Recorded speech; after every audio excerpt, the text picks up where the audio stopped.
In a world ruled by those with vibrant colors belonging to the upper class, the colorless are relegated to the bottom of society, enduring heavy prejudice and unjust treatment. Meanwhile, black is the color of monsters, a shade everyone loathes and fears. However, that changed when a young man accidentally became the only one to awaken the color black.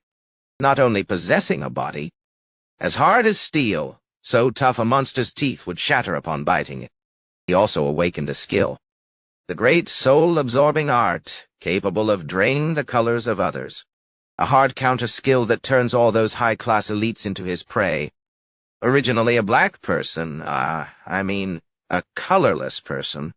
Since he was young, the young man, Kai had to struggle and hustle. He knew that with great risk comes great reward. He only wanted to live his days in peace, but there are those who want to steal what little Kai has. They even want to dispose of him because, as a mediocre, colorless person, no one would care if he went missing. But little did these punks know. They were effectively sabotaging themselves by accidentally awakening a monster, capable of destroying the entire world. In a deep, dark cave, Kai intently watched liquid droplets falling from the cliffside. He cried out in excitement, "Found it! Ink!" After carefully filling a bottle with the blue solution, Kai turned to thank the black cat on his shoulder. "Thanks, Nero. I only found it thanks to you." Stepping out into the light, he told himself, "With this, surely the exploration team will accept me this time." Gazing at the brilliant city from afar, Kai carried a heart full of hope. In the city center, boisterous laughter rang out as people gathered in groups of 5 or 7, chatting excitedly. "Let us welcome our color mixers." The crowd showered the heroes with endless praise. "Look at those vibrant colors. So cool, right?" Another person excitedly added, "Of course. I heard they took down a giant monster this time. Truly, they deserve that title." Everyone believed that as long as the color mixers were there, the City of Light would always be safe. However, in the dark street, reality was incredibly harsh. Kai was suddenly kicked to the ground, sent flying out of the recruitment office along with a shout. "Get lost!" the fierce gatekeeper roared. "How many times do I have to say it? This is no place for your kind." After all the effort to find the ink, only to be treated like this, Kai indignantly held up the bottle he had found and shouted, "Why? I brought the ink!" "What's the problem? I've proven my ability, haven't I?" The other side showed signs of impatience. How annoying. Do I have to say it bluntly?" He looked straight at Kai and growled, "You're a colorless loser." Kai stood frozen at the insult. Humans are born with their own roles. But occasionally, trash like you appears, not knowing your place. The gatekeeper growled, "Listen well, you colorless wretch." Immediately, a surge of bright red pressure blasted Kai away, leaving him only able to cry out in pain. Those standing at the office door looked down at him with utter contempt. They emphasized that the title of explorer is only for chosen ones like them. They claimed a weakling would never survive in the black lands out there, where the darkness is so thick you can't see an inch ahead. In that eternal night, dangerous monsters are always lurking. Exploration team boasted that they risked their lives searching for resources and treasures, sacrificing themselves for the future of humanity to be cheered as heroes. A gatekeeper turned to walk away, not forgetting a final insult. "That's why colorless trash like you can never do it. Go do work suited for your status," he barked. "Don't show your face in front of us again. Do it once more, and you're dead." Kai was insulted and cursed until the heavy wooden door slammed shut, leaving him standing alone in the cold neglect. Seeing Nero worriedly peeking out from his clothes, Kai forced a smile to comfort him.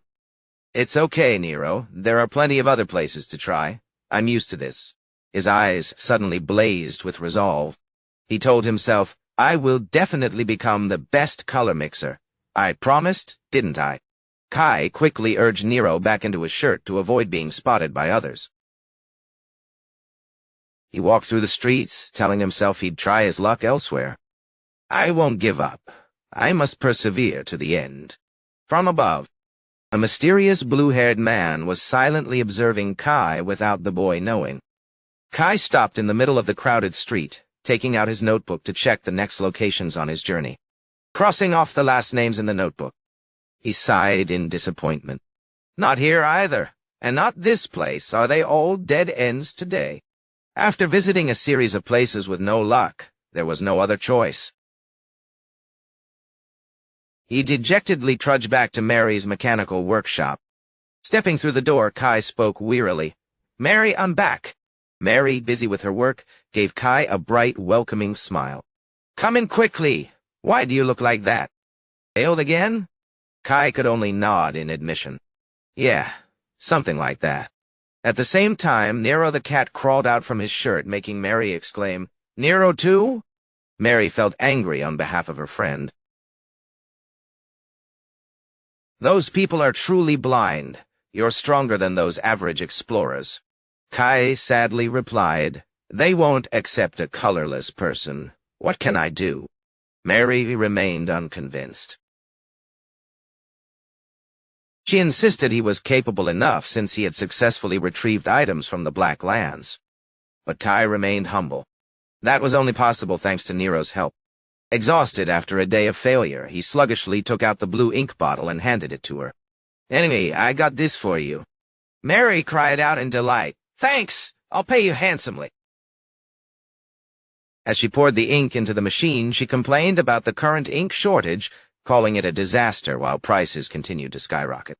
Mary emphasized that everyone's livelihood depends entirely on ink.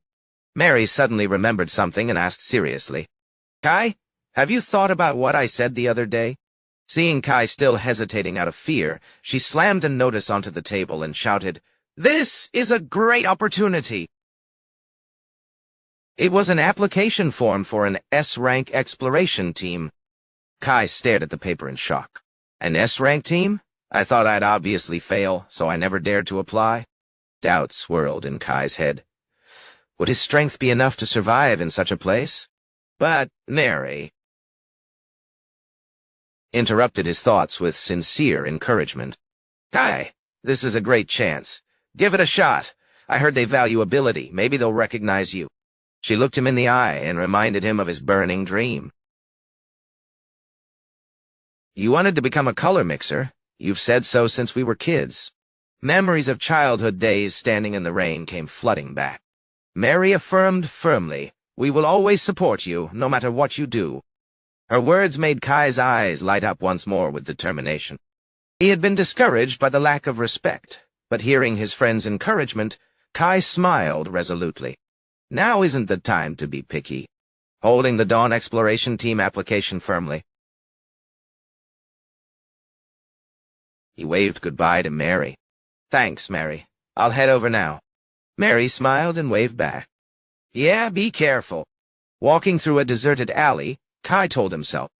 He had to prepare quickly because the application deadline was almost up. Suddenly, Nero growled warily, making Kai confused. "Ah, Nero, what's wrong?" Before he could understand, a blue-haired stranger with cold, sharp eyes appeared. In his hand was a short sword emitting an eerie blue light. He swung the blade, creating a powerful wind slash aimed directly at Kai Didawa. Kai's eyes widened in terror. A direct hit sent him flying, and he cried out in pain. "Ka!" Kai lay collapsed on the ground. Before he knew what was happening, the assassin approached mockingly. "Oh, a colorless managed to survive that?" His companion added coldly, "He'll be dead soon anyway. No one cares if one colorless guy goes missing." Seeing Nero worriedly beside him, Kai used his last bit of strength to whisper, Nero, run!" They dragged him to a remote area full of large pipes, marked with a sign. "Ink Waste Disposal Area." I woke up groggily with a groan. "Ugh." The blue-haired man smiled wickedly.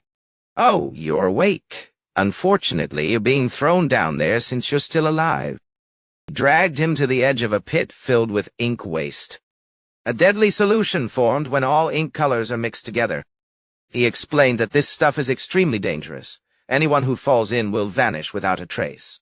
There is no better place for disposing of a corpse. Kai painfully gasped out, "Keichachi!" After being beaten unconscious and brought here to have his body disposed of, Kai shouted in resentment, "Why did you attack me?" The leader with blue hair gave a sinister smile. "We were actually surprised ourselves today. I didn't expect to find a treasure in the dark street, a monster with human-like intelligence following a person. It truly is an incredibly rare creature." Kai desperately called out to his little friend. "Nero!" He saw Nero sobbing behind bars. He used all his might to punch the villain's hand. "Give him back, you bastard!" But it did nothing. The man spoke to Kai mockingly. Oh, how scary. A colorless person can't do anything, no matter how hard they try. He not only insulted Kai, but also grew greedy for Nero. "This one will fetch a fortune on the black market. It's too valuable for a colorless loser like you to keep. Being strangled to the point of suffocation." Kai bitterly blamed himself. "Damn it, I was too careless. I shouldn't have let my guard down in the dark street."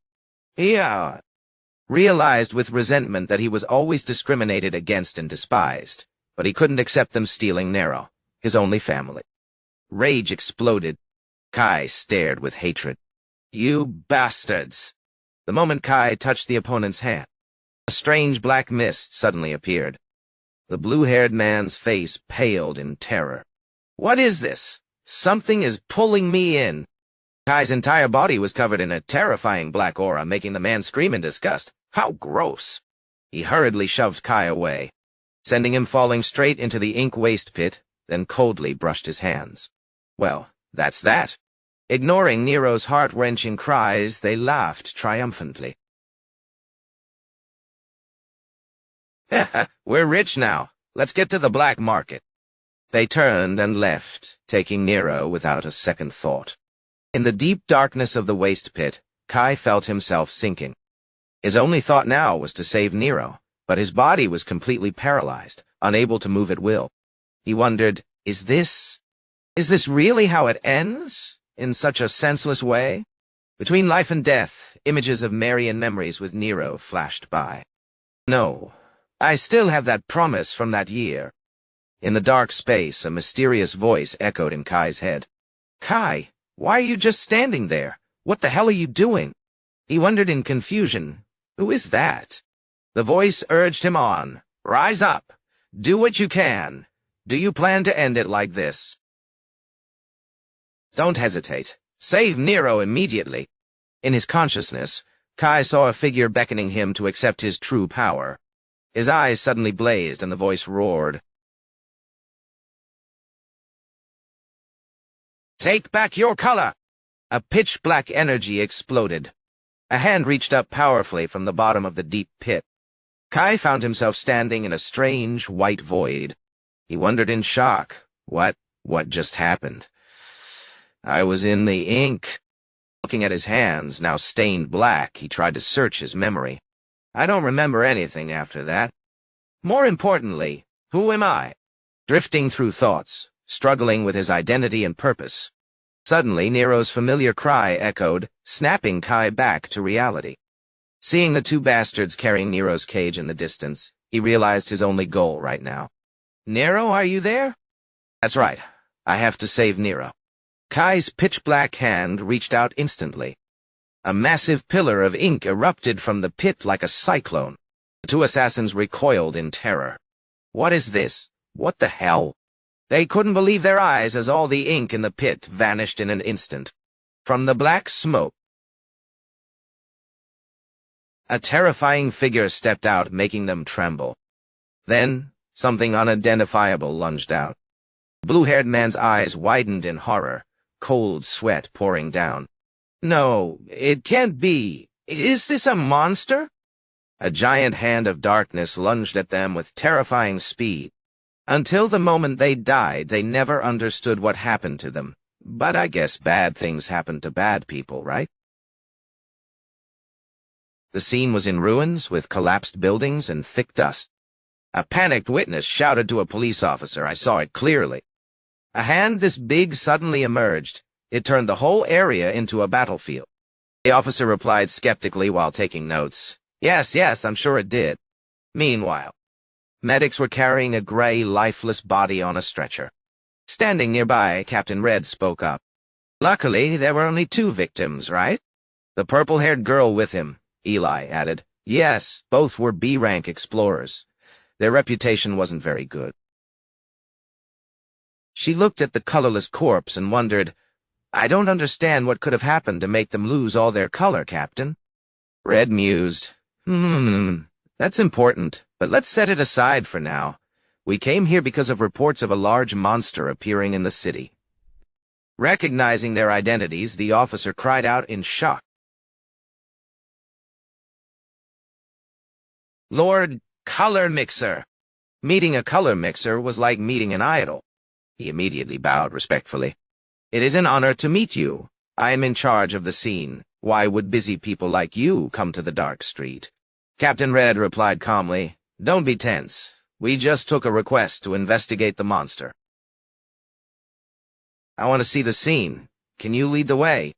The officer hurried to invite them. Ah, yes, yes. Please, this way. Standing before the ruins, Captain Red concluded there really are traces of a monster. Eli also looked puzzled. We've tracked the locations of all recently reported large monsters, but for one to suddenly appear in the city, even the outskirts, is very strange. She further explained that common city creatures like rats or birds are small and harmless. She worried that if a new variant appeared, but Captain Red interrupted, Don't jump to conclusions. Instead, let's think of a way to track this monster. Wow. 2 figures stood small amidst the heavily devastated area, where broken pipes and concrete stretched as far as the eye could see. They couldn't imagine how big the monster was to cause such widespread destruction. Amidst the rubble, Nero's cry broke the silence. Kai woke up groggily and uttered in amazement, Nero! Seeing his little friend licking his face, Kai quickly sat up, hugged him, and asked worriedly, Nero, are you okay? Seeing Nero was safe and sound, Kai breathed a sigh of relief. Phew, thank goodness. However, he began to feel bewildered by what had just occurred. But what happened? The memory of the confrontation with the assassins returned. He felt resentful. It was definitely those bastards. Looking back at the ruined scene, I wondered, were they swallowed by the ink? Suddenly, looking at his hands, a terrifying thought emerged. Could it be me? While pondering if it was a dream or reality, he had suddenly realized his body had regained color. Color? How is this possible? Not only that, the surrounding environment made Kai shiver. And more, why is it so dark here? I can't see anything. In the thick night, he could only call for help from his only friend. Nero, help me! Immediately, Nero began to spin and emit a strange glow. Nero's whole body shone brightly like a lamp, illuminating the dark space. Before Kai's eyes appeared a horrifying scene of countless monsters lurking among bizarre trees. He realized with a shock his current location. Is this the Black Lands?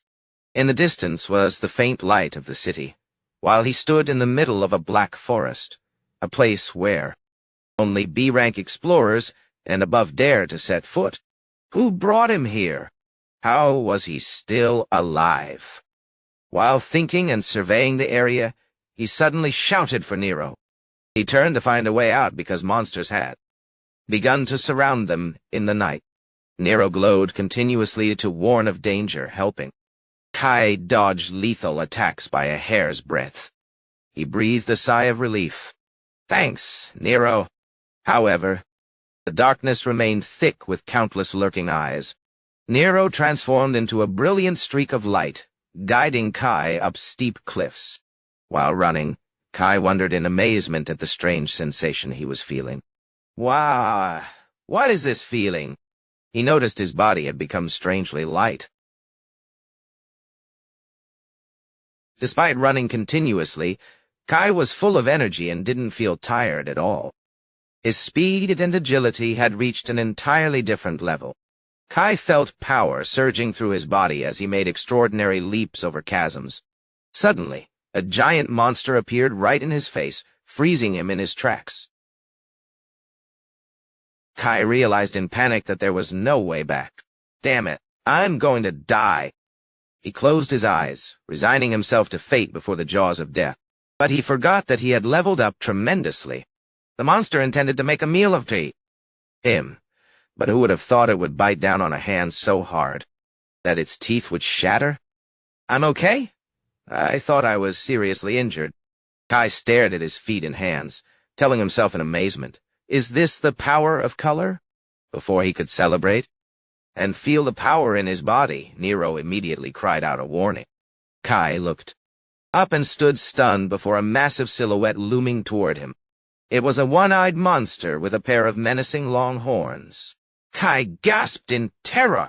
A cyclops! He couldn't help but wonder why a predator usually found deep in the Black Forest was here. The monster roared fiercely and swung its arms, smashing the ground, creating a terrifying tremor. Nero cried out in concern when he saw Kai thrown amidst the debris. Kai struggled to get up, but instead of running, a new sensation rose within him, giving him confidence. I don't know why, but I feel like I can beat it. Remembering the years of being despised for being colorless, Kai's gaze turned cold and sharp. He affirmed that he now had the color he always desired, so things would definitely be different. He didn't need to run anymore. Courage surged as Kai tightened his fist with determination. He focused intensely to recall that mysterious power. Remember that feeling, that sensation. Immediately, a surge of black energy exploded, covering his body. Kai's eyes glowed bright white. The Cyclops roared and reached down with its giant hand to crush him. No longer passive in the fight, Kai kicked off and lunged into the air with incredible speed. He channeled all his strength into a fist, delivering a direct blow to the monster. An earth-shattering explosion of energy occurred, blowing away the monster's giant body and shaking the entire forest. Amidst the hazy black smoke, Kai's eyes glowed with power. He was stunned to find himself standing before a lush green valley full of life. Kai couldn't hide his amazement. This is... Looking at the brilliant natural scenery with a small stream flowing through the trees, he wondered bashfully, colors? While enjoying the wonderful natural sights, the black aura around him suddenly became chaotic, leaving Kai bewildered. Oh. A white pillar of light descended from above into the deep forest. Nero flew around worriedly as he saw Kai collapsed amidst the rubble. Looking at his hands, which were gradually turning pale, Kai panicked. My color. He painfully realized a cruel truth. The more he used his power, the more color he consumed. Kai grit his teeth, enduring the agony of his body. I can't let it be like this. In that fragile moment between life and death, a mysterious voice echoed in his mind again. What are you doing? Food is right in front of you. Eat it! The voice pointed toward the monster's corpse and continued to tempt him. The color is right before your eyes. You don't want to die, right? It's simple. Just reach out your hand. Even though he was panting from exhaustion, Kai was swayed by the urging words, though he didn't know if it was right or wrong. But unable to resist the temptation and the voice in his ear, Kai tremblingly placed his hand on the giant Cyclops corpse. Immediately, a surge of black energy exploded, frantically devouring the color from the carcass. Witnessing that horrifying sight, Nero could only stand frozen in shock. A massive explosion of darkness spread throughout the forest, draining the enemy's life to replenish Kai.1. After the absorption, Kai panted heavily, but he had regained some of his vitality. He breathed a sigh of relief. Phew, I'm alive. At the mechanical workshop, Mary was engrossed in her work when the doorbell rang. She looked up with a welcoming smile. Ah, welcome. How can I help you today? Is there a special request? However, Her greeting was met only by a mysterious silence from a figure completely shrouded in a black cloak, trudging inside. Robbery in broad daylight? Seeing the customer acting so strangely, Mary began to feel uneasy. She asked warily, Sir? Don't you think you look very suspicious?"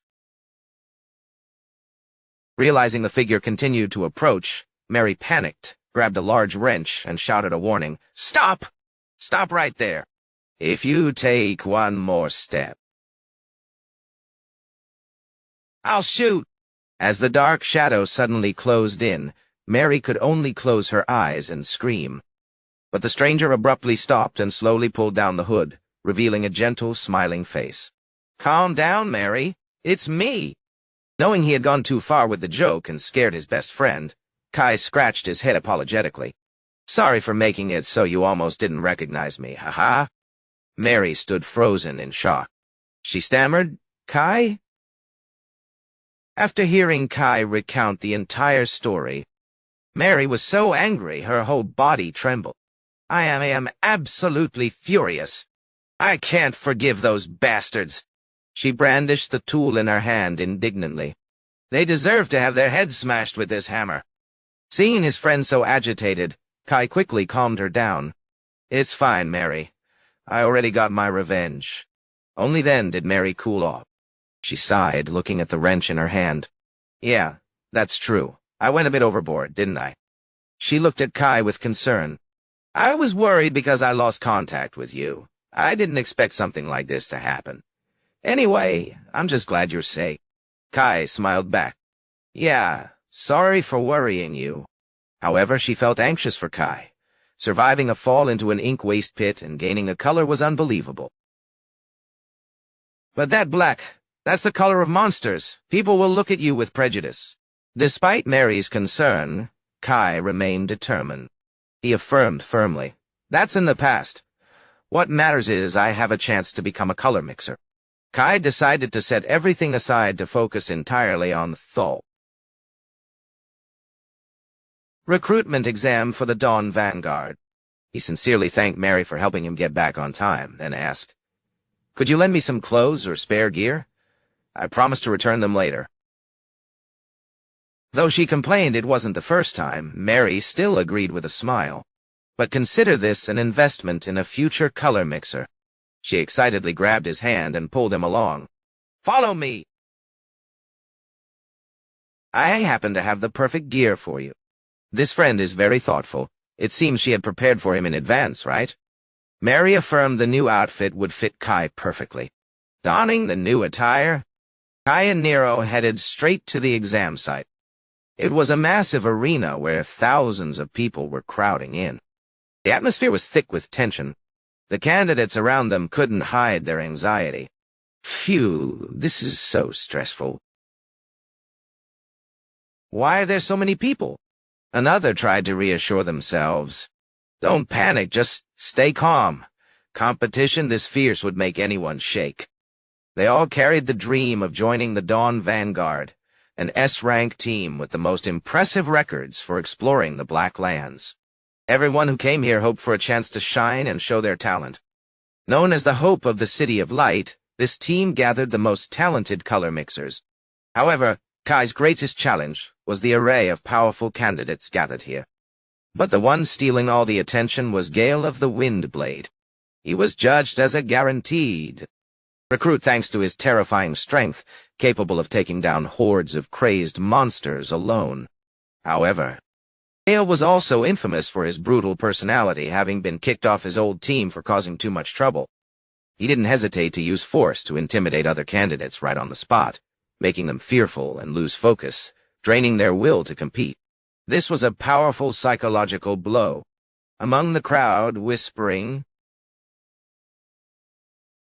about the appearance of this dangerous man, a few candidates still tried to act confident to hide their fear. "Ha! Why be scared? With a little practice, anyone can beat guys like that. They're insignificant." A friend accompanying them could only give a hollow laugh in response. "What nonsense are you talking? Ha ha." Gale, standing in the crowd, heard a few challenging and contemptuous murmurs, and thought to himself, "Ah, ridiculous brats." He felt disappointed, believing no one truly stood out in the recruitment exam for such a prestigious S-rank team. However, his gaze suddenly stopped on a girl with long, vibrant blue hair standing silently. Gale immediately identified his target. Maybe that girl over there. Elysian, the second daughter of the Shawn family, right? He smiled with calculation upon seeing a worthy opponent. Just like the rumors, she's quite impressive, easy to notice. While Gale was still curious about the others' reactions, an announcement suddenly boomed across the arena. "Attention, candidates! The recruitment exam for the Dawn Vanguard will begin now." The crowd became ecstatic as a real color mixer stepped onto the stage. It was a man with bright blonde hair and eyes radiating powerful authority. The candidates revered the man like a god. They couldn't stop marveling at the legendary feats of this hero in recent large-scale monster hunts. The direct appearance of a core member made the atmosphere tense. Everyone felt a terrifying pressure radiating from this S-rank color mixer. Standing before thousands of breathlessly waiting candidates, the blond man spoke. "Welcome, everyone. First, I want to thank those who applied for the Dawn Vanguard." He scanned the crowd and emphasized that whether one's goal was wealth, power, or fame, none of it mattered. His gaze was sharp as he affirmed, in the end, only skill will help you achieve everything, and we only need the best. The ultimate goal of the Vanguard was to find the strongest warriors to enter the Black Lands and reclaim territory for humanity. To him, mediocre people had no place. He began instructing on the rules. The first test officially started as a direct elimination match to test combat ability and the survival skills of an explorer because, in the world outside the city, the weak will surely meet their death. The blonde color mixer declared loudly, "Prove your worth here. We will select those who pass the first round based on the tournament results. When your number is called, step onto the stage." Immediately, number 126 was called. Gale confidently stepped onto the stage with an arrogant look. When number 286 was called, the crowd began to buzz. "Wow, a heavy hitter right from the start. I feel bad for the opponent." Gale gave a sinister smile, thinking, "Ah, lucky. Finally something interesting. I was getting bored to death." He smugly calculated, "How should I play with him?" However, as he looked closely at opponent number 286, who was completely covered, Gale suddenly paused. What's wrong with this guy? He evaluated the stranger's posture. Such a clumsy stance. He looked so weak. Seeing the opponent still standing motionless as a statue, Gale clicked his tongue. Whatever, it doesn't matter. He slowly drew his sword from its scabbard and growled, "I've held back long enough." Confident he could win easily, he showed blatant contempt for his opponent, shouting loudly, "The stage is ready now. No need to hold back anymore." A vibrant surge of green energy exploded from his sword, terrifying the audience.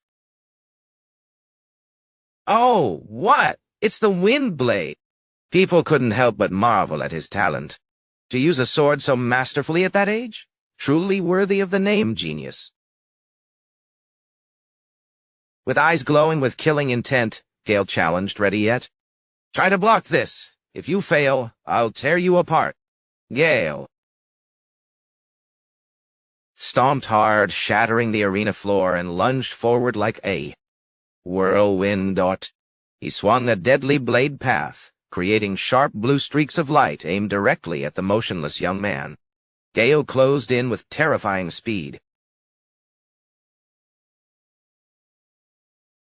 preparing to deliver a brutal finishing blow.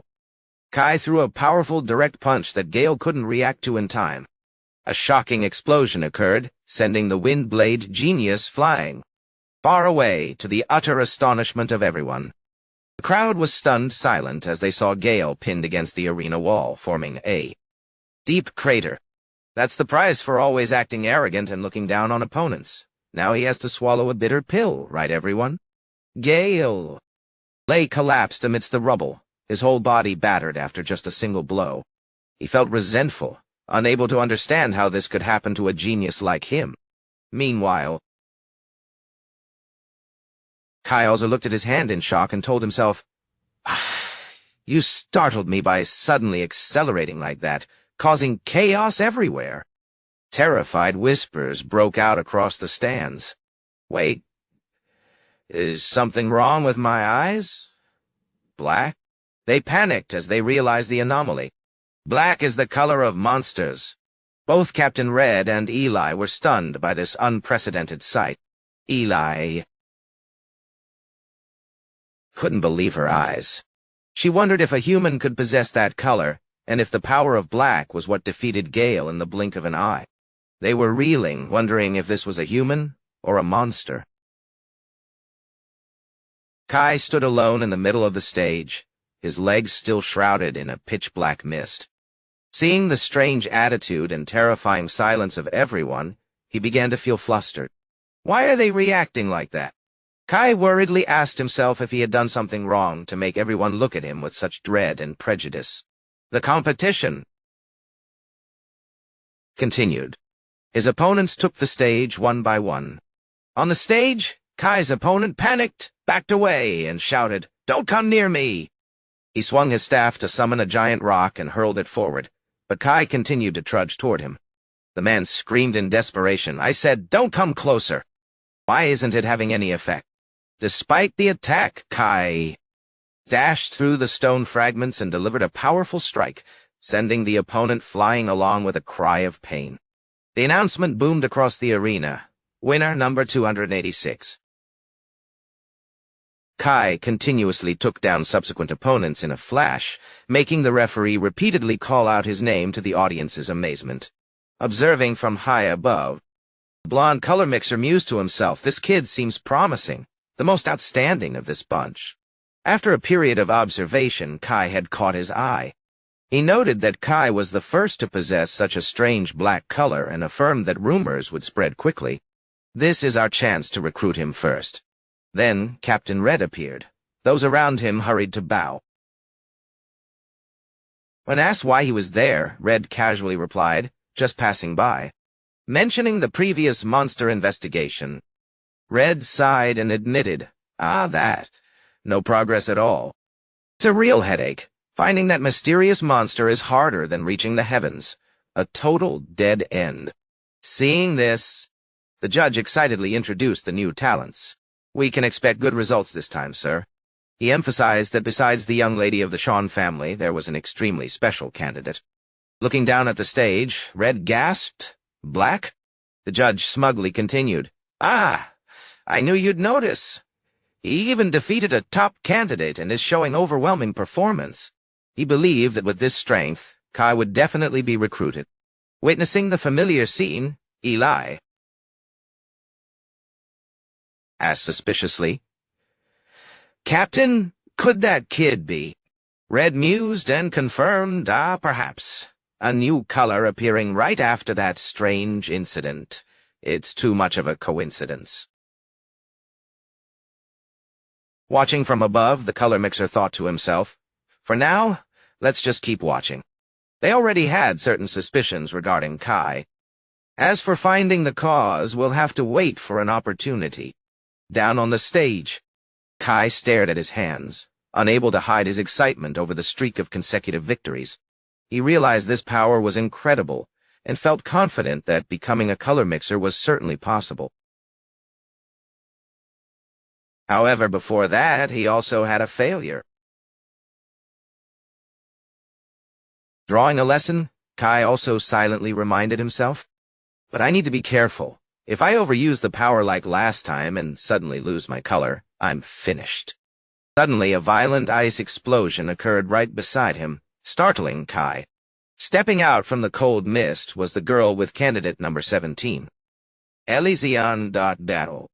The announcement boomed. "Winner, number 17. Eli stood calmly beside her completely frozen opponent. Witnessing the scene, the crowd showered praise on the Shawn family's color and skills worthy of a noble lady. Kai also couldn't help but wonder how anyone could defeat a terrifying opponent as she did. As the two passed each other, Eli suddenly stopped. She turned to look at Kai with a sharp, probing gaze, making him feel flustered. He wondered, Whoa, have we even interacted yet? Why look at me like that? Eli's blue eyes bored into Kai with suspicion. Right at that moment, the blonde judge loudly announced the end of the first round and thanked the candidates for their efforts. He informed them that because progress was slow, they would move immediately to the next test without any rest. The eliminated candidates dejectedly left the arena, leaving a tense atmosphere for those remaining. The remaining candidates began to worry. My God, this is so hard. Not even a moment to breathe. I hope the next test is easier. As the judge was about to announce the next content, a voice suddenly interrupted. Wait a moment. Captain Red stepped out with a meaningful smile and declared, "The second test will be led directly by me." The appearance of the top color mixer shocked all the candidates. They didn't understand what he was probing by having a high-ranking color mixer lead them. Color Mixer Red stepped out to the astonishment of all candidates. He was one of the strongest color mixers in the City of Light, famous for reclaiming black lands and holding the record for the most monsters killed. It was said his destructive power was so terrifying that even his teammates hesitated to work with him. The crowd worried that if he was in charge of the test, it meant no one would pass. We're really doomed this time. The blonde judge worried. Are you sure? The commander will scold you if he finds out. Regarding his arbitrary change to the test, Red casually smiled. It's fine. I get scolded every day anyway. Oh, so you get scolded, and now you're making others get scolded like you?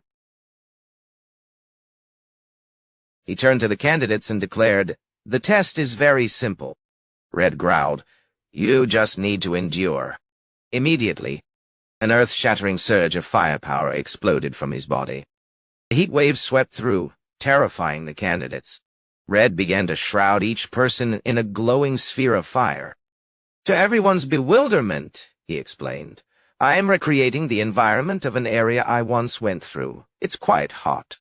He emphasized that the Black Lands are full of harsh environments where humans can hardly survive.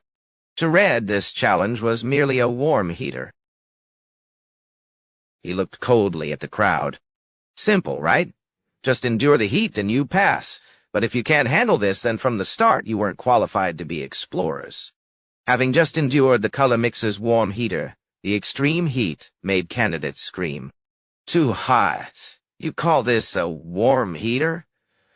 What kind of hell is the Black Lands anyway? One candidate desperately realized they couldn't hold on. Ugh, no way. My ability can't withstand this either. Now all I can do is try to hang on. Watching from afar, the blonde judge silently evaluated. I heard he's been lazy with training lately, but his skills haven't diminished at all. Those rumors are clearly exaggerated. He was amazed by Red's control in being able to cover so many people with barriers in an instant. The level of someone who has reached the peak is truly different. You're just stating the obvious, aren't you, everyone? Suddenly, a dry cracking sound echoed amidst the sea of red fire. A deep blue ice sphere abruptly appeared and radiated a freezing mist. The surrounding candidates could only gasp in shock. That is... In the middle of the fiery arena, Elizani easily broke through the thermal barrier using her ice power. Witnessing the scene, Captain Red couldn't help but be surprised. Oh, that's quite impressive. He realized the Sean family's power should have been his natural counter, yet she broke it instantly. Red silently evaluated the girl. One could say she truly deserves the title of a real genius. However, he suddenly remembered someone and wondered, what about that kid? Glancing toward Kai, Red noticed he was still struggling to endure inside the fire sphere. He's still trying to hang on somehow, but he can't break it? Well, I wasn't expecting much anyway. Red seemed disappointed in Kai, thinking he had potential, but was actually just like any other candidate. In reality, Kai was falling into a state of extreme panic. Aha! I'm finished! What do I do now? Kai bitterly realized his mistake. I used too much color in the previous match. If I knew this would happen, I would have saved more strength. The situation grew worse as Kai felt his depletion clearly. Damn it, the harder I try to hang on, the faster the color drains. No, I can't. My color is all slipping away. He feared that if he revealed his colorless state, people would look at him differently. He might even be turned into a lab rat. Kai was determined to act. I can't just sit still. I have to find a way. Isn't there anything I can absorb like last time? His gaze suddenly stopped on the energy barrier surrounding him. Something to absorb? Necessity is the mother of invention. A bold idea flashed in Kai's head. Come to think of it, this barrier itself is color energy, so can't I just absorb it? Though he didn't truly understand the limits of this ability yet, faced with the scorching heat, Kai decided to gamble. No more time to think. Let's just try it. He reached out his hand and touched the burning firepower directly. Immediately, a direct absorption process occurred. The bright red energy frantically spiraled into Kai's hand, making surrounding candidates cry out in terror. They'll be...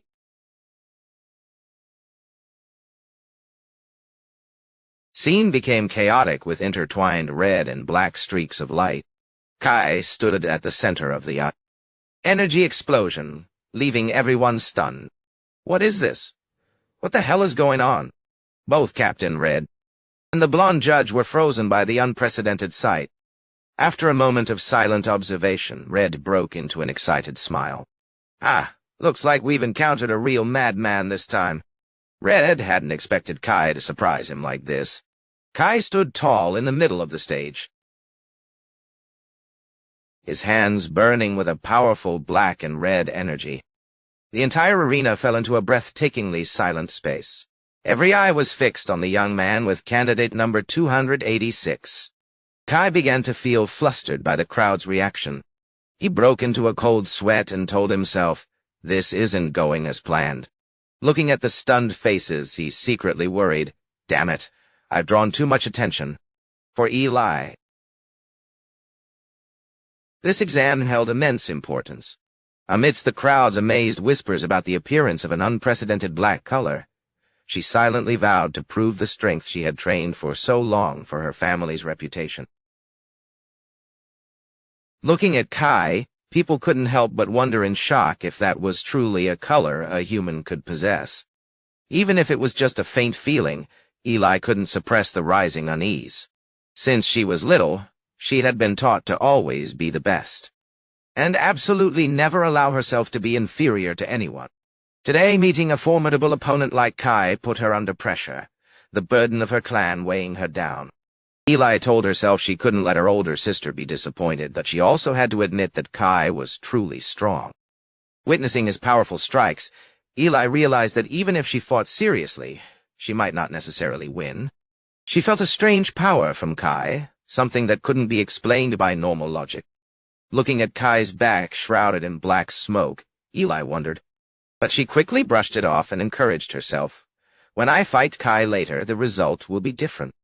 At that moment, Captain Red approached and put his arm around Kai's shoulder intimately. Red didn't hold back his praise. Whoa! Was that the power of black just now? That aura is incredible. It devours everything. He pulled Kai along in curious excitement. I can't contain my curiosity anymore. Tell me more about that black color. We can speak privately to keep it confidential for you.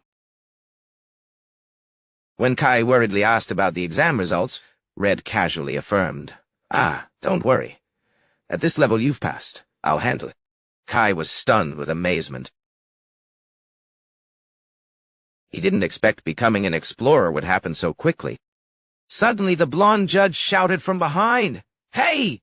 Don't shout like it's all settled! Red, you idiot! You're acting on your own again. The exam is still ongoing. Red just laughed it off, apologized, and continued leading Kai away, leaving the judge resentful and speechless. To continue the exam, he had to reluctantly regain his composure as a teacher. The judge cleared his throat and announced to the candidates, Ahem! Everyone attention! Due to an unexpected situation, the exam is temporarily interrupted, but now the exam will proceed. He declared that except for candidate 17, who broke the barrier herself, everyone else would have to perform a supplementary test. Eli stood still, her sharp eyes following Kai's back as he disappeared behind a dark basement door. The heavy door slammed shut, separating him from the bustling arena behind. Captain Red told Kai to wait at the car and then left to handle some business. Looking at the rubble around him, Kai was stunned. To realize this was the very place he had been thrown into the ink waste pool. Red returned, pensive, mentioning the horrific incident that turned this entire area into a wasteland not long ago. He'd intentionally probed Kai to see his reaction to being here. According to witness accounts, a giant creature with pitch-black hands had suddenly appeared and devastated everything. Red looked Kai straight in the eye and pointed out the suspicious coincidence of him being the first to possess black color right after that incident. He noted that Kai's ability to devour other colors was a power completely alien to this world. Kai broke into a cold sweat. He realized this captain had seen through everything from the start.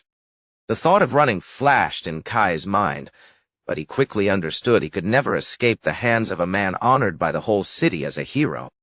Seeing Kai so tense, Red probably guessed a part of it. Red admitted that while his main task was to investigate the scene, he felt more interested in Kai's ability. He explained that normal colors have their own rules, and cannot be mixed, but Kai's power ignores all those complex laws. Based on what happened in the second test, Red stated with certainty that Kai still couldn't control the absorption of everything around him. Faced with the senior's sharp observations, Kai could only remain silent, unable to utter a word. Since he had hit the nail on the head, how could Kai argue? To look deeper into the limits and mechanics of this power, Red decided to conduct a practical experiment. He held out his hand to Kai and ordered him, "Try to absorb my own color." Kai hurriedly refused, fearing the pitch-black energy would endanger him.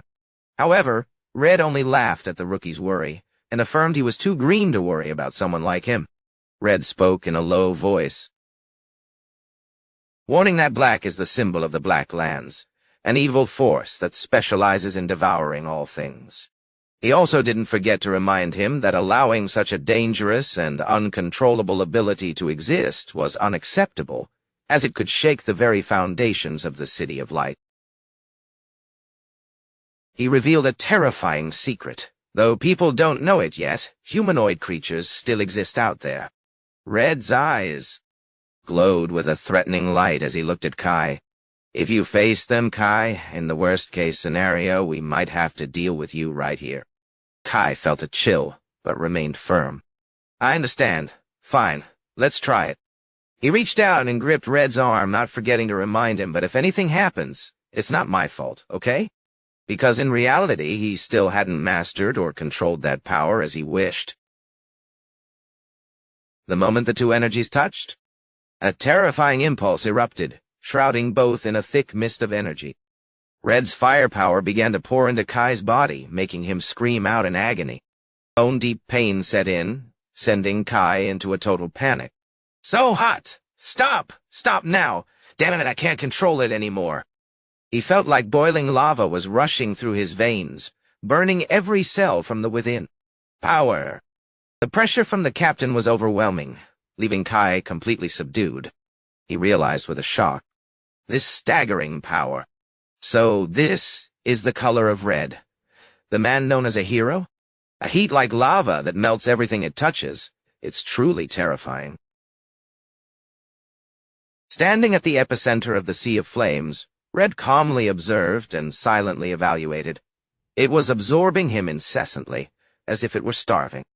He noticed that while this ability was fearsome, because Kai was still green, those who were truly strong could still resist it. However, Red also had to admit it remained extremely dangerous to most people, and what was shown in the exam certainly wasn't the full extent of his strength. He watched intently at the hands absorbing his energy, and told himself he wanted to know how color is absorbed this way. A surge of black fire erupted violently, swallowing everything around in an explosion of bizarre black energy. The pitch-black firepower exploded so fiercely it left Captain Red in astonishment. Unable to control the suction, Kai transformed into a terrifying form shrouded in darkness. He silently assessed that form. If he didn't know better, he would have thought it was a monster. Red immediately confirmed his suspicions. So, you are the culprit behind the incident. He knew he needed to learn many things from this young man, but first he had to subdue the madness unfolding before his eyes. Red concentrated cremation energy into his hand, preparing to act to stop Kai from continuing to lose control. Meanwhile, Kai was struggling with growls, and a series of dark invitations echoing in his mind. Those voices constantly urged, that intense color, give me more. I need it. So full of power. No need to hold back. Kai clutched his head in pain. Why did these voices keep appearing in my head, even though he tried to resist and ordered them to be quiet? They remained greedy and wouldn't stop, still urging Kai, keep absorbing it. You want it too, don't you? All this color is yours. Amidst the frenzy, Kai's eyes widened as he screamed, "Shut up and obey!" A powerful impulse shot out, repelling all the dark energy around. When the dust cleared, Kai collapsed to the ground, panting from exhaustion. Red stood still, observing, silently amazed that the boy could restrain such fearsome power on his own. Kai told himself in shock, this is crazy. I thought I was a goner. Why did I suddenly lose control like that? He looked toward Red anxiously, fearful of having exposed the nature of his ability right in front of a top color mixer. Kai realized he needed to seriously investigate the secrets of his own self. He spoke up hesitantly to break the silence, I was caught off guard because the power came on stronger than expected. But that means it was a success, right? Red gave a mysterious smile. Truly interesting. To gain something, you must accept the risk. Good, that's enough for the test. Red acknowledged his strength but didn't forget his duty. He got straight to the point. By the way, you must have realized I'm the one assigned to handle the incident that happened here. And since I've taken the mission, I must find the culprit. Captain Red looked directly at Kai and affirmed, right in front of me is an extremely suspicious suspect. Kai broke into a cold sweat, speechless before the senior's overwhelming presence. Red explained that many people are more concerned about this destruction than he thought. He emphasized that because Kai is so prominent, once rumors of his strange black ability and color spread, people will easily point to him as a seed of disaster. Moreover, Red provided an estimated damage figure of hundreds of millions, something a poor person like Kai could never pay. He warned that if city leaders deemed his ability a danger, they might exile him or, worst of all, turn him into a lab rat. Kai panicked, realizing he had hit a dead end. Damn it, no way out. He thought bitterly that he was just a victim of the assassins, but now he didn't know how to clear his name. Just then, Red offered a way out. If you follow me, perhaps I can manage to help you. Having no idea what to do, hearing Red's proposal was like receiving a life buoy while drowning. Kai bowed low. I will follow you. Red smiled but quickly corrected him. Hear me out first. I didn't say I'd solve everything for free. He required Kai to perform several tasks for him in exchange for protection. Facing the prospect of mounting debt or being experimented on, Kai was ready to trade everything. Instead of owing a ton of money or being a test subject, if I have to pay with my body, I'm willing to do anything.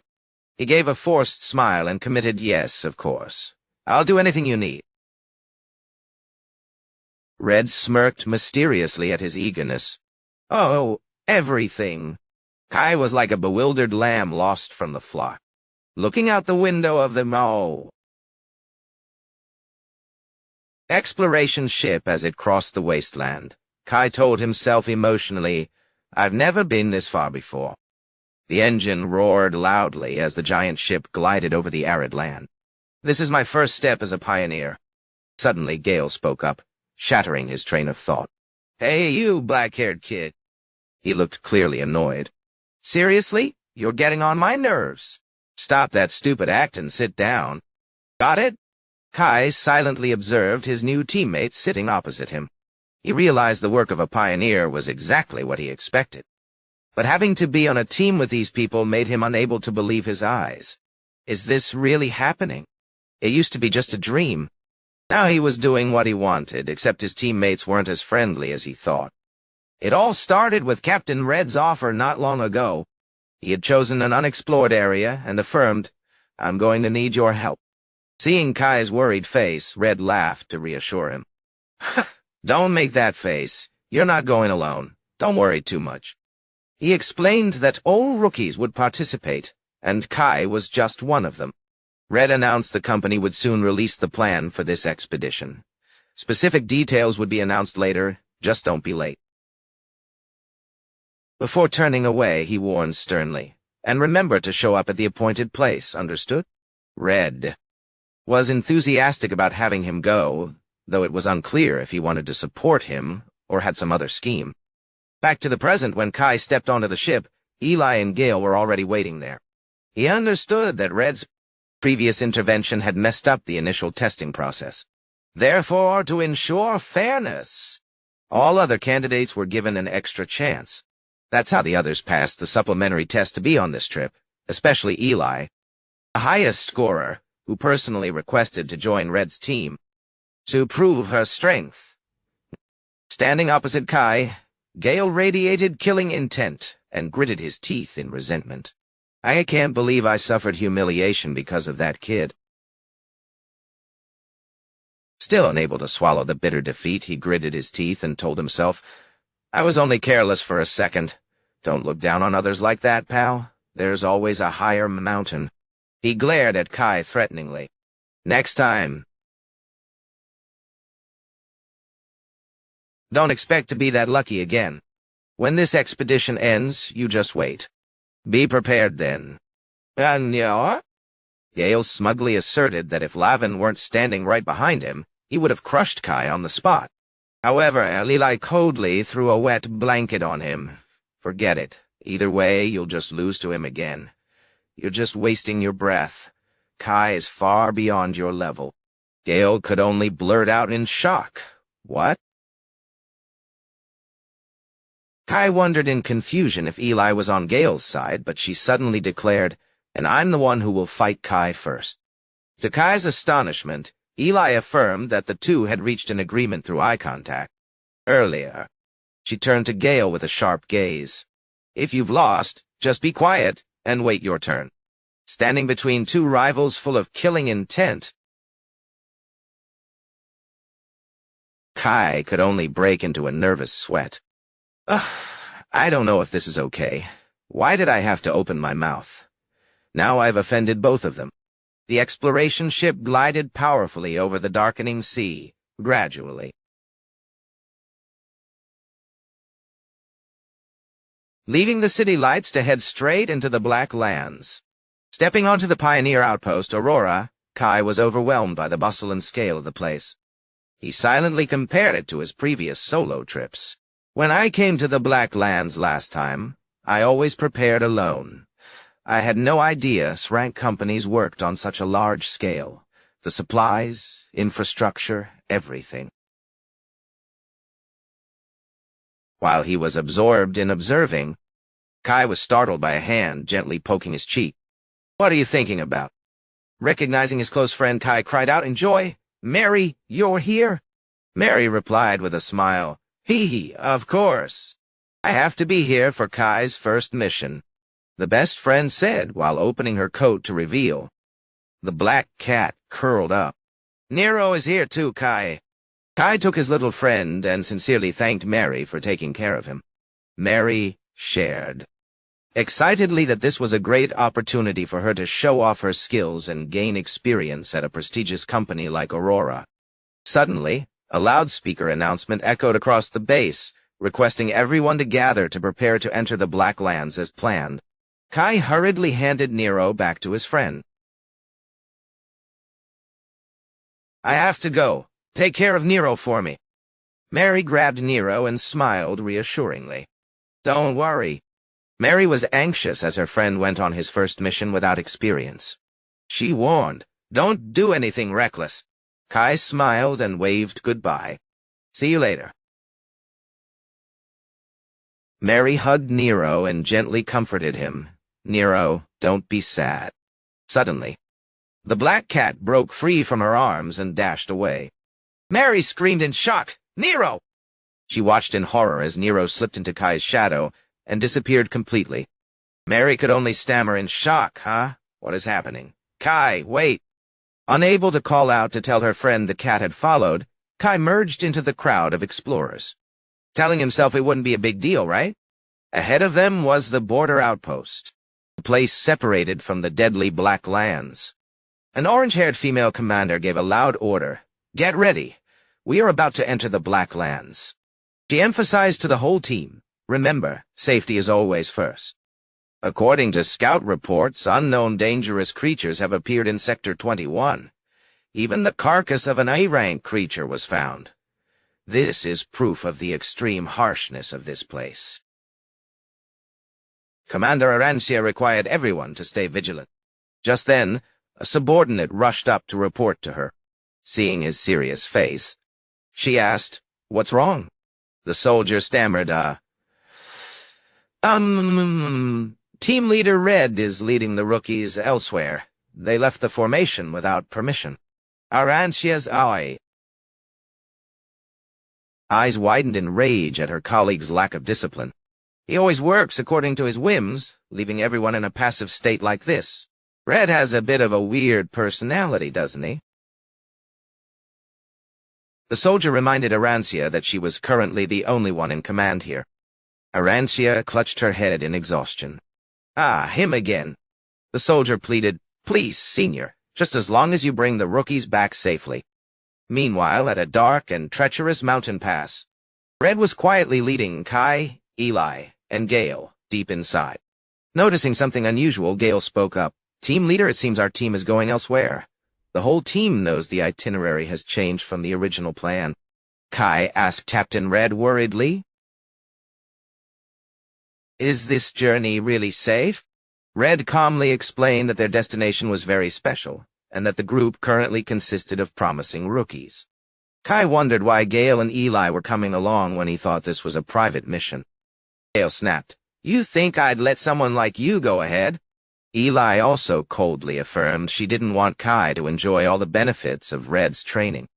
Facing the rookies' tension, Red smiled and reassured them that he would ensure everyone's safety and asked them to cooperate as a real team.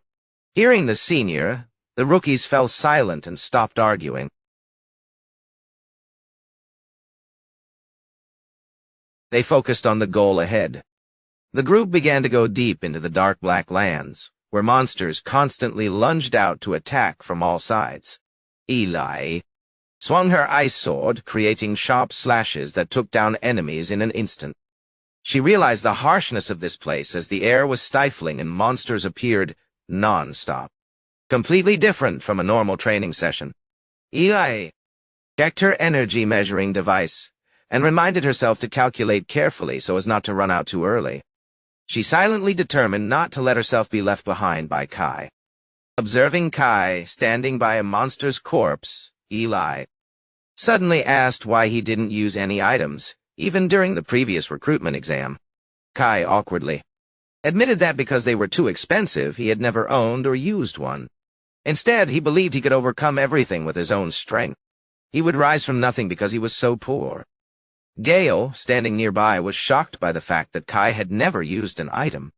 In this world, items are mandatory weapons for knights to channel color and kill monsters. Gale recalled Kai's powerful punch from before, with shock, and realized he had failed miserably at the hands of someone fighting bare-handed without any supporting weapons. He gritted his teeth in resentment, silently swearing that one day he would crush Kai with his own hands to avenge his pride. Witnessing the tense atmosphere among the rookies, Captain Red was extremely amused, thinking only geniuses could create such drama. Children with envy and a competitive spirit will never stop striving to better themselves. He urged the group to move quickly because the goal was right ahead. Red excitedly announced, "Hurry up! Let's enjoy today's party." The team trudged through the steep cliffs of the Black Lands toward the mysterious destination. After taking down the monsters, Captain Red said, "That's enough rest. Eli reminded everyone not to be careless because the journey had only just begun. The group decided to stop for a 10-minute break before moving on. Gale tiredly took out a bottle of green liquid and muttered, "I didn't expect to lose this much color." Kai observed curiously as Gale drained that personal ink bottle. That was a special refined ink that helps restore color and energy, an essential but extremely expensive item for explorers. Each type of ink is custom-made to match each person's color, so their price is astronomical. Seeing Eli and Gale casually drinking that luxury liquid like plain water, Kai couldn't help but be envious. Rich kids really have it good. However, he told himself he didn't need it. Kai quietly approached the corpse of a monster and reached out his hand. Before his teammates' astonished eyes, a giant surge of black energy suddenly exploded from the corpse and was completely absorbed by Kai. After finishing the absorption, Kai clenched his fist in refreshment. Phew, okay, I'm fully recovered. Eli approached worriedly and asked, "Are you really okay?" Kai casually affirmed he had done this many times, so it was fine. Gale, standing nearby, couldn't help but shudder in horror at his ability to devour monsters. My God, this guy's crazy. Absorbing it like it's nothing? Kai's way of charging color into his body was so different that anyone seeing it for the first time would be surprised. Just then, Captain Red announced the break was over and urged the group to continue. After moving through the cliffs for a while, he stopped and declared, "We're here." Appearing before the group was a giant black barrier radiating heavy pressure between the mountain pass. Kai blurted out in shock, "A black barrier? What is this, Captain Red?" Red stared at the pitch-black sphere and explained that this was the reason he brought them to this location.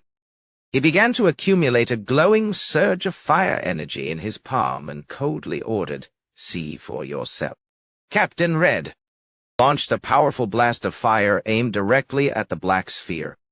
But instead of shattering, that barrier frantically devoured the energy and became tougher. He turned to explain to the group, "See, if you break it with force, it will absorb that power and get even harder." Looking at Kai, Red smiled and commented, "It's quite similar to your skill, isn't it? So I had a hunch your power could break that barrier. There's a slight coincidence there." Everyone. He revealed that inside the barrier was the path to an ancient ruin, where they had to find the main objective of this mission, the star fragment. Kai, Gale, and Eli were all bewildered by this strange name. "Ah, what is that? I've never heard of it either." Red only replied mysteriously, "It's something the City of Light is desperately searching for. I'll explain later. For now, break that barrier." Kai nodded in confirmation. Right." Then he trudged toward the thick black mist. He slowly reached out his hand to touch the surface of the barrier. Immediately, the black energy was sucked back into Kai's body, creating a violent vortex of energy. Witnessing the scene, Red excitedly cried out, "Whoa! It worked! The barrier is disappearing!" The giant sphere quickly vanished under Kai's absorption power. Red didn't spare any praise. "Kai, your power is really useful." However, unlike previous times he absorbed energy, Kai's face showed clear exhaustion and tension after having to take in a large amount of energy from the barrier. Was it because it was too much energy? Suddenly, the ground beneath their feet shook violently, making Gale and Eli panic. What? What was that vibration? It was too loud. They feared these noises would attract the attention of dangerous creatures. "If we make noise like this, the monsters will—" Before they could finish, heart-wrenching roars echoed throughout the valley. From the darkness, a series of pitch-black monsters with glowing eyes and sharp teeth began to appear, surrounding the group from all sides. Before the group could even be startled by the unexpected situation, Captain Red gave a satisfied smile seeing the pack arrive. "Ha! Looks like the whole herd has shown up." He ordered the group, "We will handle the monsters while Kai breaks the barrier. Sweep them away." Immediately, Gale dashed off like a whirlwind, swinging his sword to tear through the black phantoms. On the other side, Eli was no less impressive, creating sharp ice pillars that pierced through a series of enemies. Watching the rookies fight eagerly, Red stood casually in the middle of the encirclement and thought, I was going to help if needed. But it seems I don't have to. Glowing red fireballs swirled around to protect him from the monster's lunges. Red noted with satisfaction, I thought I'd have to clean up for the rookies. But they're doing so well. Realized they could handle themselves. I'm quite free. Leading such excellent rookies, this teacher is truly lucky. Meanwhile, Kai was still concentrating all his strength to deal with the black energy from the frantically swirling barrier. Kai began to feel something unusual. He worriedly told himself, something's wrong. Why do I feel a similar power from the barrier? Is it because it's also black? He realized that if he lost focus for even a moment, this energy would swallow his color immediately. But then... Kai quickly regained his composure when he discovered a fact. So he and the opponent were both using the move to suck each other's energy. Whichever side was stronger would win. He decisively poured his strength into absorbing the entire surge of black energy into his palm. After a period of struggle, Kai breathed a sigh of relief. Phew, finally absorbed it all. Appearing before Kai's eyes was a pitch-black, bottomless pit. He was astonished. But is this the entrance to the ruins? I can't even see the bottom. He hurriedly turned back to report. Captain, I've cleared the barrier. Red smiled in appreciation. Oh, very good. Well done, Kai. My intuition was right. He waved to the others who were still busy fighting. The barrier is gone. Just hit them a bit and then gather here. Seeing Eli and Gale still hadn't stopped, Red shouted, You don't have to kill them all. The students were still absorbed in the slaughter over there. Red's face suddenly changed, his eyes glowing with a threatening red light dark. A terrifying surge of pressure from him knocked both Gale and Eli away, making them collapse to the ground in shock. Gale stammered tremblingly, What was that? Beneath their feet, the ground cracked into intricate lines like a strange battle formation. Captain Red gritted his teeth. No way. Ha! There's no way things would go so smoothly. He spoke in a low, cautious tone. We received reports of a dangerous monster in this area, and that thing has appeared. In the distance, standing amidst a mountain-high pile of monster corpses, was a solitary figure holding a pitch-black greatsword. Looks like we don't have time to relax anymore. The stranger appeared in the guise of a dark warrior, his face hidden behind a bizarre demon mask with one eye glowing bright white. Red immediately turned to order the rookies. Listen up, everyone. Kai panicked. Captain, he said decisively, you kids run to the ruins right now. Cooperate and find the star fragment. You can do it. Kai questioned in shock. Wait, just us. Go. Red stopped talking and went. He coldly pushed all three of them straight into the deep pit. Kai could only scream in surprise. Ah, Captain Red! He shouted as he was in free fall. How are we supposed to do this ourselves? Without guidance, assignment, or a simulation of what the star fragment looks like, it was no different from telling them to find a needle in a haystack. At the mouth of the pit, Red stood alone, his gaze firm as he faced the approaching dark warrior. After the hard fall, Kai stood up in pain. Ouch! That hurts. He looked around the dark space and wondered, is this the inside of the ruins? As soon as he turned on the light to see, Kai stood still, his eyes wide in horror at the unimaginable sight before him. It was a modern city with ruined skyscrapers, desolate to the point of being chilling. He looked down at the vast rubble and wondered how a place like this could exist deep underground. Meanwhile, Gale began to complain about the enveloping darkness, making Eli annoyed. She snapped, Stop complaining and move toward that glowing spot over there. Seeing his two teammates, Kai breathed a sigh of relief. "Oh, there you are. Thank goodness. I thought I was the only one lost."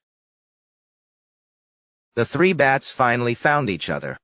However, Gale acted resentful, blaming Kai for making them wander so hard. Eli immediately fired back, affirming Gale wasn't any better than her. The three stood in the vast space. Gale realized with shock that the scale of this ancient civilization far exceeded his imagination. He began to worry about the mission. They called it the Star Fragment, right? How are we going to find that thing in this giant pile of rubble? We don't even know what it looks like. Aye. Kai silently agreed. If they just groped around aimlessly, they would surely be stuck here forever. He suddenly remembered Nero, and wished his little friend were here to lead the way, sensing his master needed him. Nero no longer hid. A meow rang out, making Kai jump in shock. Nero unexpectedly appeared right at his feet. Kai blurted out in panic, "Nero, why are you here?" Seeing Ei staring at Nero inquisitively, Kai broke into a cold sweat, thinking he was finished. He realized making excuses now was useless, but then an idea flashed. This could be a good opportunity. He couldn't hide Nero forever anyway. Instead, he just needed to prove his usefulness. He decided to face it. Kai called the others over. "Hey! Everyone, come here for a second." He gave a confident smile and declared, "I've just found an easy way to track down the star fragment." "Nay." Gale skeptically summarized Kai's intent. "In short, that little creature is your pet, and it will lead us to the star fragment?" When his teammates understood exactly what he meant, Kai affirmed firmly that the group would soon find the target, thanks to Nero. However, Eli remained extremely suspicious. She believed that if such a rare creature existed, a young lady like her couldn't possibly not know about it. Despite Eli's objections, Kai still guaranteed he was telling the truth while she picked Nero up to inspect him. Kai said decisively, "Fine, I'll prove it to you." "Nero! Let's go," he urged his little friend. "Show this idiot how amazing you are." Nero let out a high-pitched, excited cry and lunged straight out of Kai's arms, making everyone exclaim in surprise.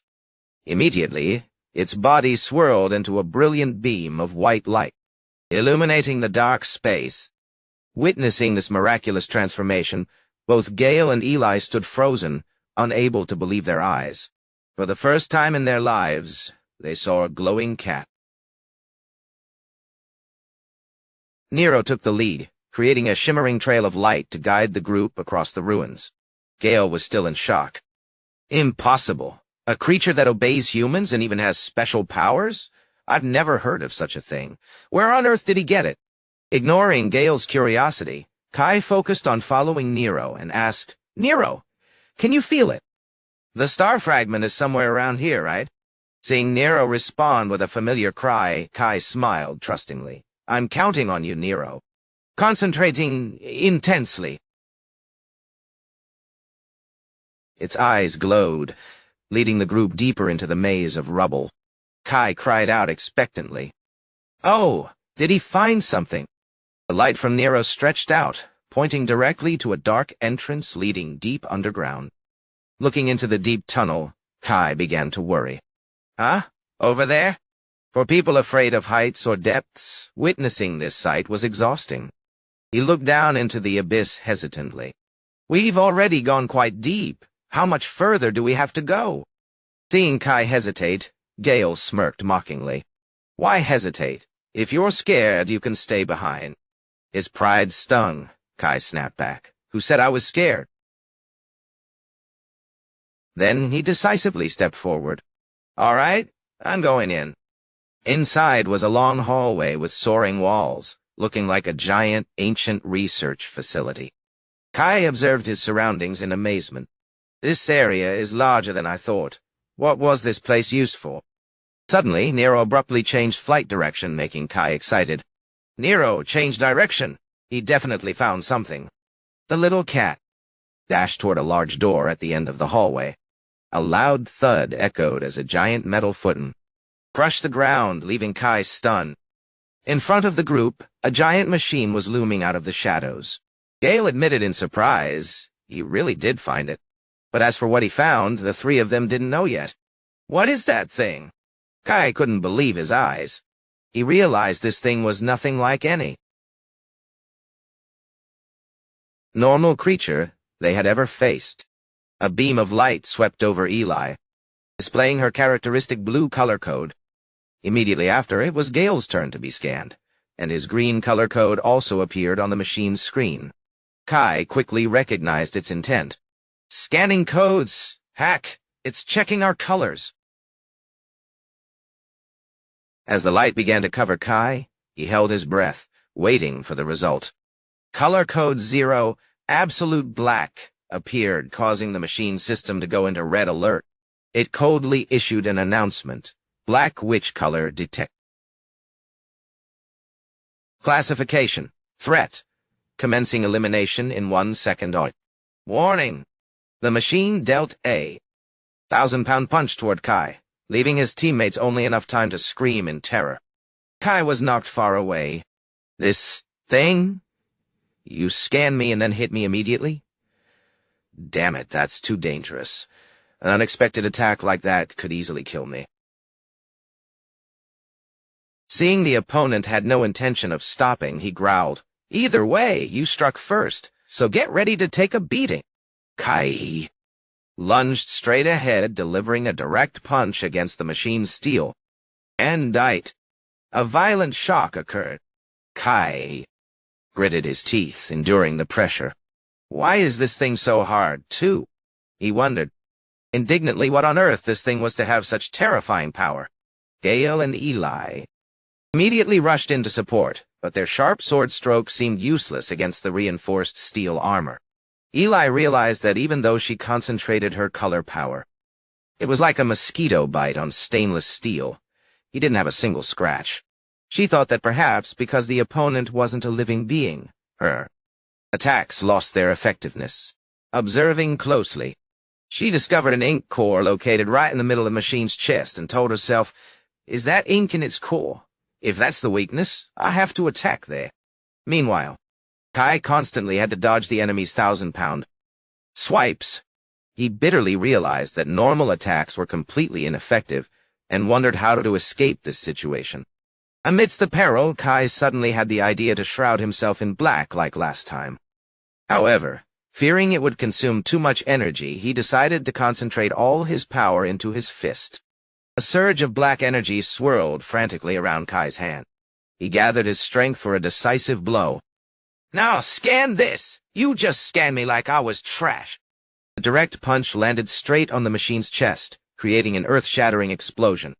The energy core shattered, causing the metal giant to break into pieces and collapse before the overwhelming power of black. Kai panted heavily, exhausted after the blow that consumed too much strength, while Gale and Eli approached the ruined scene with looks of utter amazement. Kai picked up a strange sphere from the rubble. He realized this core looked completely different from what he usually saw and thought. If I bring this back, Mary will probably love it. However, the brief peace was quickly shattered by Eli's scream. Kai, what was that power just now? She demanded he explain clearly to use as reference for their future rematch. Gale also grumbled resentfully, Hey, if you had that, you should have used it earlier. I wasted my color for nothing. Kai could only reply wearily, How can you complain like a victim? It cost a lot of color, so I really didn't want to use it unless I had to. As they moved forward, the group stopped dead when a stone door suddenly opened on its own, mysteriously. Nero kept crying out in warning, making Kai ask worriedly, Nero, what's wrong? Is there something over there? He looked cautiously into the thick night. I don't see anything. Are you sure it's safe?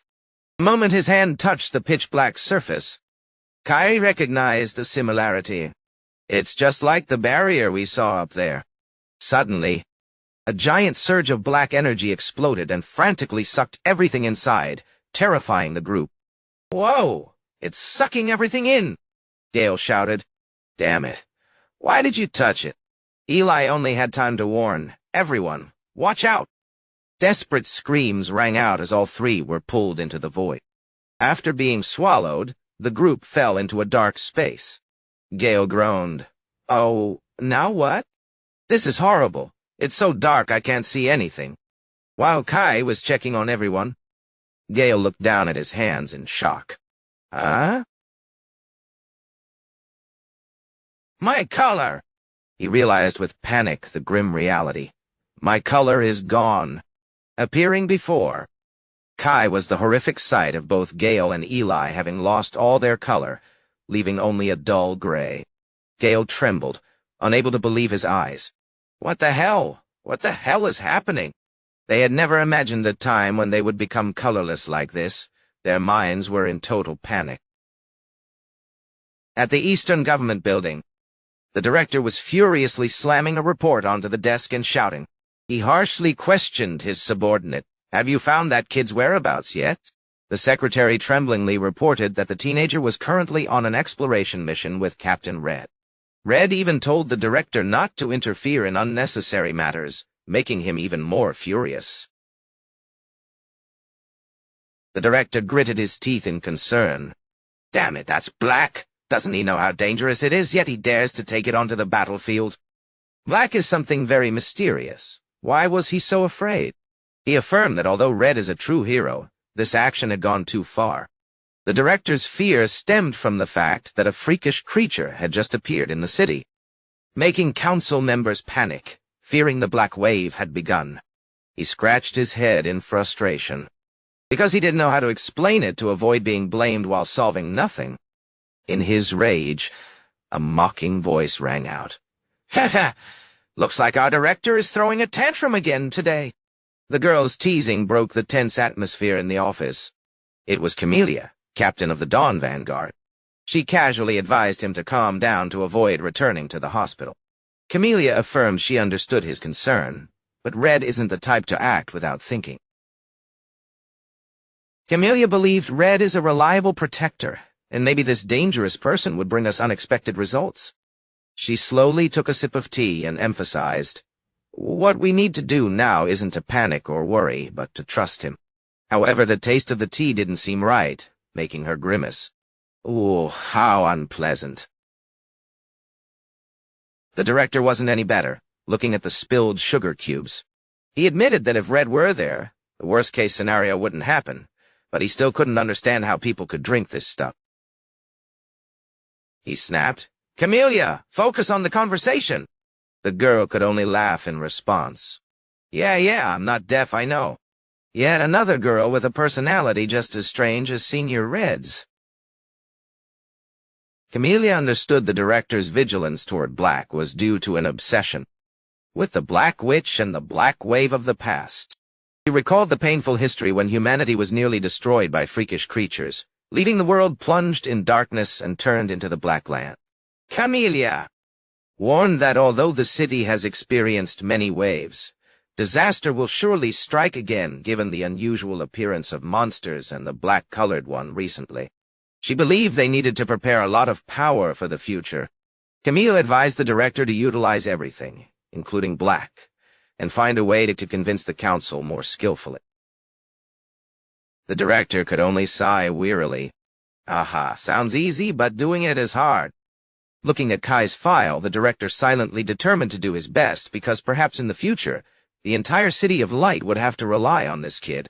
Because of his difference, he might even be the salvation.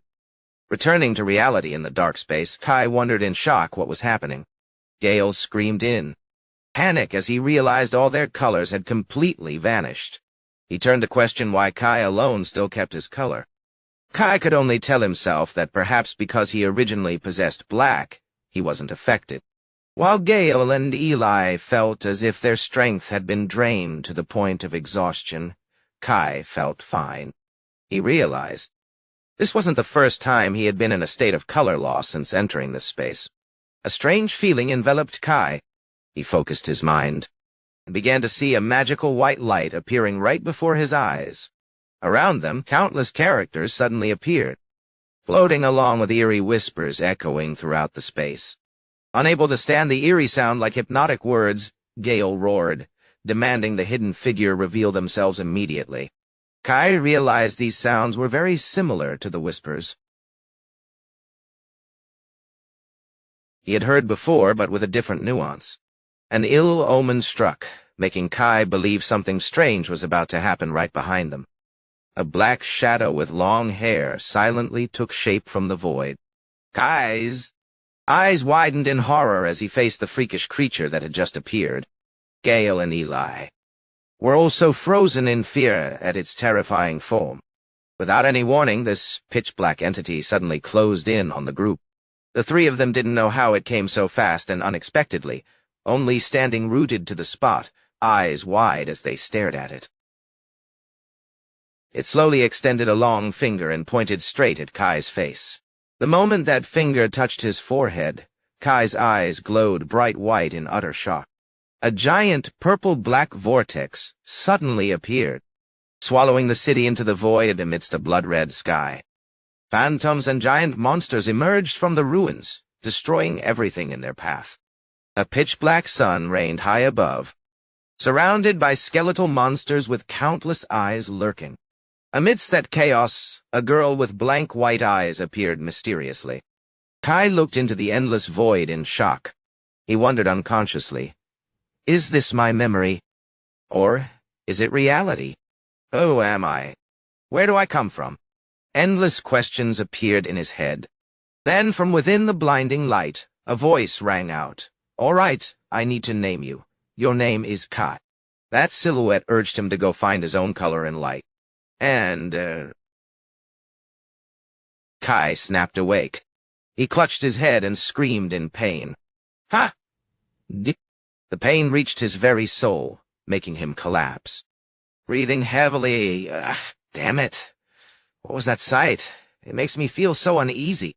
But right in that moment of shattered memory, a name suddenly appeared at the end of that memory, Rumian. Behind him, his two friends were also trapped in their own minds. Gale swung his sword wildly, while Eli collapsed, clutching her head in pain. Keep attacking me, you bastard! What did I do wrong? Everyone die! Get out of my sight now! I'm sorry, sister. Please forgive me. I won't do it again. I promise. Forgive me. It's my fault. Sorry. It's unknown if that memory was related to him, but it left him and his teammates with scrambled emotions, like a psychological blow finding everyone's weakness. Kai looked at his teammates and worried. Their situation didn't look good at all. He told himself this place was too strange. They shouldn't stay long, but must leave immediately. Suddenly, the familiar cue cry rang out, making Kai jump in shock. Seeing Nero was still safe, he breathed a sigh of relief. Nero! Are you okay? Are you all right? Nero kept jumping as if wanting to guide him to something, making Kai wonder, what? Is there something ahead? He decided to trust his little friend. All right, let's check it out. Just follow the path you're creating. Right? Looking at Eli and Gale, who were exhausted, Kai hesitated, but he had to deal with them first. He asked Nero if its ability could help them stabilize. Nero immediately emitted a brilliant light covering the two unconscious people. Witnessing their complexions gradually improve, Kai cried out, "Oh, great! It seems effective. Thanks to Nero, Eli and Gale were more alert but still hadn't returned to their original state. Kai told Nero to stay and protect the teammates. Stay right there. I'll go check. He trudged along the guiding beam of light through the thick night. Although he had gone quite far, the surroundings were still just a void. Kai was impatient. I've gone quite far, but still seen nothing. Mysterious whispers began to surround him. Amidst these mysterious whispers, a voice echoed in his head. No color will touch you. Kai gritted his teeth in annoyance. Ugh, this is irritating to hear. Suddenly, a point of light flashed at the end of the road, making Kai stop. Huh? There's something. Could it be? He rushed toward that light with overflowing hope. Before Kai's eyes appeared a giant structure glowing brilliantly amidst the dark space. He burst out in joy. Finally, I've found the star fragment. It seemed he had finally found the target his senior had ordered him to find. Approaching the star fragment, Kai couldn't help but be amazed by its strange shape and light, completely different from what he had imagined. He wondered if each fragment had its own unique shape. The important thing was to get it. And get out of here quickly. Kai told himself he didn't want to stay in this freakish place for one more second. The moment his hand touched it, a brilliant multicolored light exploded, covering his whole body, leaving Kai stunned. He realized with panic that his absorption ability had automatically triggered uncontrollably. What is this? My absorption ability activated again? This was a mission to retrieve the star fragment, not absorb it. Looking at the swirling light, Kai reassured himself that perhaps it was only operating temporarily. When the light faded, he found himself still standing in the dark space, but felt a distinct change around him. The pitch-black space was vanishing. Kai noted that as the thick night began to recede, the Black Lands indeed always hid horrific mysteries that no one could expect. Seeing his teammates' silhouettes in the distance, Kai called out, "Hey, everyone okay?" Gale and Eli looked at Kai in shock as he stood calmly amidst the darkness. He asked how he could stay so alert, but Kai himself didn't know the answer. He excitedly held up the item in his hand. More importantly, look. I found it! The star fragment. Gale looked surprised because the thing Captain Red mentioned looked too small, but he had to admit the giant amount of color contained within it was extraordinary. Gale wondered if Kai truly hadn't been affected until now. He affirmed he was still completely normal. While celebrating the victory with his teammates, Nero the cat suddenly lunged forward, opened his mouth wide, and swallowed the star fragment right in front of the three of them. The group was frozen in shock. "Nero, why did you swallow it?" Kai screamed in panic as he saw Nero swallow the precious item. "Nero! That's not food." Gale went crazy, lunged forward to grab the little cat, and shouted, "You idiot! Spit it out! Spit it out right now!" Seeing his friend treated brutally, Kai roared angrily, "Hey, you bastard! What do you think you're doing to Nero?" Although he didn't know why Nero swallowed it, he didn't want his little friend to be hurt. Amidst the chaos, ceiling began to crack violently, followed by dry sounds of breaking. The ground shook violently, making Gale panic. "What's happening? Why is everything collapsing?" Eli urged the group to run for now. All three had to quickly find a way to escape before the entire structure collapsed on their heads, dashing with all their might toward the flickering light at the end of the hallway amidst a rain of rubble. Meanwhile, in another area of the Black Lands, the regular exploration team was standing before the carcass of a giant monster. Commander Arancia sighed in exhaustion. "Ha! Damn it!" A subordinate standing nearby was curious about the identity of the dangerous creature that had just been taken down, observing the marks left on the ground closely. Arancia's face turned pale with horror. These marks? Could it be him? The accompanying soldier confirmed that the frenzied combatant had indeed returned. It was the Blade Demon. A monster in human form with destructive power. Arancia realized the situation was more serious than expected, as the opponent was one of the Black Hands serving under the Black Witch. Just hearing the name made people like her shudder. Reports of chaos at recent settlements were certainly closely related to the Blade Demon's presence. Realizing the situation was out of control, Arancia decisively ordered the investigation to stop there for now. Everyone prepared to withdraw. Although the subordinates were bewildered and regretted the effort, she affirmed the minimum goal of collecting ink and raw crystals was completed. Arancia didn't want to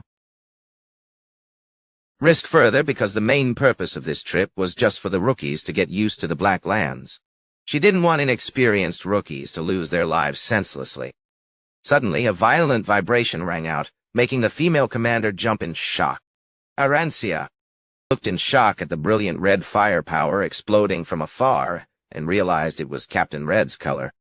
She feared the blade demon was present there and shouted as she felt a surge of pressure approaching. Everyone. Take cover now! A giant pillar of light struck the ground, creating a violent vibration covering the entire area. Arancia immediately drew her giant mechanical hammer, gathered, glowing energy, and swung a finishing blow that tore through space. An explosion of firepower swept away all surrounding threats in an instant. Standing amidst the ruins, Arancia coldly declared, "The exploration is over," not wanting imminent danger for the rookies. She decisively ordered the whole team back to the outpost while she would go join Captain Red. Subordinates took the order to lead everyone away and didn't forget to tell her to be careful. Immediately, Arancia dashed toward the brilliant red light that was constantly exploding on the horizon. At the center of the battlefield, a giant pit appeared with intricate cracks on the ground. Captain Red was in a fierce battle with the blade demon, creating deadly interlaced red and black streaks of light. His opponent was a fearsome entity with pitch-black skin and eyes glowing with killing intent. The blade demon swung a pitch-black greatsword, emitting an overwhelming dark energy that made the surrounding space stifling. The battle between Captain Red and the blade demon erupted violently with powerful collisions. Red strained to withstand the pitch-black greatsword. That was coming down with 1,000 pounds of pressure. Despite possessing powerful firepower, he still felt the cold, killing intent from the opponent closing in right in front of him. Suddenly, Red launched a giant pillar of fire to create a distraction. The blade demon quickly realized the opponent's intent and silently admired. "Nice distraction, old man." As soon as Red struck, he saw through it and quickly dodged. But suddenly, from midair, Commander Arancia unexpectedly appeared with her glowing giant mechanical hammer. She decisively swung a finishing blow.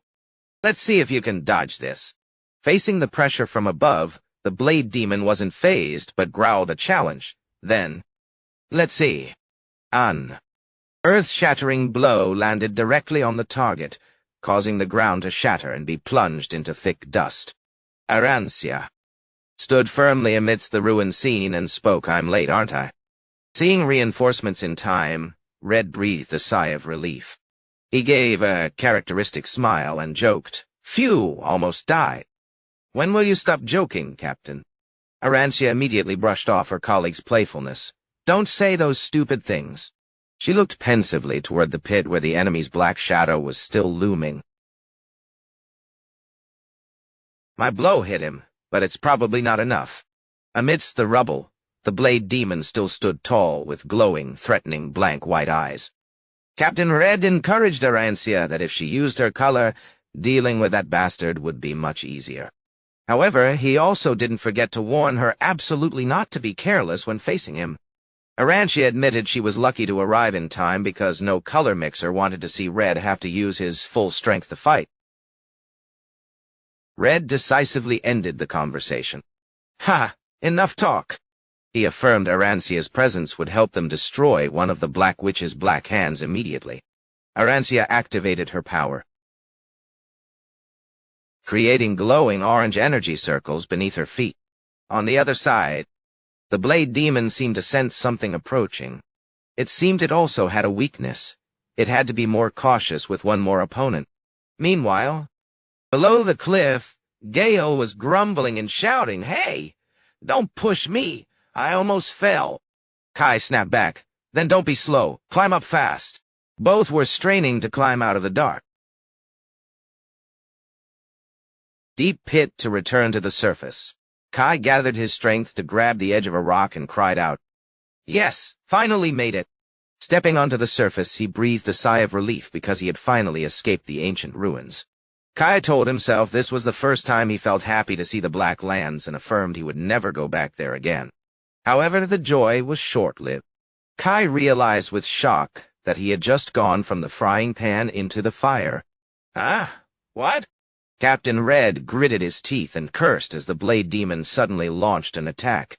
He shouted a warning to his teammates, "Dodge now!" The monster moved with horrific speed. Red continued to scream, "Don't get hit!" He dashed like a phantom, aiming straight for the group of rookies that had just appeared. In a split-second situation, Gale and Eli immediately drew their weapons and charged energy ink.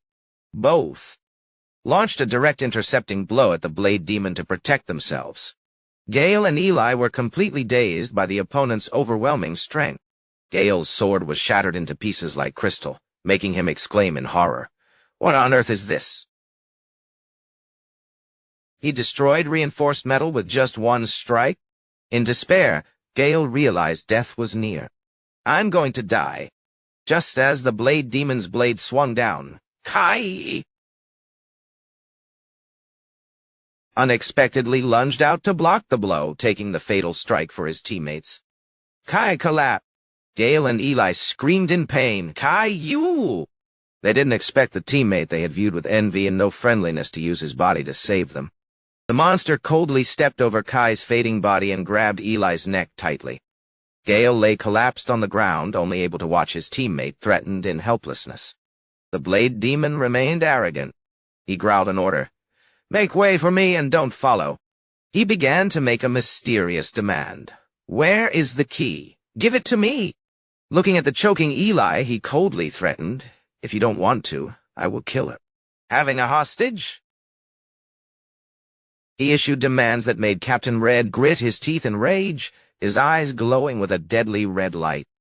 Beneath his feet, Kai still lay motionless amidst the rubble. Red panted with tension, cursing the bastard in his head. The situation had become a total stalemate now that Eli's life was being held hostage. The Blade Demon kept up the pressure. "Decide quickly." Eli was so terrified she burst into tears as the blade pressed against her neck. However, amidst the rocks, Kai's hand suddenly twitched along with a groan of intense pain. Arancia shouted in fury, "You bastard! What do you want us to give you? What nonsense are you talking?" While everyone was focused on the confrontation, all eyes suddenly shifted behind the Blade Demon. Captain Red called out Kai's name in shock. Even the demon himself turned pale with terror as he felt a horrific killing intent. He looked tremblingly at the figure looming upward and stammered, "What kind of thing are you? I thought you had kicked the bucket." Kai stood tall amidst the night, his entire body covered in a swirling black aura like dark tentacles, radiating a terrifying pressure that seemed to suffocate the surrounding space. His form now no longer resembled a human, but a powerful and fearsome dark entity rising from the dead. The Blade Demon gasped as he saw the black energy surging from Kai. He couldn't believe his eyes. Why would a human possess the color black? Kai's hands were now completely shrouded in darkness, emitting a staggering pressure that made the surrounding space shake. The Blade Demon was immediately pulled back by a giant gravitational force. Captain Red and Arancia stood frozen in astonishment at this transformation. In Kai's mind, an urging voice echoed repeatedly, "Come here! Right now! Hurry up!" That sound wouldn't stop, and in the blink of an eye he closed in on the Blade Demon, making the monster completely lose the initiative. Witnessing that scene, Red exclaimed worriedly, "Damn it, Kai! Have you been swallowed by the black?" He couldn't believe the teenager before him had turned into one of the fearsome black hands. A hand of darkness gripped the opponent's face tightly, making the Blade Demon scream in pain. "Is he stealing my existence?" He realized with shock that this wasn't an illusion, but a real power devouring his life. In the thick night, Kai's eyes glowed threateningly, aimed straight at the enemy. The Blade Demon suddenly realized a horrific truth. Could it be? So it's you, the key. Countless freakish mouths with sharp teeth emerged from the darkness surrounding Kai, frantically biting and devouring the demon's body. He was completely silenced, unable to resist the rise of a destructive power. The freakish mouths from the darkness bit frantically, making the Blade Demon howl in despair. "I can't let you end me like this. I will start with your arms and legs first." Just as Kai finished speaking, it was the end of the line for the Blade Demon. The Blade Demon certainly wouldn't give up without a fight. He drew his sword and swung a strike with all his might toward Kai. A massive collision occurred, creating a violent shock that shook the entire land. "They, Bell?" Blade Demon was equally appalled to find his strike completely ineffective against the dark defense. No effect. He stood stunned, trembling as he watched the fearsome entity looming closer. The dark tentacles from Kai continued to stretch out, surrounding the enemy in a deadly vortex. Seeing death near, the Blade Demon bitterly admitted in despair, "I didn't think it would end like this." At the moment, he was about to be swallowed. Completely, an authoritative shout suddenly echoed across the battlefield. "Look straight at me." In the middle of the tension, why did she suddenly shout like that? Commander Arancia dove down from above with a surge of brilliant orange firepower. She swung her giant hammer, creating an earth-shattering energy slash, and declared loudly, "It's time for you to die!" Got it? The direct smash hit the Blade Demon's stomach. The Blade Demon silently calculated that he had to temporarily retreat because the most important goal, finding the key, was complete. Seeing him suddenly leap away, Arancia shouted in surprise, "Huh?" She yelled at the cowardly demon in fury. "Are you kidding me, you bastard?" After causing a mess, he just runs away when it gets disadvantaged. That's it. She ruined everything, didn't she? Arancia hurriedly reported the enemy's escape direction to Captain Red. "Sir, he's running that way." Red. Immediately determined they had to stop him before he reached the abyss. He dashed off at a horrific speed, closing in right behind the Blade Demon, and spoke coldly. "Hey!" Red stared with killing intent and questioned, "Where do you think you're going?" His hand gripped the glowing red sword hilt, preparing to unleash a finishing move. A special technique called chroma. Extinguished flame was unleashed, striking directly at the Blade Demon's position. The powerful slash created a violent shock, shattering the ground under horrific heat and pressure. The Blade Demon groaned in pain. He realized with shock that the power just now was chroma. The wound caused by the red flame made his body begin to dissolve, losing the ability to self-heal. He thought in despair, "I can't recover." Captain Red casually declared, "Now we can fight seriously, right?" Before the opponent could even regroup. As fast as lightning, he lunged and delivered another heavy blow, knocking the opponent far away. He gritted his teeth and threatened, "It won't end like this next time." Before disappearing into the void, he still didn't give up his ambition. "The key will definitely be mine." Hey! Shocking explosion occurred. The enemy managed to escape into the deep darkness. Under Red's helpless observation, Arancia eagerly suggested, "Sir, let's chase him." But Red immediately stopped her. "No, going deeper is too dangerous." Arancia looked resentful. "We almost had him." Red stared pensively toward the abyss. "It is what it is. We haven't prepared anything to enter the abyss. Even with light support, this is as far as we go."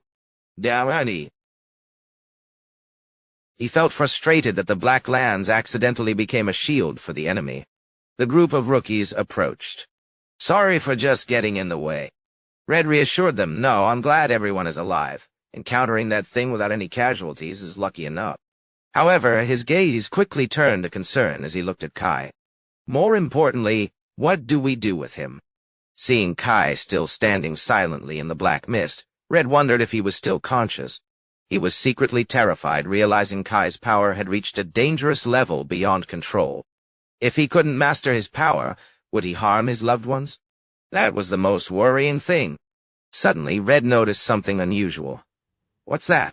He's absorbing the Black Lands itself? A surge of black energy from the ground frantically swirled into Kai-J. Immediately after, the covering shroud of darkness gradually vanished, revealing the white hair and the face of the teenager. Everyone gasped. Red rushed to check when he saw he had regained consciousness. "Are you awake?" Kai collapsed to the ground in exhaustion as soon as the darkness vanished. Seeing his pale body, Captain Red muttered in shock. "No color? Why does a colorless person have such horrific power?" Arancia and the others could only stand silently looking at the boy who had just undergone a horrific transformation. Meanwhile, at another dark corner of the Black Lands, the Blade Demon was suffering from severe burns from Red's firepower.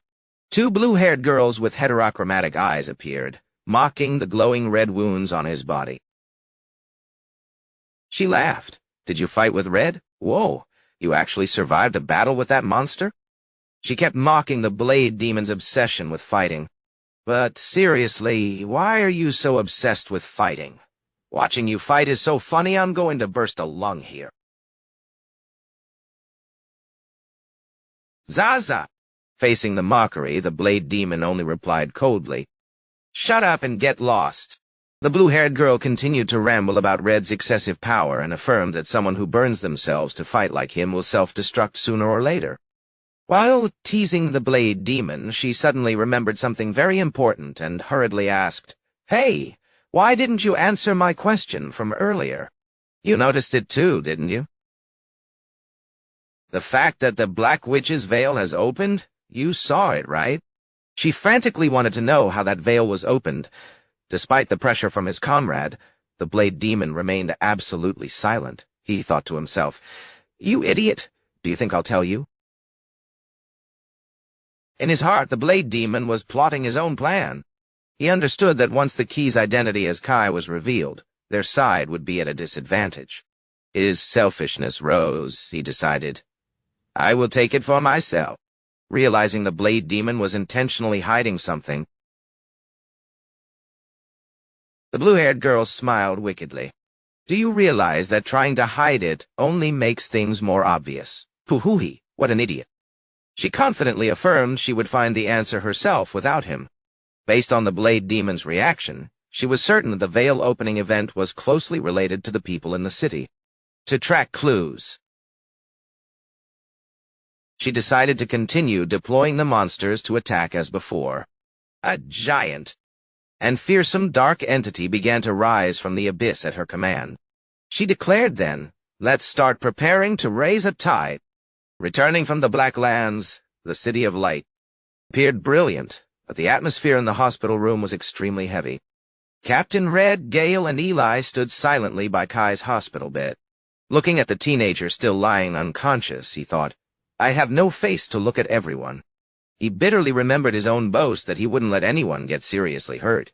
Yet now, he couldn't keep that promise. Red looked at Kai apologetically. I'm sorry. This turning out like this is entirely my responsibility.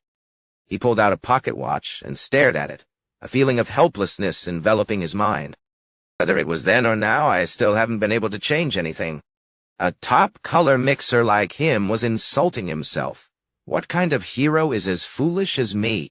Truly a teacher and senior full of love and responsibility. Seeing the commander so tormented, Gale spoke up to comfort him. Not at all, sir. Considering the survival rate of rookies, this ending is quite lucky. On the contrary, I think it's thanks to the two captains' help that everyone survived. Red only remained silent, his face still not over the sadness. Though appearing calm on the outside, Mary was in utter turmoil. What the hell is happening? She secretly observed the high-ranking color mixers who suddenly appeared and claimed to be Kai's teammates. But no one was injured, except Kai. When she saw Kai return alone in an exhausted state, Mary had been very suspicious of them. After interacting for a while, she breathed a sigh of relief. But it seems they aren't bad people, thank goodness. Mary looked worriedly at Kai, who still hadn't woken up. But when will he wake up? Facing them alone is very stressful. She reassured herself with the nurse's words that Kai's condition was nothing unusual, and he would wake up soon. Captain Red turned to ask Mary, Your name is Marisa, his friend, right? Mary awkwardly confirmed, yes. Red smiled reassuringly. As you heard just now, don't worry about his condition. And hey, there's something I want to ask. I'm looking for a small creature named Nero. Do you know where it is? Right. Busy worrying about Kai, she had also forgotten the little friend who had followed him. At that moment, Gale's eyes widened in surprise when he saw two tiny black ears looming right behind Kai's head. He pointed tremblingly at the hospital bed and shouted, Oh! There! It's right there! Seeing the black cat intentionally hiding behind Kai's pillow, Gale roared in fury, "You brat, show your head right now!" Nero could only tremble, sneakily looking at the green-haired guy throwing a tantrum right in front of him. Gale still wasn't over his anger. He began to recall what the cat did and started the accusation to the captain. It was that thing that swallowed the star fragment. He grumbled and scolded Nero for suddenly disappearing and causing trouble for the team. "Do you know how miserable we were trying to explain your disappearance?" Unable to contain his rage, Gale lunged to grab Nero. "Come here right now!"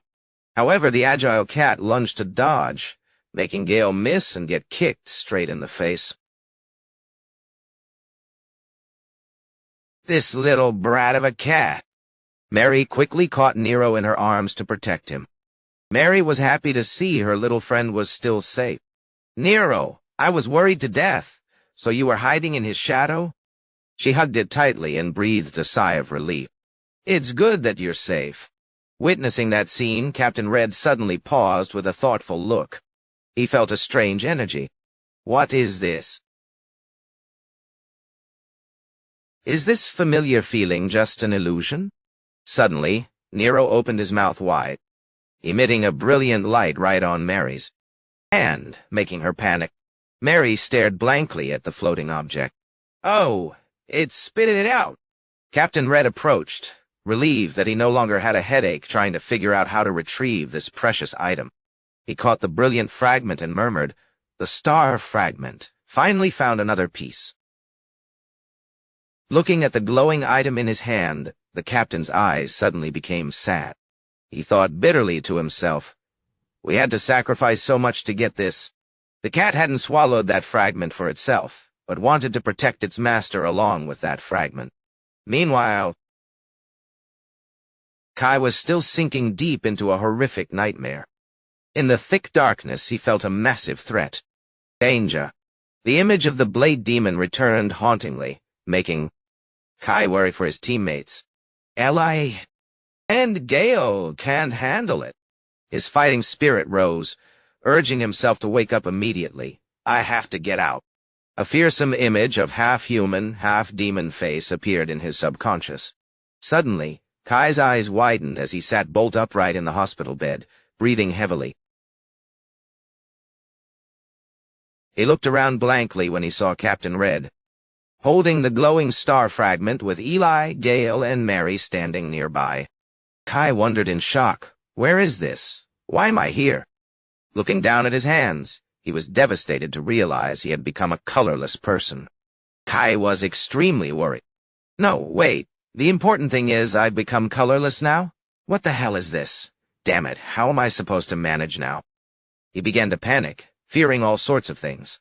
They know I'm like this. Will I be kicked off the team? Seeing him hanging his head, Captain Red spoke up. "Look up. Did you commit some serious crime to make such a depressed face?"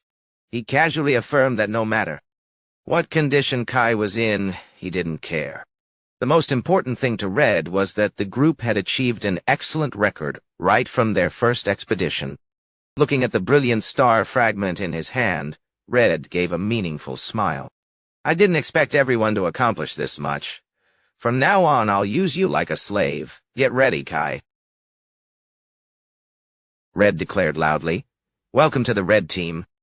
Kai was stunned for a moment, then gave a sigh of relief. He replied decisively, "Yes." Fearing he'd be kicked out like in the past, he didn't expect them to overlook everything and still invite him to stay. He was so happy. After handing over the preliminary work, Red signaled that the group was free to chat and then disperse. He turned to the door and announced, "As for me," Red said he was going to meet Lord Luminous to report the situation. Before leaving, he didn't forget to tell the rookies to rest comfortably until special instructions from the exploration team arrived. The hospital room door slammed shut, leaving the three friends behind. Eli looked at Kai and spoke. "Kai, you probably have a lot to explain, but I won't ask in detail." She hesitantly asked if he remembered anything that happened after he lost consciousness. Recalling Captain Red's instruction to keep the Black Power a secret, Kai acted awkward and replied, Actually, I don't remember very clearly. Seeing him answer hesitantly, she knew Kai didn't want to say more. Eli sighed and decided not to pursue it further. All right, let's let it go for now. You probably have things you want to keep hidden. Kai could only give a forced smile. It's not like that. I'm telling the truth. However, in his heart, he was still full of worry. But is there a way to go back to being black like before? Seeing her friend's gloomy face, Mary laughed triumphantly. Don't worry about that. I prepared things for this case. She began searching through the luggage. Wait, I left it here. Oh, after a while of fumbling under the curious eyes of Eli. And Gale, Mary cried out in excitement. Found it! Black ink! Eli was stunned to see that pitch-black liquid. Mary casually explained. I sneakily took it from the warehouse. It's waste material.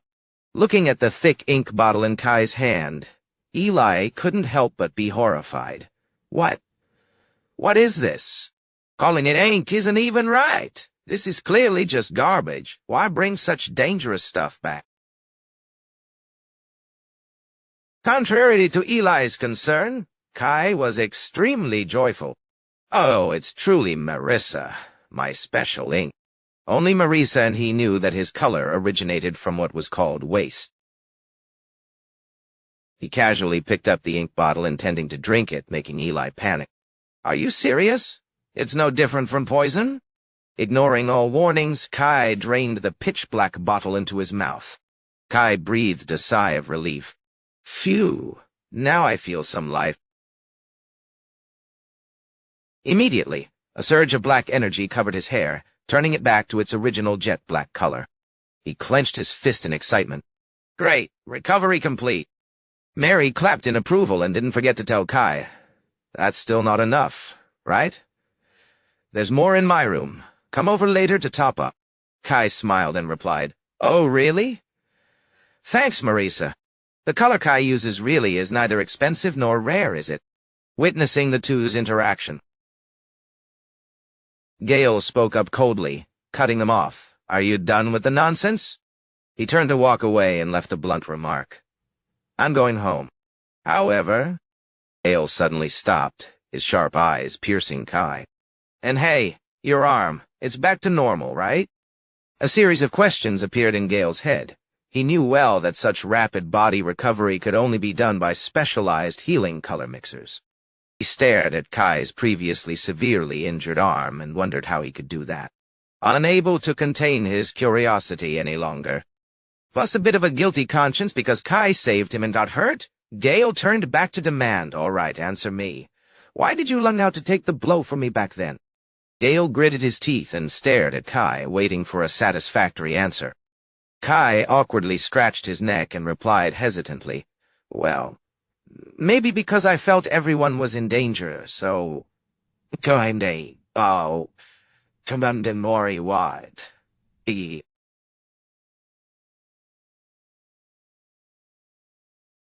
honestly shared his thoughts at the time, that he believed his strength could stop the attack, though admitting he almost died. Kai's explanation was like adding fuel to the fire, making Gale explode in rage. He lunged to grab Kai's collar and shouted, Don't lie! Who told you to help, huh? Gale stared with killing intent, his voice low with resentment. I absolutely hate that hypocritical face of yours. Kai could only stand there blankly, dazed by the opponent's unreasonable anger. Witnessing that scene, Mary couldn't sit still. She pointed straight at Gale's face and shouted, Hey, you! What the hell are you doing? Why are you suddenly going crazy like that? Being scolded, Gale grumbled, let go and sullenly turned to walk away without another word. Mary looked at his back in frustration. What's wrong with that guy? Going away without even a word of apology. Eli, standing nearby, advised her not to mind because Gale's personality was naturally unpleasant like that. After explaining for her blunt friend, she also prepared to leave. Then, excuse me. Kai politely replied, Yeah, thanks for visiting. Before stepping out the door, Eli didn't forget to remind him that the fight with her would be postponed to another time. When only the two remained, Kai turned to ask his friend, Marie, shall we head back? After Marie's nod, Kai suddenly remembered something. All right, Marie, I have something to show you before we go. Seeing Marie was curious, he excitedly recounted that during the reconnaissance, he had defeated a giant mechanical monster. Kai reached out for an item from a high shelf and said with a smile, I thought you'd like it, so I brought it back as a gift. Ta-da! This is it! It was the energy core of the machine he had fought earlier. Mary stared in shock at the special gift in Kai's hand. This is, Holding the gift in her hand, she was delighted, and thanked Kai for remembering his friend, no matter the circumstances. Meanwhile, at a completely different space, heavy footsteps were echoing in a magnificent palace. A lonely figure was trudging toward the brilliant light at the end of the hallway. It was Captain Red. He walked with a thoughtful face amidst giant pillars, passing through the blinding light gate. He entered a solemn shrine where 5 colored silk ribbons were floating magically. Red spoke leisurely, I'm back. Responding to him was a female voice, gentle and pure, echoing throughout the space. A mysterious woman with beautiful long white hair smiled to welcome him. Come in. I've been waiting for you. Just then, Red stood before her with confidence. It's been a long time since I've had good news to report to you. You know, he gave a triumphant smile and affirmed, just as you predicted, we can now open the Black Witch's veil, Lord Luminous. Luminous looked at him with deep, powerful blue eyes, radiating the ethereal beauty of a deity. At Mary's mechanical workshop, the atmosphere suddenly became extremely excited. Mary was carefully examining the metal core her friend gave her. The more she looked, the more she exclaimed in surprise, damn it, unbelievable. She cried out in amazement, I've read about this in books.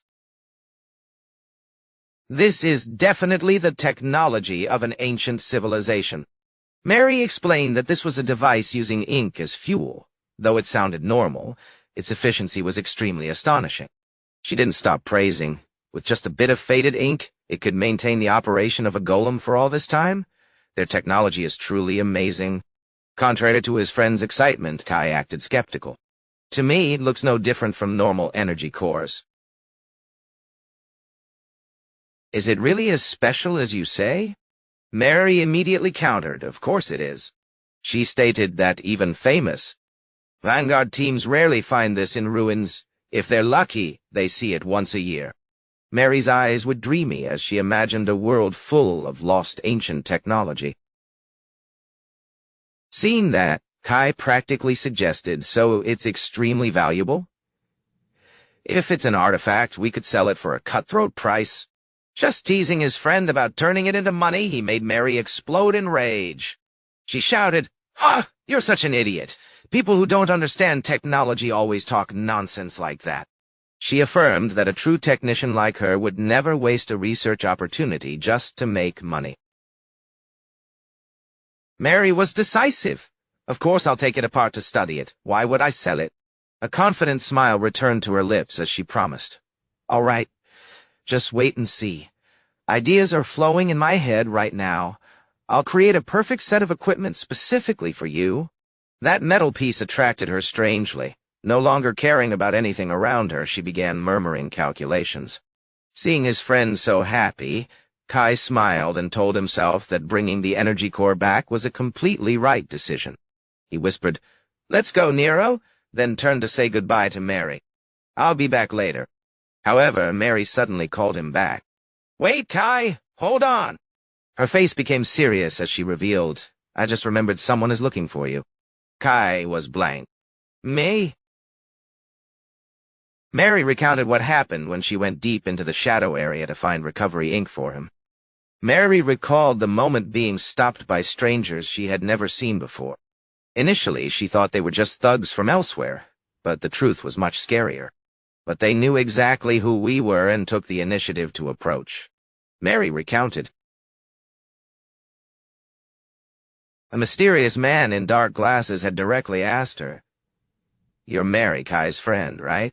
He coldly declared, "Our goal is to meet the black ink person everyone has been rumored about lately." Sensing an ill omen, Mary had immediately run away. Hearing this, Kai was extremely worried. "Mary, it's very dangerous. I told you not to go into that area alone. Luckily you weren't hurt and managed to escape." "Everyone, do you see how reckless this friend is?" Mary replied in a low voice. "I know, but this time it was an emergency." Mary worriedly warned Kai, "If you see those suspicious people again, don't get involved with them anymore, Kai."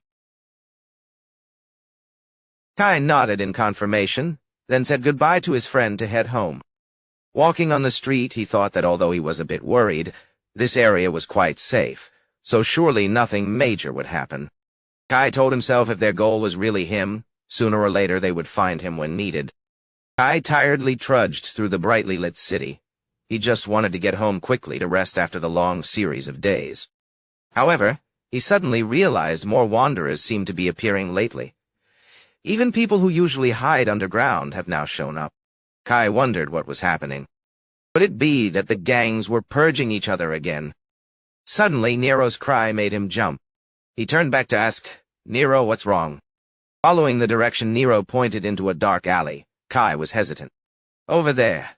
Is there something in the alley?" He reminded his little friend that going deep into the shadow area was very dangerous. But Nero still urged him to go in that direction. He had to give in. All right, I'm going in now." Kai believed Nero's intuition was always accurate, and surely something was hiding inside. Taking this opportunity, he decided to test what he had practiced by concentrating black energy into his eyes. Kai noticed his vision had changed on its own many times, helping him see things normal people couldn't. He hoped mimicking that would be useful for detecting danger in the dark. Kai whispered, "Vision inversion!" He cried out when he saw the skill succeeded, but immediately was stunned in amazement. Appearing before Kai's eyes, at the end of the deep alley was a silhouette radiating a brilliant white light. He wondered in shock, "What the hell? Is someone really there?" It was a woman with white hair and deep blue eyes, standing quietly amidst an aura. Kai shouted vigilantly, "Hey, who's there?" At the end of the alley, a figure in a hooded cloak loomed and replied in a deep, muffled voice, "I've been waiting for you." Kai stopped, thinking to himself, "Wait, why does this person know me, and why did the cat tell me to come in here?" He realized if this was the person who had been hunting him for so long, he had to catch them to interrogate them. Only then could Mary's safety be absolutely guaranteed. Without a second of hesitation, Kai took a running start and dashed toward the mysterious door where the shadow was standing. Just as he stepped over the boundary, Kai was stunned as the surrounding space suddenly shifted. He cried out in shock. "Huh? Ah!" In front of him now was no longer a dark alley, but a brilliant white space with a giant multicolored light pillar reaching to the blue sky. Kai couldn't believe his eyes. My God!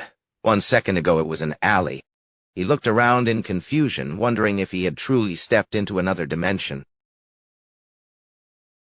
Right then, a pure voice suddenly rang out from behind. "Interesting." The voice continued to echo.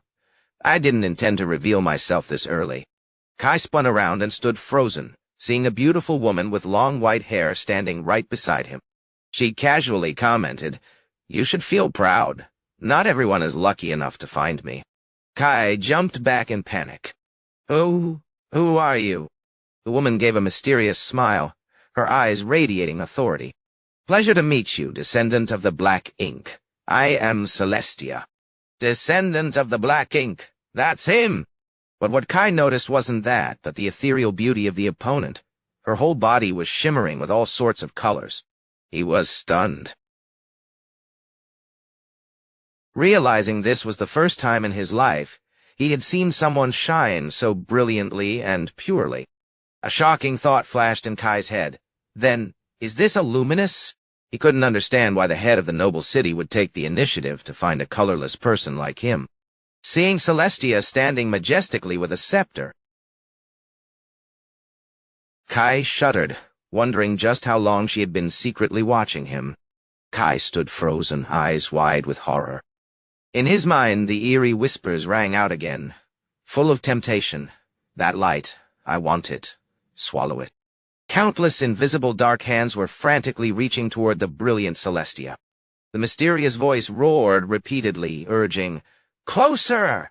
Swallow that light right now!" Immediately, Kai's whole body trembled, his face completely swallowed by darkness. Radiating a bone-chilling, killing intent, Kai began to feel his body losing control. Witnessing that scene, Celestia couldn't help but be surprised. Suddenly he's being swallowed by the black. How strange. I didn't do anything. Though she had heard Red's account, seeing it with her own eyes. A teenager so deeply corroded by darkness, yet still surviving, left her extremely amazed. Celestia realized Kai hadn't been turned into a black witch. This suggested some mysterious connection between the two. She thought, some council members want to eliminate you, but I don't. Celestia affirmed with eyes glowing with all colors. She highly valued Kai's potential, since he could resist the darkness's assimilation, an extremely precious ability to protect the city. To her, one shouldn't be too idealistic about methods. If Kai could utilize the dark power, then use it. Celestia gripped her scepter, emitting a blinding light. Great achievement only comes when we dare be reckless. So first, let's chat a bit. Thanks to the light from the staff, Kai snapped awake. He collapsed, breathing heavily in exhaustion. Ha ha! Damn it! From before until now, this time that voice rang out more clearly than ever. Celestia's curiosity grew. She asked if that was the voice of the Black Witch. Or not. Kai could only shake his head. I don't know. Just some quite strange whispers. Seeing him so tense. Celestia laughed reassuringly, saying she only wanted to meet because Red had mentioned him. She continued gently. By the way, I want to thank you on behalf of the city. Kai asked blankly, Huh? What do you mean? I don't remember doing anything for the city. He forgot that he was the one who retrieved the star fragment, but Kai also didn't know how important that fragment was. Kai looked blankly at the brilliant star fragment in his hand. She explained that few understood the true meaning of this fragment for the city, and anyone who brought back such precious light deserved the deepest thanks. Kai replied hesitantly, but that was also thanks to... Kai Celestia, Seaya, Siao, Noidogo, Latan, Kiaozi, CIA, Toan Dogun, Loin, Vien Red, Fantabi, Shon, Ontran La Se, Jinglia, Ban, Dem, Tsh, El Ha, Ban. Toarsi, Sang Dongi, Binchi Ashako, Konumsi, Sang En. TLN Anyana Nichen, Tufangi Ratsi Kajapi Vundodon, Nen A Ondea, Fe A Fandogu, Be A Fon Zaurelpe, Manva Avins.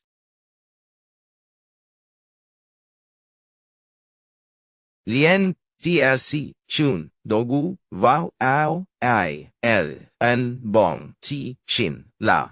Zong Jint, Jano, Gich, Chung, Jo, Diengi, A.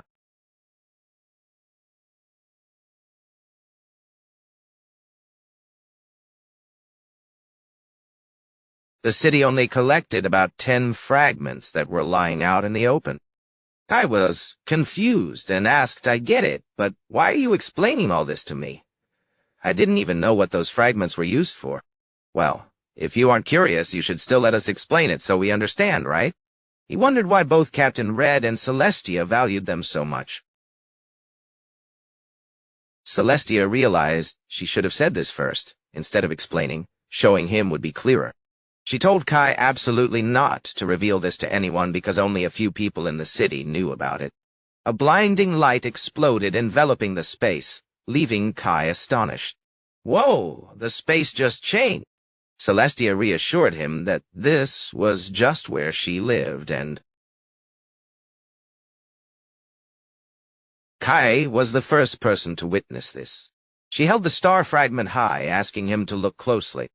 Light erupted from the darkness. A giant pillar of light emitted from the fragment, creating an earth-shattering energy pulse aimed straight at the horizon. Kai's eyes widened, frozen before the unbelievable sight. He was appalled to realize the black land, dark for 1,000 years, was being powerfully pushed back by that stream of light. Now he finally understood they needed the star fragments to push that darkness further away. Breaking news! Emergency news! The newsboy's shout echoed through the streets, signaling a new dawn for the metropolis. Citizens flocked to the streets, stunned by the information that Lord Luminous had driven away the Dark Zone and reclaimed territory. The crowd buzzed incessantly. Was that light yesterday, Lord Luminous? They couldn't believe their eyes, seeing this as a miracle helping humanity reclaim land after 15 years. Everyone believed that as the territory expanded, the city would be safer from monsters. Although curious about the identity of this savior who rarely appeared, everyone understood he had to guard the Dark Zone to protect the light for the city. This event opened up countless new opportunities, promising abundant resources and ink from the newly liberated lands. The great houses began to stir, forming new vanguard teams, ready to invest to seize the majority of the benefit. Amidst the city's commotion, Kai sat quietly in his room, reflecting on everything that happened yesterday. He remembered the brilliant silhouette of the God of Light, and the question echoing in his mind. Now he felt how important finding those star fragments was to the people. Celestia explained that the star fragment Kai's group brought back could do many things, and it was truly extraordinary. However, she also issued a serious warning. You must be careful. The demons are also eyeing this area. If they learn of your power, they will surely hunt you to the end. The image of the Darkblade demon appeared as a reminder of the lurking threat. Despite that, Celestia affirmed the city would always protect Kai from their attacks. She expressed regret because the city currently had to devote all its strength to survival, so she couldn't give him much more. Celestia emphasized that she herself had to focus on preventing the Dark Zone from encroaching. So she couldn't leave for long. Looking straight into Kai's eyes, she reminded him, "You are someone special. There will be many who are both afraid and want to exploit your power." She pledged to try and prevent bad things before they happened and encouraged Kai to keep being a color mixer the way he wanted. After ordering Kai to return, Celestia smiled. "It was a pleasure talking to you." But as he walked away, she suddenly spoke up. "The reward for the red team. I forgot to prepare it." Kai stopped, completely taken aback. So it turns out she just came to give empty thanks. It was time to get to work. After resting for a full day, Kai wondered what he should do next. He suddenly thought of Mary. She must be having a hard time because her ink reserves were almost depleted. Taking advantage of his free time, Kai counted the small amount of money in his hand and came up with the idea to go ore mining like in the old days to earn extra income. A fake Kai walked the street and stopped in front of a building with a ancient and magnificent architecture. He secretly admired it, not expecting a day would come when he could set foot here. This was the gathering center where famous color mixers frequently congregated. Back when he was a colorless person, Kai didn't even dare approach this place. But now he could hold his head high and walk in as a true color mixer. As soon as Kai appeared, the surrounding atmosphere suddenly became buzzed. Eyes turned toward him with curiosity. "Hey, what's that?"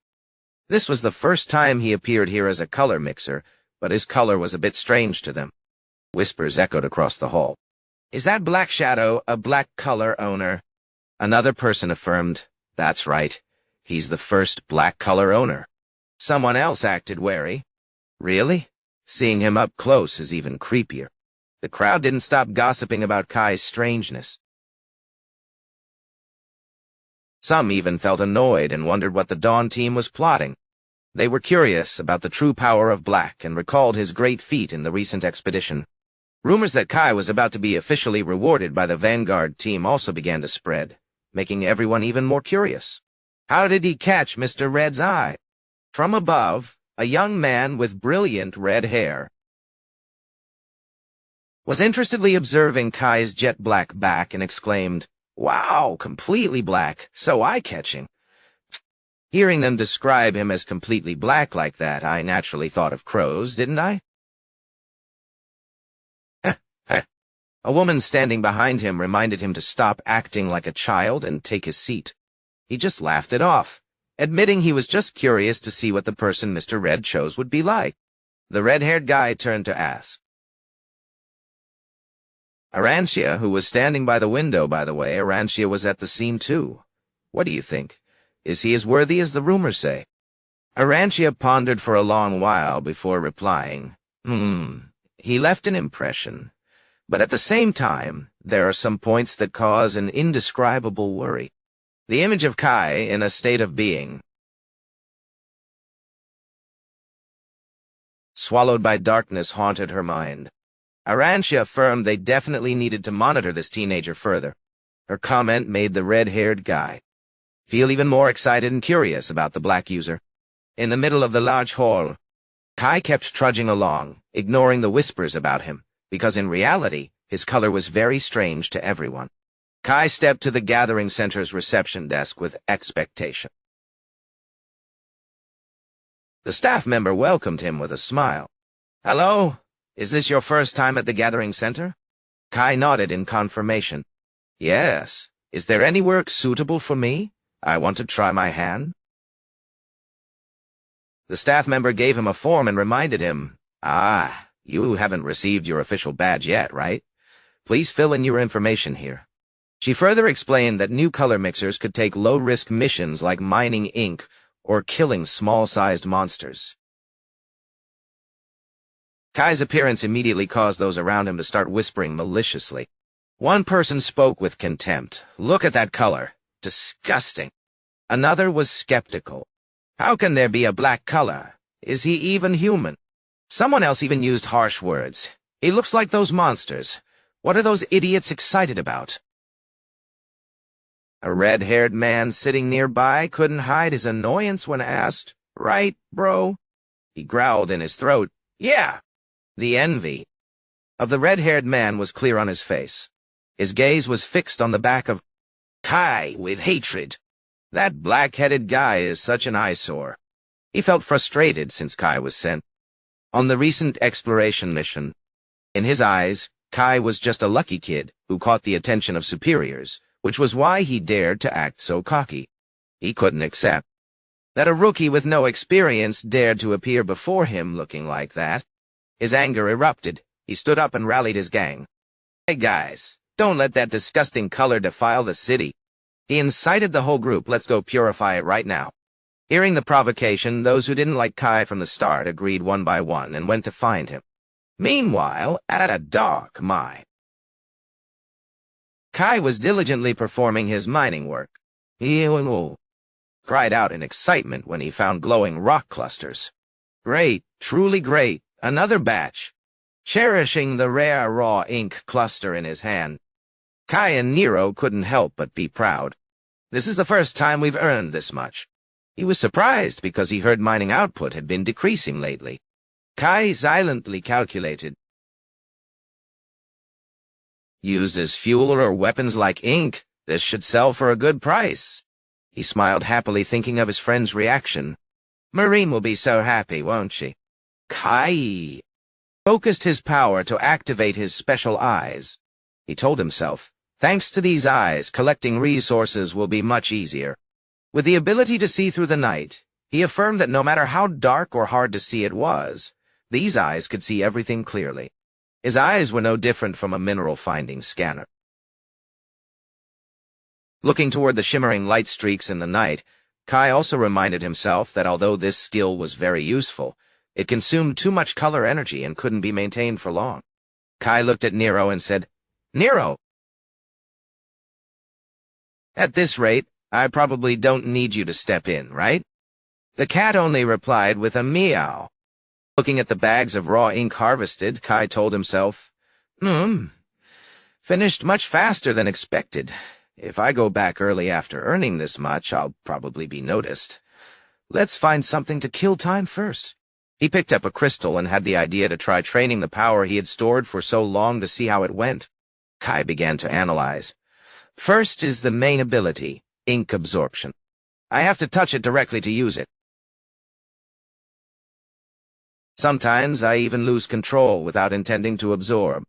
Thinking of the future, I must master this power. To kill time, he found ways to fix his weaknesses to make them more perfect than before. Kai was impressed holding the blue stone in his hand. Wow, this quality is great. The color is so bright it must be expensive. But as soon as he touched it, the black aura from his hand suddenly erupted, devouring the stone's color. Kai screamed in panic, "Oh wait, don't! This is expensive!" In the blink of an eye, the precious stone had turned pale white, making him feel pained. Don't be self-conscious and then act recklessly. This is so annoying. Despite the regret, Kai still realized one important thing. But just now, I think I grasped a bit of a secret. The brighter and more vivid the color, the easier it is to riot. Especially when hearing that strange whisper, it becomes even more serious. Luckily, I found the cause. Over and over again being urged by that sound. Now I finally understand.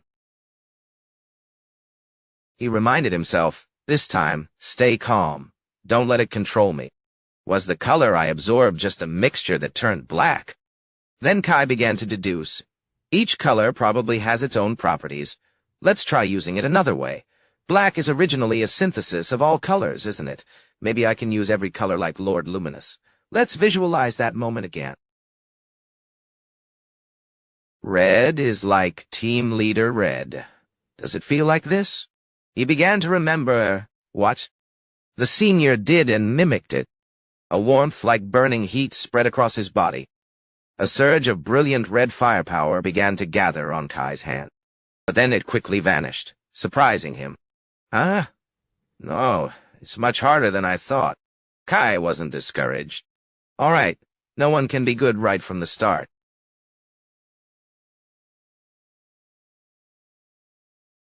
Let's be determined. I'll practice until the sun goes down. Just like that, he sat alone at the ore yard, practicing diligently until late at night before Kai finally trudged back carrying heavy bags of ore. He walked while telling himself, was I a bit too harsh on him? Suddenly a mocking voice rang out from ahead. Ah, is the 1,000-year-old old turtle finally showing its face? Kai stopped when he saw 4 silhouettes blocking his path. The red-haired guy stepped forward with a sinister smile. I didn't expect to meet the city's celebrity in a place like this, huh? He stared at Kai with hatred. I'm so glad to meet you, you bastard. Looking at the group full of killing intent.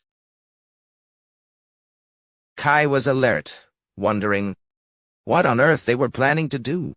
Kai was completely blank, not understanding what was happening when a group of strangers suddenly blocked his path.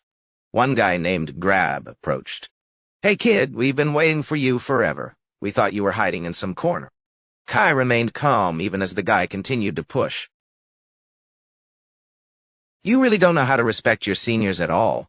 If you know what's good for you, give us that bag. Looking at the sparkle, it's colored ore, isn't it? Good stuff. Grab's accomplice, Gray, also added excitedly.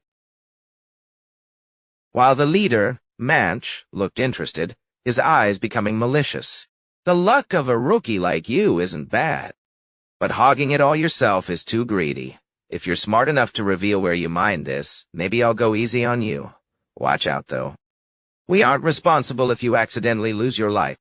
Kai didn't say a word, quietly placing the bag on the ground.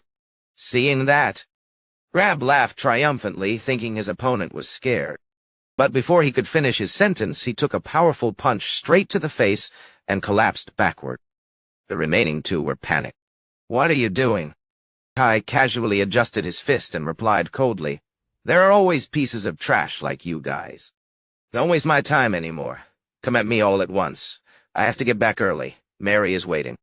Crap lunged with a knife in hand, but Kai avoided it effortlessly, unleashing a counterattack that sent him slamming into the cliff, shattering the rocks into pieces.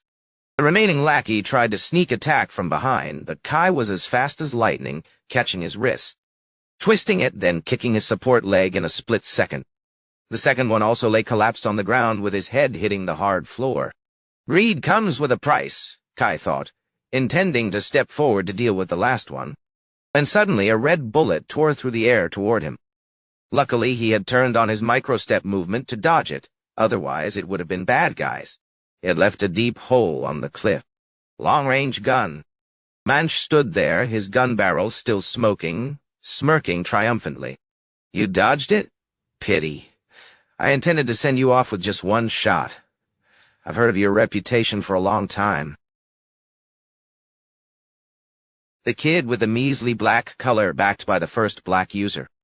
I find that color of yours disgusting. I've changed my mind. You have to die today.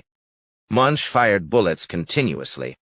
Kai dodged while using footwork to close in, but every time he intended to strike, the guy would shoot at the ground, creating crystal blocks that blocked his way. Munch replied to himself, My blood is crystallization. It can create rubies and bloodstones. Combined with this gun, my bullets are infinite. How can your trashy black color compare to me? Kai hid behind a boulder, breathing deeply. Black aura began to radiate around his body. He recalled his previous reckless moments and understood that, if he only defended passively, he would soon run out of energy. Right then, the henchman who had just been defeated suddenly lunged to hold Kai tight. Shouting, boss! Shoot! I've got him! Munch didn't miss the chance to pull the trigger. The bullet pierced through Kai's mind. But instead of collapsing, Kai still stood tall. Only the black aura on his forehead swirled. He had absorbed the bullet. Munch was horrified. Impossible! I hit him right in the head! Kai slowly brushed off the black mist on his body, his eyes sharp. You're done shooting, right? Now it's my turn. The red-haired leader was appalled to see Kai still safe and sound after the direct shot. Wait! Stop joking! I hit you with my armor-piercing bullet. How are you still standing like nothing happened? Impossible. He reassured himself that Kai was just trying to act strong to hide internal injuries. You're just pretending to be strong, right? That old trick won't fool me. Even if you resisted it, your insides must be smashed to a pulp. Meanwhile, Kai realized the situation hadn't changed at all. If the opponent still held a weapon, he would forever just be a target for him to shoot at. Although his bullets were no longer scary, he understood he needed a more effective attack plan. The atmosphere was as tense as a guitar string. Kai silently evaluated his current ability. It consumes color terribly. Compared to the amount of color absorbed, it costs much more. He told himself if he used it recklessly, he'd run out of color in a heartbeat. So he had to prioritize dealing with this annoying opponent first. To close in on him easily, Kai decided to try a new trick. He reached out toward the opponent and said, Then shall I try it out? Let me borrow it for a bit. The red-haired guy was blank. Kai continued coldly. Ah, that ability you just used. I want to try it too. Immediately, the black aura from his palm began to retract and compress into a sharp form, looking no different from a copy-paste error that somehow still ran smoothly. A jet-black spear.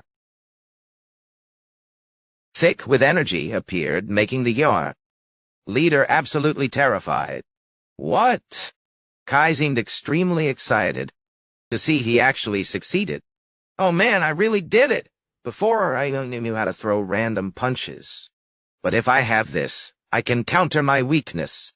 He realized that by observing the opponent's crystallization ability just now, he had grasped a bit of the secret to controlling his own color at will. Kai smirked defiantly. Thanks anyway. You taught me an interesting toy. Hey! Swung the black spear hard, launching it at a horrific speed. The red-haired guy screamed in panic again. This bastard! Wow! Frantically sprayed. Bullets in despair, but Kai used the spear to brush off all attacks and closed in on the enemy in the blink of an eye. Kai mocked his opponent's helplessness.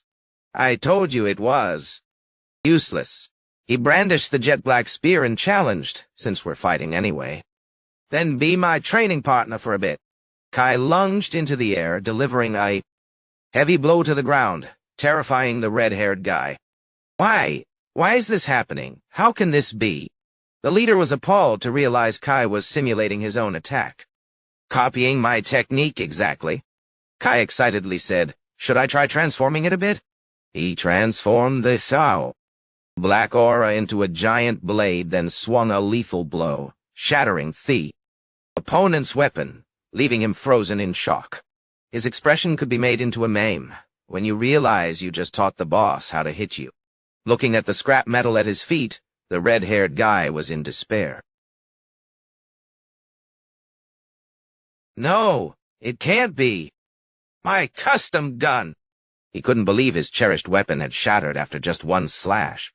He wondered tremblingly if the color black contained some mysterious power he didn't know about. Seeing Kai trudging closer, he could only scream in fear.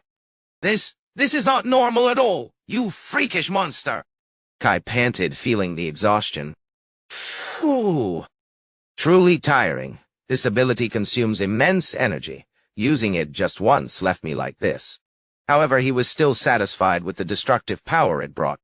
Looking at the enemy who had lost all weapons, Kai mocked. What now? You have no weapons left. If there's nothing to do, you can charge in bare-handed too. Although I know bare hands are useless. His pride touched. The red-haired guy frantically exploded with burning energy. Don't be so confident, you bastard, the red-haired guy roared madly.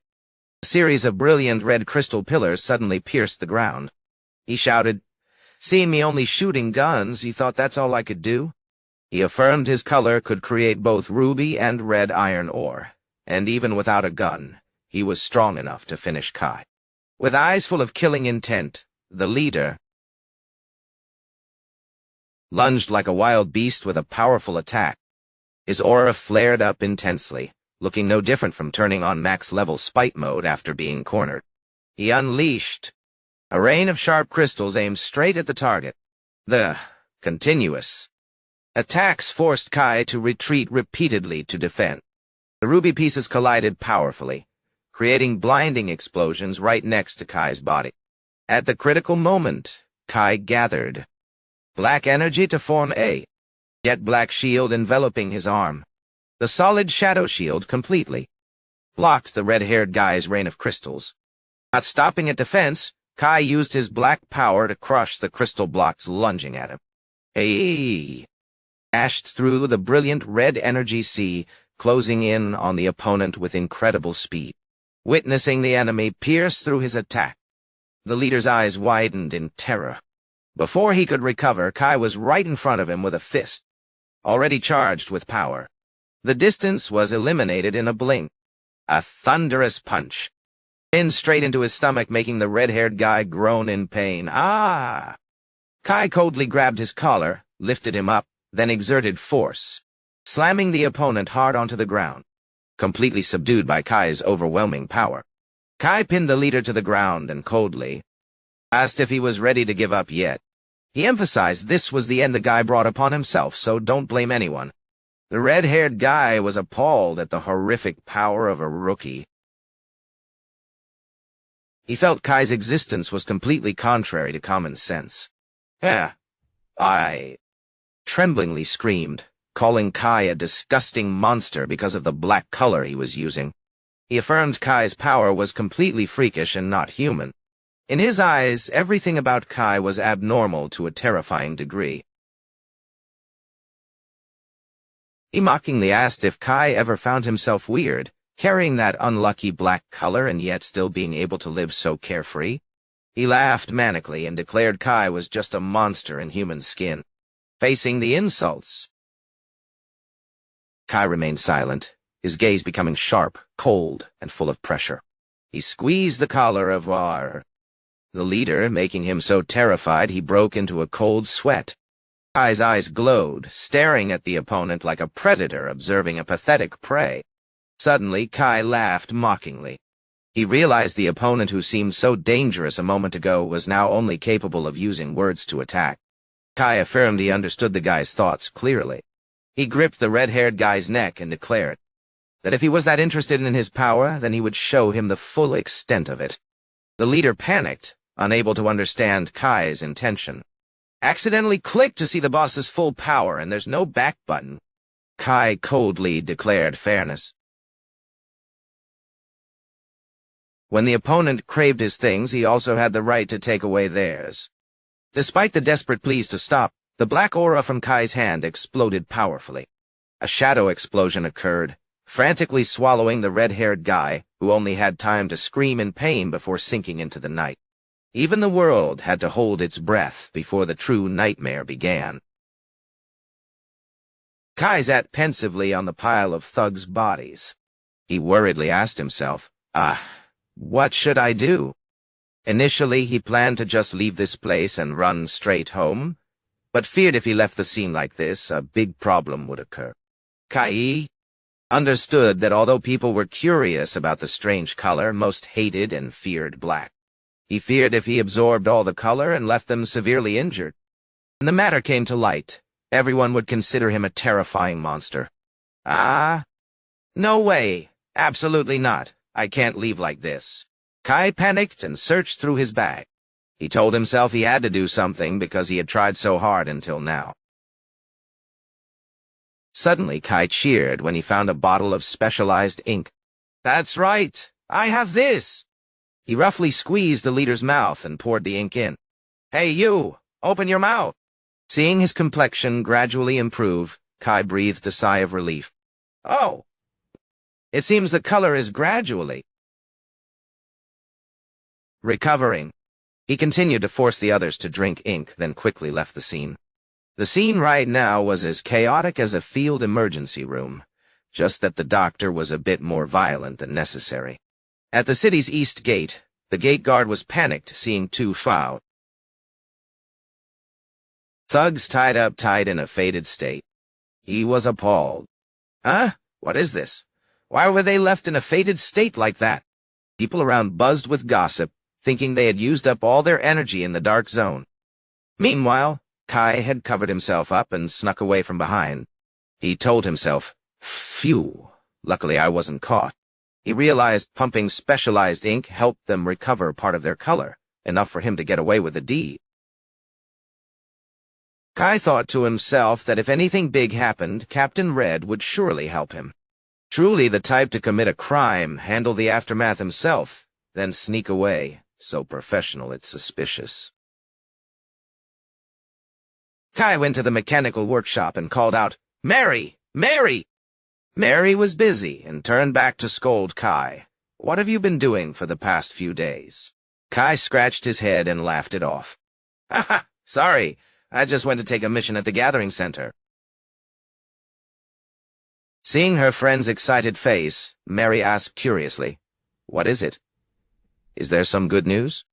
Kai declared with full confidence, Hey, you're going to be shocked when you see this. Ta-da! He brought out crates of brilliant, raw-colored ore. The sight left Mary stunned. Wow, this is raw-colored ore, and there's so much of it. Kai smiled and explained that this was the harvest from his mission. Because he thought of Mary, he brought it back as a gift for her. Mary excitedly gave Kai a big hug and showered him with praise. Kai, you really are the best. She affirmed she would definitely put this ore to good use. Suddenly, Kai froze. As he looked at a shimmering glow radiating from Mary, he recognized this feeling. This warm sensation was very similar to the light he had seen in her, but much more brilliant. Kai silently admired Mary's brightness, someone who always smiled and comforted others despite growing up in the dark slums. That moment softened unexpectedly, as if amidst a dusty world, a source of free, unconditional light still existed. That vibrant color truly suited her pure soul perfectly. Kai, come here! I was going to wait until I finished to surprise you, but I'll show you now. Facing Kai's curiosity, she proudly declared she was making a specialized gun just for him. Kai exclaimed in shock, Huh? For real? Mary acted smugly. boasting that she had improved a lot, and with this new ore, upgrading the equipment would be extremely easy. Her eyes lit up, looking like a mechanical genius who had just unlocked a dream upgrade. While they were happy, a cold voice rang out from behind. "I heard you just got back from the Dark Zone, so you're here." Kai turned around startled and realized it was Eli's. "And Gale. Hey, what are you guys doing here?" He worried silently whether Gale was going to pick a fight again. Eli announced that Lord Luminous had praised the team's achievement and requested them to receive their reward at the command center. Kai was stunned. "What?" "Lord Luminous?" Mary immediately urged her friend to go right away, since this was a major event. Though regretful he hadn't seen Mary's gift yet, Kai still smiled and promised to be back soon. The three rookies headed to the Dawn Vanguard headquarters together. Following the staff's guidance, they entered a long, deep hallway where a powerful silhouette waited at the end of the path. Kai stepped into the Dawn Vanguard headquarters and couldn't help but be overwhelmed by its grandeur. He admired the legendary exploration achievements displayed solemnly across the walls, after being led into the main office by the staff. A woman with vibrant pink hair greeted them with a smile. "So you are the protagonists of the recent rumors." She introduced herself as Camellia, captain of the Dawn Vanguard, leaving Kai completely stunned, because he didn't expect the Supreme Commander to be so young. Entering here felt like a small fish joining the ocean market for the first time, and immediately meeting a shark. Camellia was famous as one of the few polychromatic ability users in the city, a powerful figure usually only seen in newspapers. She casually mentioned she was surprised when Captain Red suddenly praised the rookies, especially Kai. The first owner of the color black had shaken the high-ranking circles. However, the solemn atmosphere vanished instantly when Camellia took a sip of tea and spat it out because it was too bitter. She grimaced and shouted at her assistant, "Lavian! Lavian! I told you to prepare something sweet like cocoa." Lavian could only sigh and remind the captain to maintain her image since the rookies were there. The powerful captain image she built just seconds ago collapsed as quickly as a sandcastle hitting a wave. After the chaotic greeting, Camellia got down to business, awarding the prizes for this Vanguard mission. Lavian handed out personal security cards specifically for Vanguard members provided by superiors. Inside were the monthly salary and mission bonuses. Kai was shocked, checking the numbers on the card, and exclaimed, "This much? Is this for real?" He was stunned to realize that with this huge amount of money, buying a new house would be as easy as flipping a hand. Not stopping there, the whole group officially received Class C Vanguard membership cards and were given special permission to skip the internship phase. Camellia announced they would enjoy privileges throughout the city, and most importantly, have the color mixing workshop produce customized gear upon request. Both Gale and Eli were stunned with amazement because this was an extremely important place where even nobles had to queue up. Camellia affirmed that the color mixing workshop in the Lumina district was responsible for maintaining and designing all high-end gear for color mixers. Having received such wonderful rewards that matched their wishes, Eli and Gale couldn't hide their smugness. Camellia officially welcomed the trio to the Vanguard and affirmed she would support them with all her might. She emphasized that the city always needed more powerful forces to face the encroachment of the Dark Zone. Her gaze became stern as she confirmed the star fragment they brought back was the key factor deciding the survival of the entire City of Light. With a meaningful smile, Camellia called them the youngest siblings and expected explosive achievements next. Leaving the headquarters, Kai walked in a very upbeat mood. Joy welled up clearly as if he had just been mentally buffed and wanted to rush out for more missions immediately.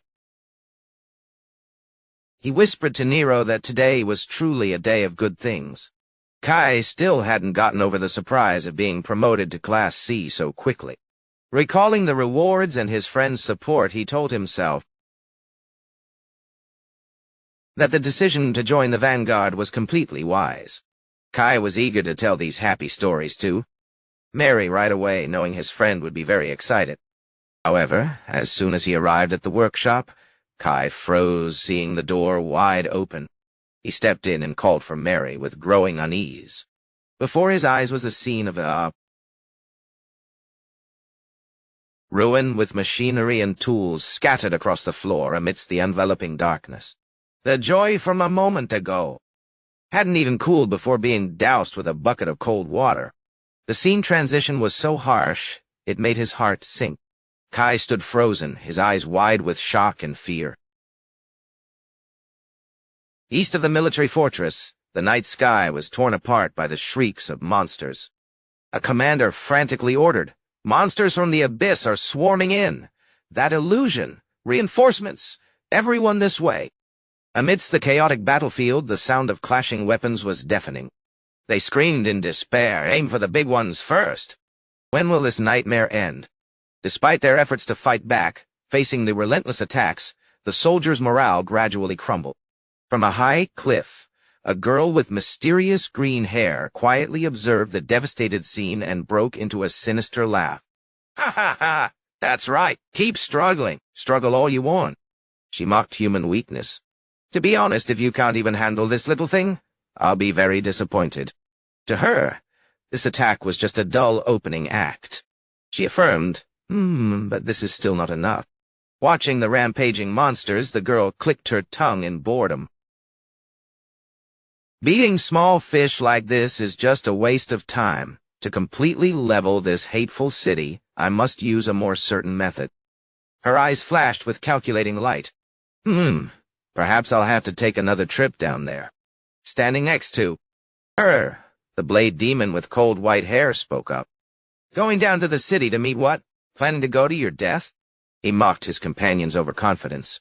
However, he also revealed an important piece of information. "Fine, it doesn't hurt to tell you. Under the military fortress, there's a path leading down to the abyss, though it's a bit narrow." The green-haired girl smirked smugly. "I happened to discover something extremely useful there. Have you ever heard of the underground city?" Meanwhile, Kai had just returned to the workshop.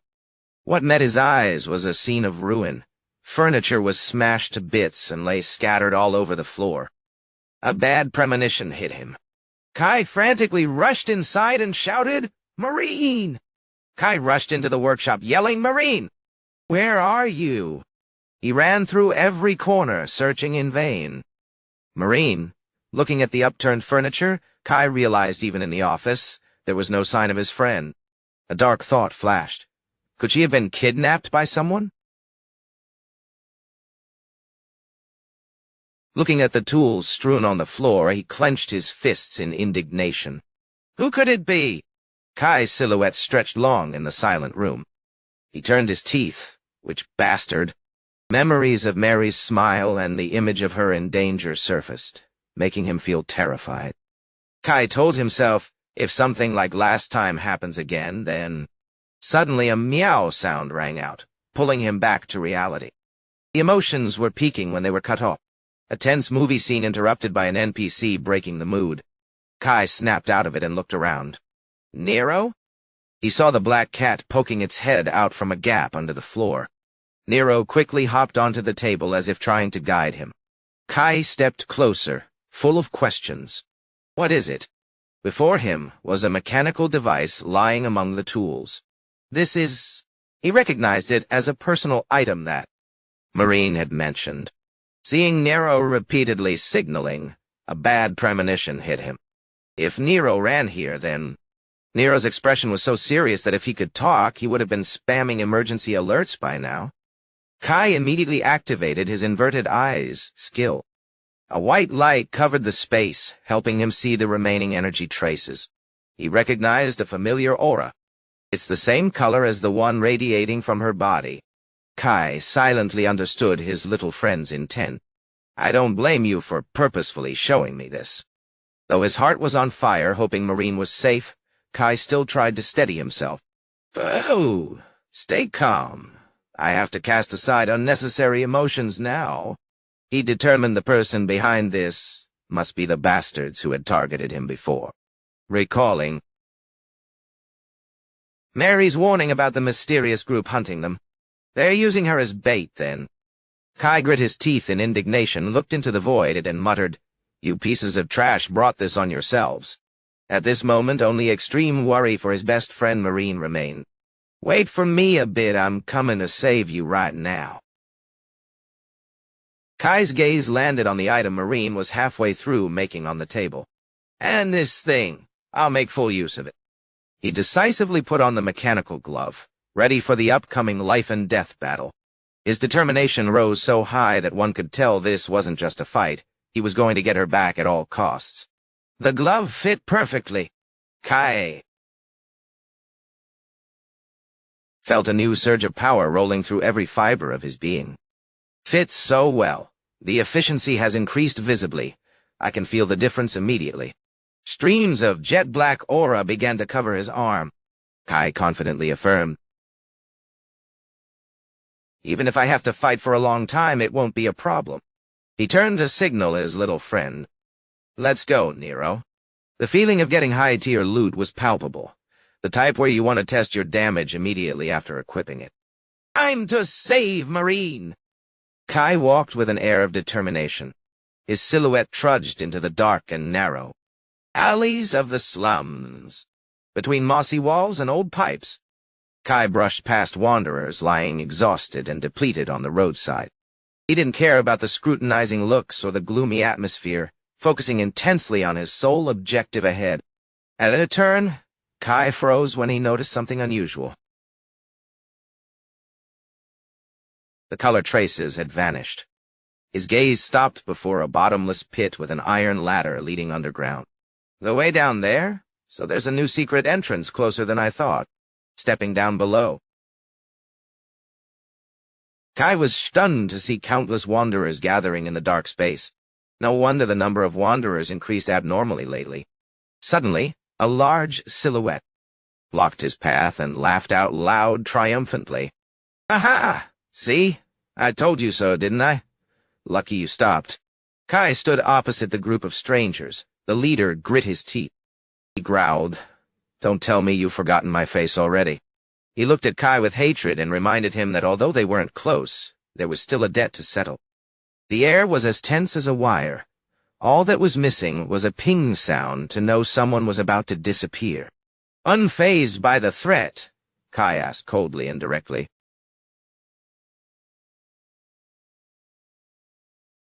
"Where is Marine?" The leader shouted in a rage. "How should I know? You brat! Did you think I'd answer you easily? Worry about yourself first."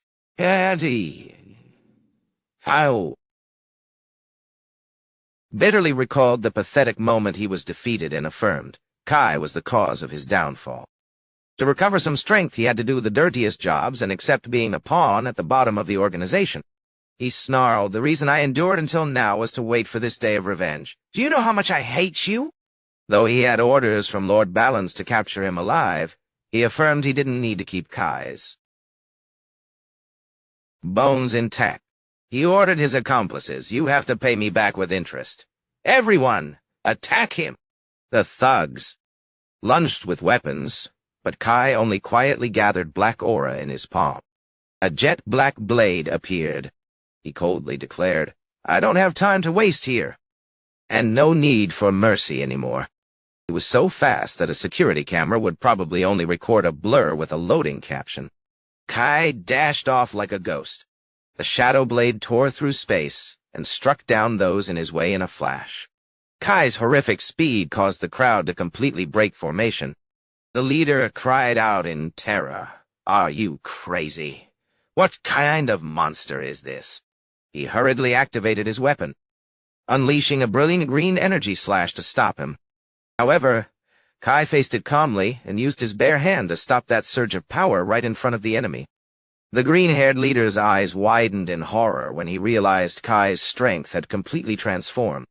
Not giving him time to recover, Kai unleashed a 1,000-pound punch that sent him flying, accompanied by a scream of pain. One look at that punch was enough to make someone want to write a will just to be safe. Kai coldly approached, grabbed the opponent's collar tight, and mocked. "Different from last time, right? To be honest, I don't want to hurt people," looking at the minions lying all over the ground. Kai declared, ruthlessly, "Some of you might be crippled for life." He looked at the defeated crowd with emotionless eyes. "But isn't that your own fault? Consider yourselves lucky to be alive." Kai pulled the leader close and said with contempt, "Come to think of it, you were a Vanguard member once, right? A Vanguard member doing such dirty tricks is truly despicable. People like you don't deserve the grace of light." The green-haired guy trembled, sweat pouring down in fear. He could only utter "wait" before a scream "ah" echoed throughout the dark cellar. Kai decisively dragged him away. "You're coming with me down there. That place needs a guide." Despite the pleas to wait, Kai kept trudging, dragging him toward the bottomless pit. Without a moment of hesitation, Kai and the leader plunged straight into the deep pit. They both fell freely through the dark space where only faint light flickered from the bottom. While falling, Kai looked down into the void and pensively told himself, "I never thought the day would come when I'd return here again."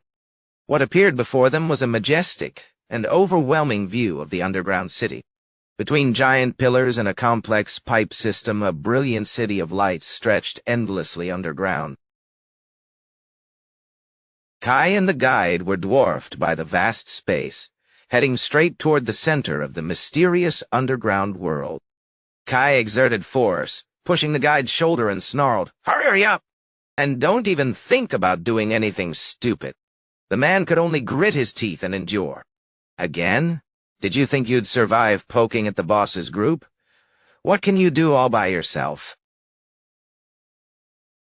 By daring to show your face like this, you're dead for sure." Immediately, Kai choked him, leaving the guy only able to gasp in pain.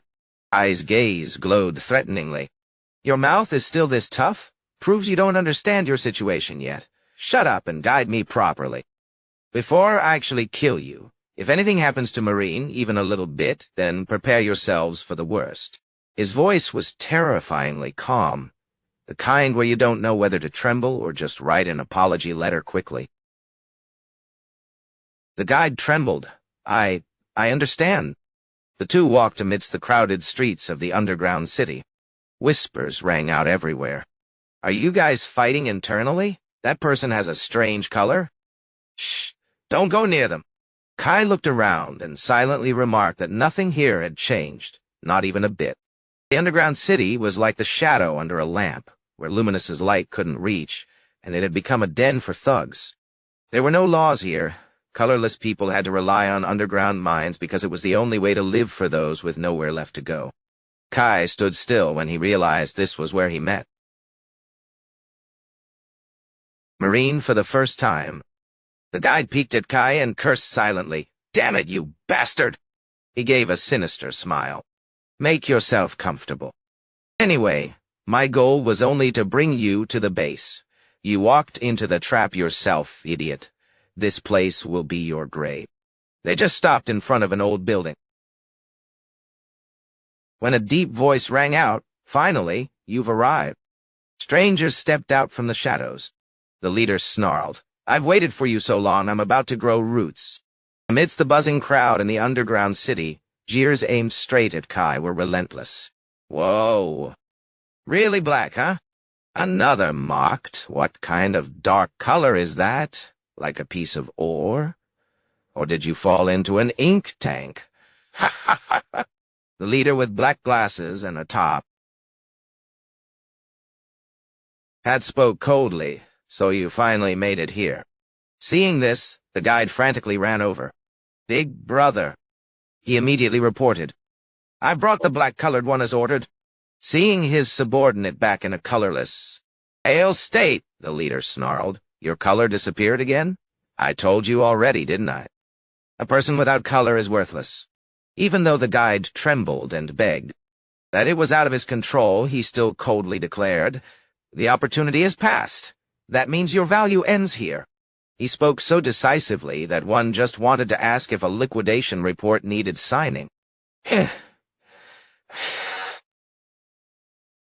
Swung his hand, knocking down the subordinate without mercy, then clicked his tongue in contempt. What a waste of time for this kind of trash.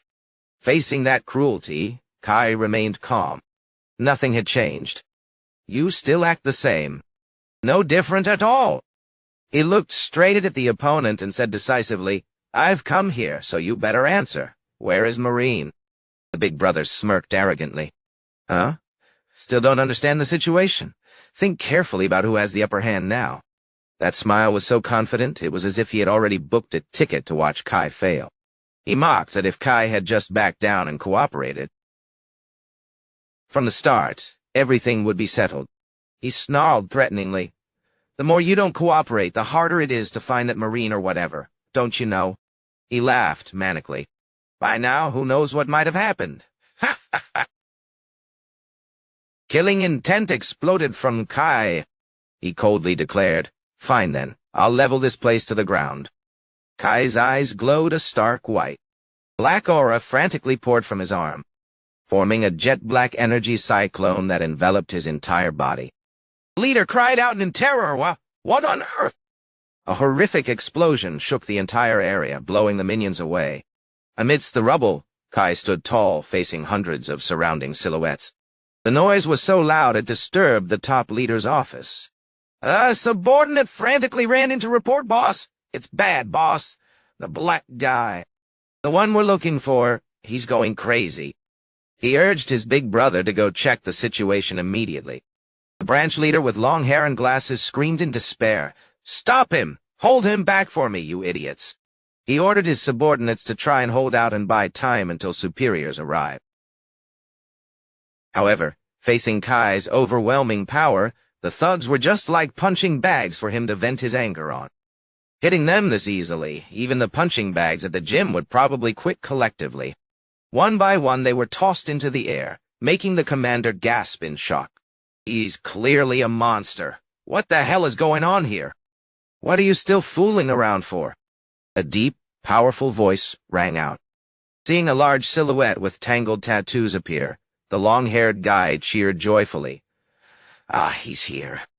The branch head, the big boss, trudged closer. He looked disappointed to see his large crowd of subordinates easily defeated by a kid. "I thought the noise was something else. You couldn't even catch one person?" Looking down at the ground, Kai stood alone amidst a sea of defeated enemies lying scattered. He looked at the devastated scene and mocked. The reputation of the boss's group ruling the underground city is completely shattered. "You useless bunch!" Facing the cold gaze of Vo. Kai, the branch head, silently evaluated. This kid is actually strong. He began to warm up his body, preparing to step in personally. The subordinate standing nearby smugly challenged, "Ha ha! You're dead for sure. In case you didn't know, the boss used to be a rank fighter." He affirmed that no matter how good Kai was, he couldn't fight against a true professional. He mocked, "If you had just listened when people were talking, it would have been over. It's too late for regrets now, kid." The match exploded as the branch head, with his massive physique, lunged like a cyclone. Kai was no slouch either. He concentrated power into his legs and launched himself straight at the opponent. An earth-shattering collision occurred mid-air, creating a shockwave that shattered the surrounding ground. Kai unleashed a powerful punch, but the fighter managed to block it in time. He smirked with a confident and arrogant smile. "Ha-ha! Your skill isn't bad either, huh?" Kai stood firm, his sharp gaze intensely focused on every movement of the opponent. The stare was so intense that if anyone interrupted, they'd probably be outclassed.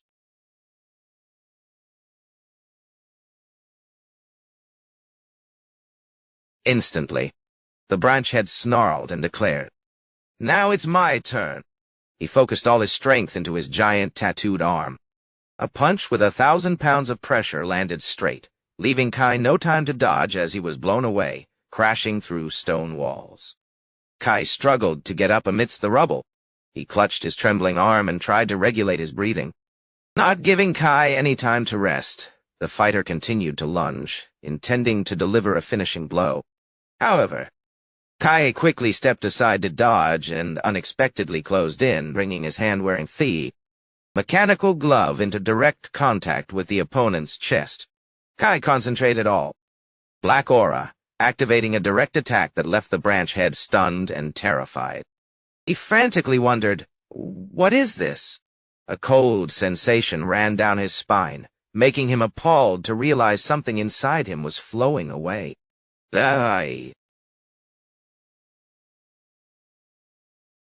Black aura from Kai's hand was frantically devouring his color and energy.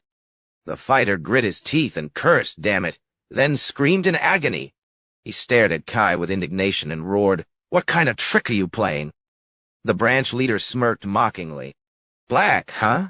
Disgusting. Those strange tricks suit you perfectly." He claimed he would get more serious to see what else Kai was hiding. The ground shattered as he released the colored power he had suppressed for years, transforming his body into a giant clad in jagged stone armor. The transformation was so grand it only lacked background music to be a final game boss scene. Kai stood still, observing his opponent, and told himself with difficulty, "Controlling this energy is truly hard. It's still not enough." He realized his old fighting style was no longer effective. He needed a sharper, more intense weapon to pierce through the opponent's stone armor. Kai gripped his mechanical glove as a surge of black aura exploded, covering his body. The branch leader gasped in shock. "What?" He trembled, feeling a killing intent this cold for the first time in his life. He wondered in terror, is this the power of black? Behind Kai, countless jet-black swords and spears suddenly emerged from the void, creating a forest of deadly, high-pressure weapons. The sheer number made it look like a global clearance sale. Kai's eyes glowed a stark white as he stared at his enemy with terrifying coldness. The battle at the underground city exploded violently with powerful collisions that shook the space. Kai, with his glowing white eyes, lunged forward to attack, making the branch leader of the boss's group grit his teeth in annoyance. "Damn it, how bothersome!" Seeing the forest of black weapons rising from the ground, he cried out in horror. "What kind of devilish power is this?" Kai swung a black sword, closing in on the enemy with an overwhelming aura. With horrific speed, Kai swung a blade that tore through space, aiming straight for the opponent's solid stone armor. Shards shattered into pieces under the overwhelming power of black, leaving the giant only able to gasp in amazement. Kai didn't give his opponent a chance to breathe. He slipped past 1,000-pound punches and spun around, delivering a heavy direct blow to the man's chest. Kai's attack was as relentless as a storm. The black sword continuously and powerfully struck the enemy's defenses.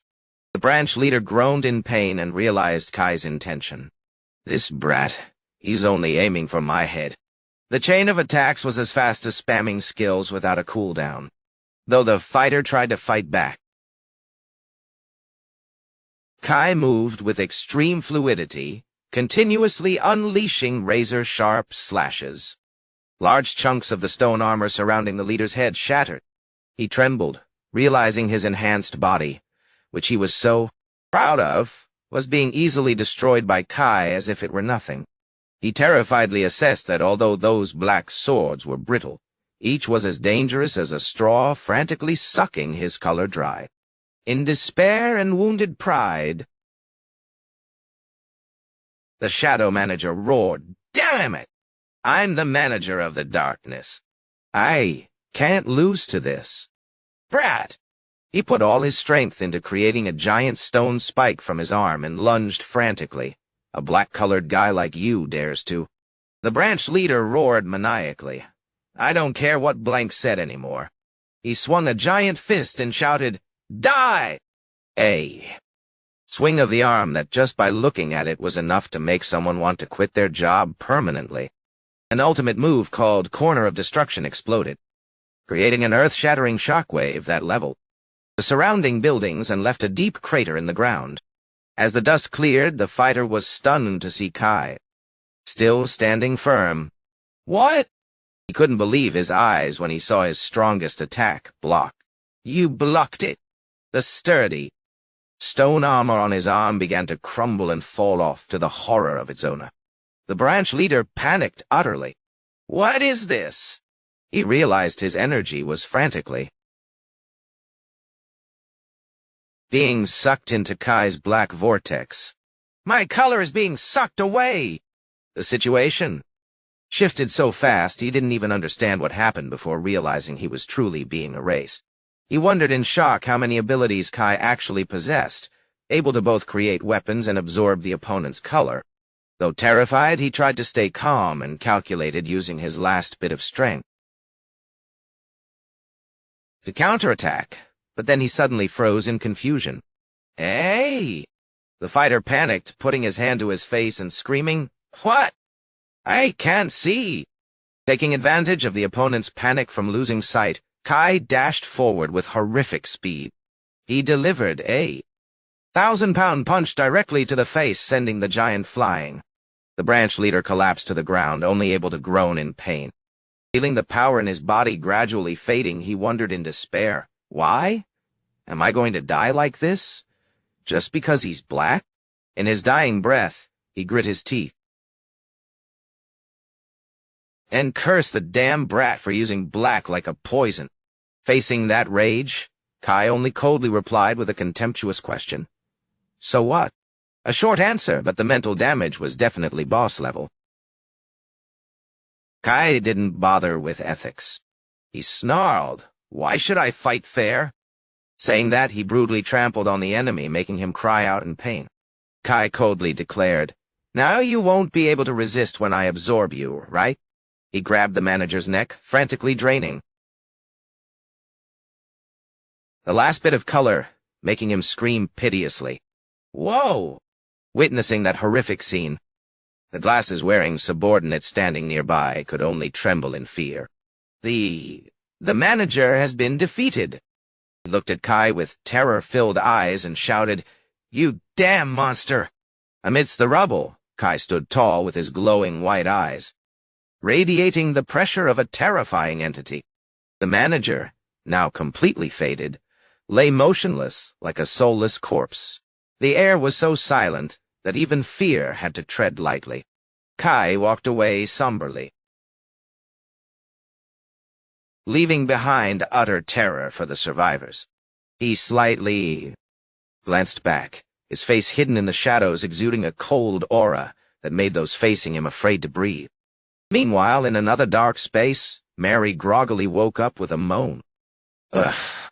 The throbbing pain made her clutch her head and grimace. "Ah, my head." Mary looked around in shock, trying to compose herself. In the silent room with only a single light shining down, she worriedly wondered, "Where am I?" Under the solitary light, as Mary just woke up. In the dark room, a mysterious voice spoke. "You're awake. I've been waiting for you." Mary asked in shock. "Who are you?" The stranger casually looked at the documents in his hand and muttered, How interesting. Who would have thought a colorless person would get so much attention?" That calm manner was no different from someone reading a menu rather than talking to a victim. He commented on Kai's case. "His color appeared late. I heard that condition is extremely rare." He continued to scrutinize Kai's photo. "But that expression, what is it?" "It's as if he has emotions." In his memory, Kai wasn't supposed to be like a human. Hearing this, Mary trembled, realizing something. This voice, could it be? Images of children being led away in the past? Resurfaced, leaving her terrified. The man behind the glasses broke into a sinister smile. Mary uttered in disbelief. "Blank," he replied playfully, as expected. "You still remember." "It's been a long time, Mary." It was indeed Blank, holding Kai's file in his hand. Mary was shocked, unable to believe her eyes. Back then you didn't die." Blank casually admitted, "Haha, I almost did. I thought I'd be crushed when everything collapsed." He recalled the moment he was buried under the rubble, and told himself he was lucky to survive. Truly a life longer than a cafe's Wi-Fi. Blank stepped closer to Mary and mocked the unexpected reunion. He affirmed he still remembered everything because Mary and Kai were very special to him. "You were my first lab rats." Looking at Mary's terrified face, Blank proudly boasted that he had now succeeded and was recognized by the boss. He declared proudly, "Now I am a strategist of the darkness." Blank excitedly urged Mary, "Don't just stand there. Come here. I have so much to show you. See how far my research has progressed." His tone was so eager that if you didn't know better, you'd think he was showing off a figure collection, not a laboratory. A blinding light opened up, revealing before Mary's eyes a giant laboratory with massive test tubes filled with colored solutions, holding human bodies inside. Below, innocent people were shackled, trembling and crying under the strict supervision of masked guards. Mary watched in shock as rows of iron cages held ferocious monsters with sharp teeth growling. She trembled, her face soaked in sweat from terror. No. I can't believe this horrible place still exists." A subordinate brought a tray containing vibrant purple liquid vials to report, "Lord Blank, these are the final extracts." Blank accepted them proudly. Just in time. Let's see how it goes this time." Mary shouted in rage, "Are you going to do what you did last time?" Blank casually smirked and replied, "Huh? Of course. Not using something this wonderful would be a crime." He held the purple extract vial in his hand, his eyes glowing with madness behind his glasses. "Welcome back, Marie. Welcome to my new extraction system." Fire and horrific explosions suddenly shook the neighborhood in the dark night. Amidst the chaos, people fled in panic accompanied by screams. "Out of the way! Move!" A scene straight out of an action movie, but sadly without a director to yell cut. A middle-aged man shouted angrily as he ran, "Damn it! Those thugs have started acting up again! Run! Hurry before we all get caught in trouble!"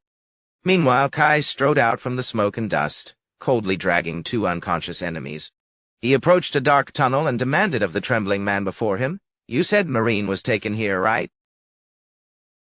The subordinate, his face pale with fear, stammered, "Yes. The girl you're looking for is probably inside." He cowardly pleaded. "Can I go now? I did exactly what you asked." Without a moment of hesitation, Kai struck him down on the spot. He softly called Nero, and immediately a small black creature popped out from his collar. It looked as cute as a pet, but who knew its main function was a combat guide? Kai said in a low voice, "Show me the way to where Marine is. You can do that, right?" Receiving an excited chirp in response, he smiled slightly. "Thanks. You always help me so much." However, his presence was detected. Guards from above shouted, "He's over there! Everyone get over here! Grab him! All of you charge!" An aggressive crowd holding various crude weapons rushed down the stairs.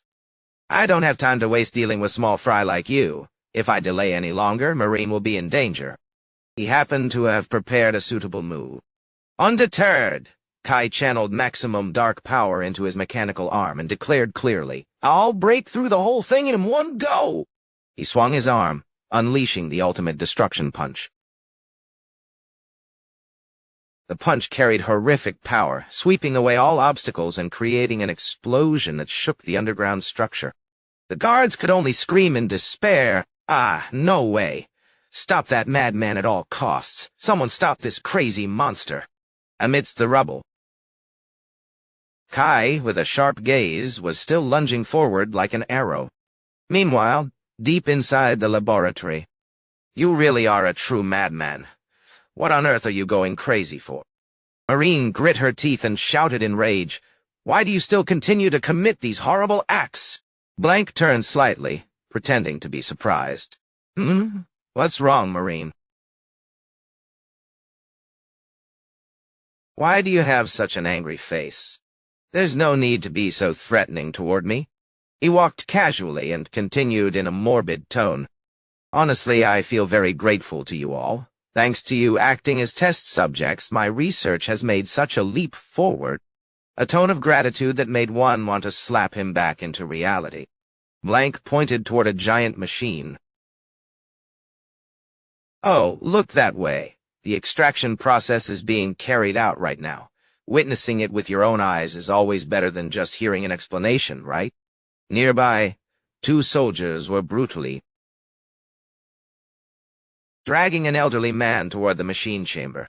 The old man trembled and pleaded, "No, please, I don't want to die yet." Ignoring the plea, a soldier swung a club, hitting the man hard, and barked, "Shut up and get inside already!" Amidst screams of pain, he was shoved inside. "Oh, I don't want to go in there. Please, sir, have mercy. Save me." The iron door slammed shut. The machine began to operate, releasing plumes of white smoke. A stream of bright red liquid began to flow through the pipes, gradually filling a small glass vial. Witnessing that horrific scene, Maureen froze, her heart filled with disgust. This place hasn't changed a bit from before. It's still just as gloomy and terrifying as I remember. Blank recalled previous failures with gray solutions. In the first trial, I was too inexperienced, so the result was that no color could be extracted. I wasted all those samples taken from your bodies for nothing. Remember when I mentioned those who only awakened their power as adults? I saw the hidden potential in them. That's why I wondered what would happen if I extracted that potential power. The result was truly successful beyond expectations. Hearing him tell it, it sounded like a research project presentation, except the volunteers were anything but voluntary.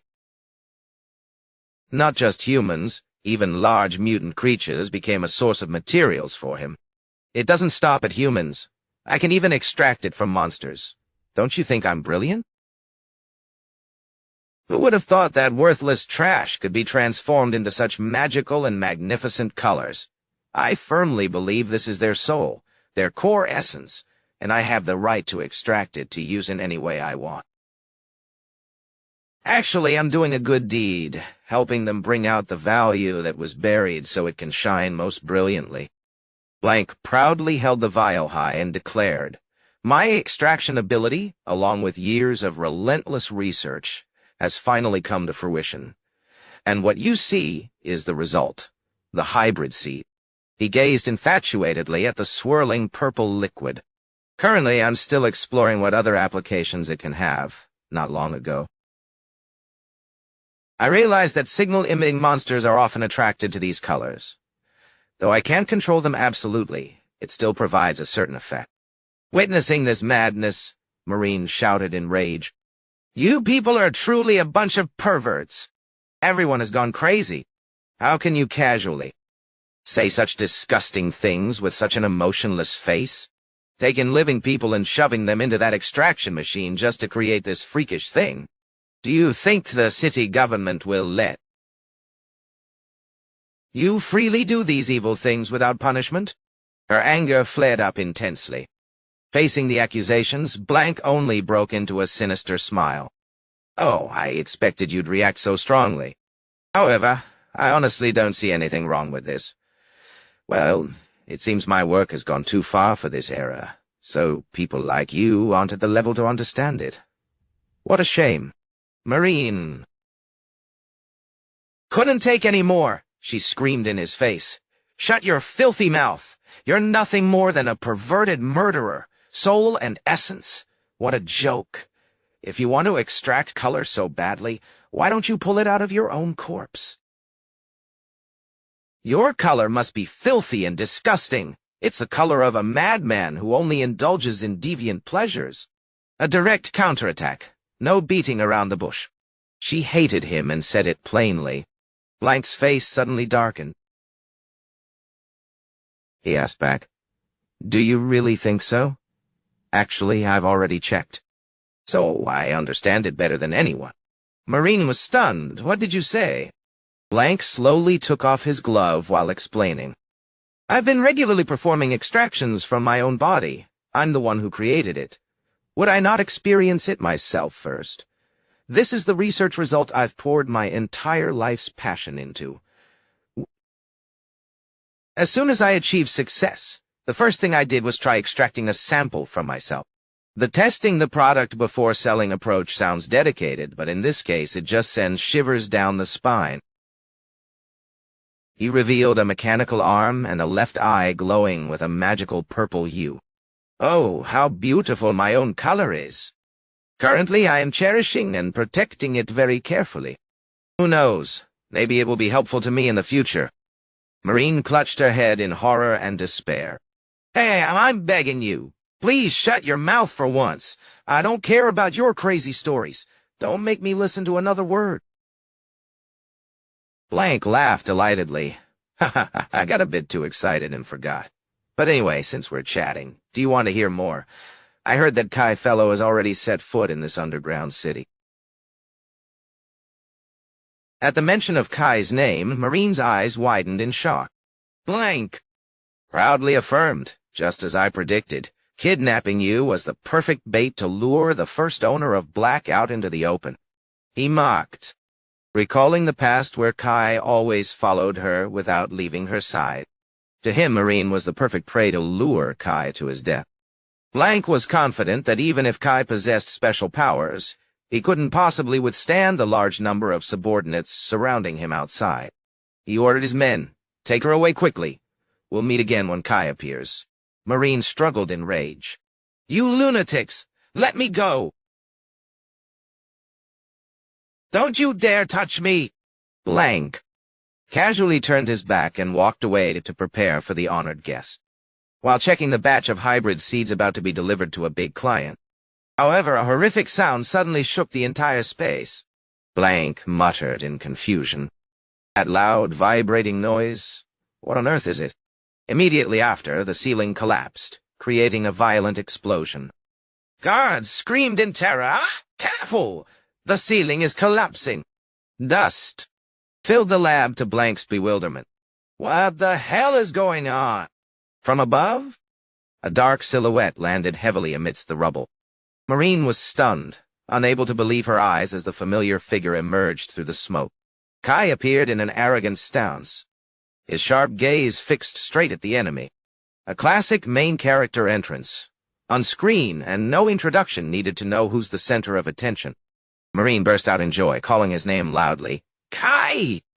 At the High Council, Councillor Hassan slammed the table in rage and shouted, "What is the important management target doing?" Camellia hurried to report the emergency. He has gone down to the underground city and is fighting the Shadow Organization, according to the surveillance report. To rescue his kidnapped friend, Kai has rampaged and leveled a series of enemy sectors. Hassan immediately turned to reprimand Camellia for letting things get out of control, but she quickly explained she had sent people to follow closely and hadn't been negligent. She stated, "Currently, forces are seriously fragmented due to unusual phenomena in the suburbs, making it extremely difficult to mobilize reinforcements from other vanguard divisions. The situation was a tangled mess. From resource extraction to city defense, manpower was already severely lacking." When Hassan asked about Red's whereabouts, Camellia confirmed he was also facing Enemy 10 and the Butcher at another stronghold. Hassan gritted his teeth, realizing the masterminds had caused everything, and ordered the security team mobilized immediately to protect Kai. However, another counselor with a monocle spoke up, stopping them, arguing that a hasty deployment into the underground city would provoke criminal gangs and make the situation worse. He warned the power of the rebels, including the color mixers, was not to be underestimated, and a war breaking out now would plunge the city into chaos. This counselor also expressed deep suspicion toward Kai, the owner of dangerous dark power. He claimed his initial judgment regarding the threat from Kai was correct, and felt chilled by the disasters he might cause in the future. To put it bluntly, in his eyes, Kai wasn't a potential asset but a walking time bomb. Furthermore, he maliciously suggested that this was a good opportunity to completely eliminate this dangerous seed by standing by and doing nothing. Amidst Camelia's tense silence, Hassan stood his ground and affirmed that the security team must intervene. He emphasized Kai was the only one capable of breaking the veil, and the council must protect him despite all risks. Trusting in the potential Lady Luminous had seen, Hassan declared he would take full responsibility and act on his own judgment to bet on the future Kai could create. The monocle-wearing counselor looked dismissively at him. Hassan threw a mocking remark. "I appreciated your climb to the council seat with that mediocre color, but I didn't expect your judgment to be so poor. What a shame." Hassan remained calm, replying meaningfully, "It is indeed a shame. I will work harder to meet your expectations, sir." Not wanting to argue further, the other counselor stood up, took his cane, and left. "I'm leaving. This is a waste of effort." He left behind an atmosphere as tense as a wire. The man was gone, but the drama remained. At this moment, Camellia sat opposite Hassan and spoke softly. "You're over-worrying. I'll have to help the counselor shed this worry." She affirmed she would work with the security team to mobilize more members of the Red Team to the battle. These were all people who had made great contributions during the first expedition. Camellia asked confidently, "Is that strategy enough to make you less worried, counselor?" After some consideration, Hassan finally agreed. "Fine. Just make sure it doesn't affect the city. You must handle it very cleanly." Back at the ruined scene, Marine joyfully called out, "Kai!" Blank froze. He couldn't believe his eyes. "How do you get past all my subordinates to get here? This isn't good." Meanwhile, Kai maintained a cold face, his eyes burning with killing intent. He told himself, "Marine's safety must be the top priority. I'll handle this quickly before they can react." Immediately, Kai channeled power into his mechanical arm, and sharp claws extended. He unleashed the black troop skill, a powerful surge of dark energy that swept everything away, leaving Blank only able to gasp in terror. Oops! The surrounding guards were knocked away, only able to emit cries of pain. A sweep so clean it looked like a combat version of wide-area trash collection. The horrific power from the strike shattered the storage chambers, causing the experimental liquid to spill across the floor. Without stopping, Kai dashed off like black lightning, aiming straight ahead with horrific speed. Kai lunged down from above like a cyclone, taking out 2 guards in a flash. Before their bewilderment, he stood protectively in front of Marine amidst the rubble. Just standing there, the mobile fortress vibe was at max level. Marine looked at his back with eyes full of hope and uttered, "Kai!" Kai slightly turned his head to look at her and said in a low voice, "Sorry for being late." He gently asked, "You've been waiting for me a long time, right?" At that moment, Nero jumped from above into Marine's arms, making her surprised. "Nero!" She clutched the small creature. Marine smiled radiantly with tears welling up. "Sorry for making you both worry. Thank you for coming to save me." While Kai still maintained a stern face, a loud shout rang out from afar. "Run, everyone!" Taking advantage of the chaos while the guards were completely defeated, the prisoners urged each other to flee through the large door. "This is the chance to escape." Observing from afar, Blank clicked his tongue in regret, seeing his test subjects escaping. "Ha! Damn it! So they're all escaping." He looked at the equipment and comforted himself. "I still have many experiments unfinished, but it's fine. I just need to collect more materials, right?" He turned to Kai with his characteristic twisted smile. "Kai, glad to see you again. When I heard you received that color, I was looking forward to meeting you." "Ha ha. Surviving with that color is a rare case indeed. Meeting you in person like this makes me even more excited." The type of talk that sounds wrong no matter how you hear it, more like a fanatic than an enemy. Blank licked his lips greedily while staring at Kai. "I wonder if I extract you, how brilliant the light would be." Kai looked at him silently with cold, contemptuous eyes. "Who is he? He looks familiar." "A trash-talking villain has been blathering this whole time, yet the Mincy just wonders, who is this guy again?" Right, Kai was serious. Then his friend had to remind him that it was Blank, the one who had arbitrarily drained their blood before. "Blank?" Kai looked deep into his crazed eyes, feeling suspicious. "In that pile of rubble. He's still alive?" Blank replied casually and mockingly. "How mean? I'm still very much alive." He held up the vibrant-colored essence vials in his hand and declared, "The greeting for our reunion ends here. We have something to exchange. A gift like this, who would dare accept it?" Wearing a weird smile, he suddenly threw the vials toward the opponents. Here, a gift for you. The vials shattered right at Kai's feet, making him wonder, what's this? Recognizing the danger, Marine immediately shouted a warning. Kai, be careful. What he just threw is to lure the monsters here. Kai's expression changed as he heard the warning. Far away, Blank stood casually by the control panel. He proudly admitted, that's right. I've never liked showing my face directly. He looked toward the rows of iron cages, lined up next to each other, and continued, those monsters aren't at the level to suppress you, but they're enough to exhaust you, right? Immediately after, Blank decisively pulled the lever. Time to eat. Savage growls and roars rang out as a series of iron doors swung open, releasing ferocious, starving monsters. They lunged frantically toward Kai like a jet-black tide. Facing danger, Kai immediately channeled dark power into his mechanical arm, preparing for the encounter. He lunged into the middle of the monster horde, unleashing powerful slashes with his blade of darkness, taking out a series of mutant creatures in a blink. He was soloing the whole server. The monsters had barely spawned and barely had time to rethink their life choices before going down. Seeing the fallen monster corpses, Blank clicked his tongue. Tsk, that won't do, Kai. How could you waste such precious specimens?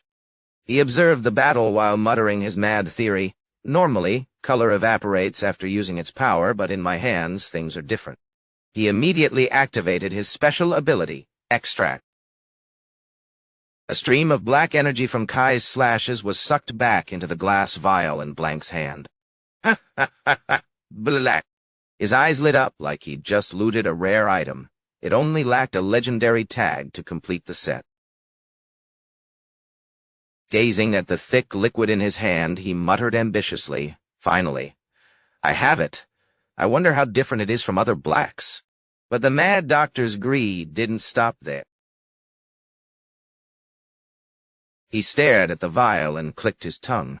I need a bit more. This isn't enough. Blank's eyes glowed with an excited purple light as he roared defiantly. Kai, I truly want to see what your power can do.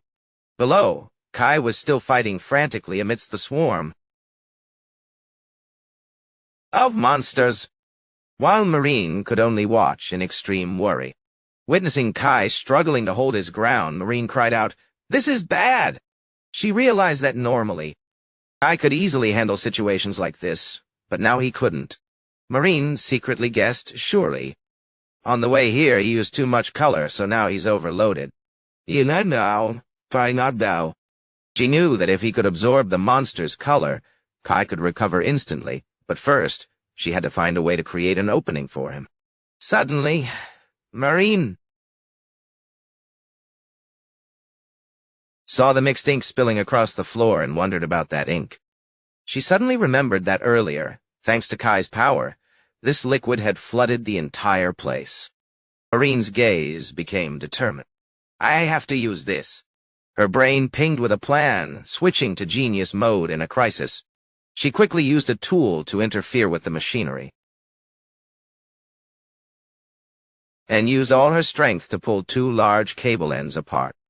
As electricity began to leak heavily between her hands, she shouted a warning, Kai, watch the floor! Immediately, Marine sent a massive electric current into the liquid underfoot, creating a horrific discharge that swept across the room. The electricity traveled through the liquid at lightning speed, leaving the monsters no time to react as they were violently scorched. Marine grit her teeth determinedly. Crispy fried for the lot of you. Just hearing it, the smell of BBQ spread throughout the room. In an instant, the entire ferocious horde was defeated, leaving Kai standing firm as sparks still flickered around him, looking at his cherished monsters defeated at his feet.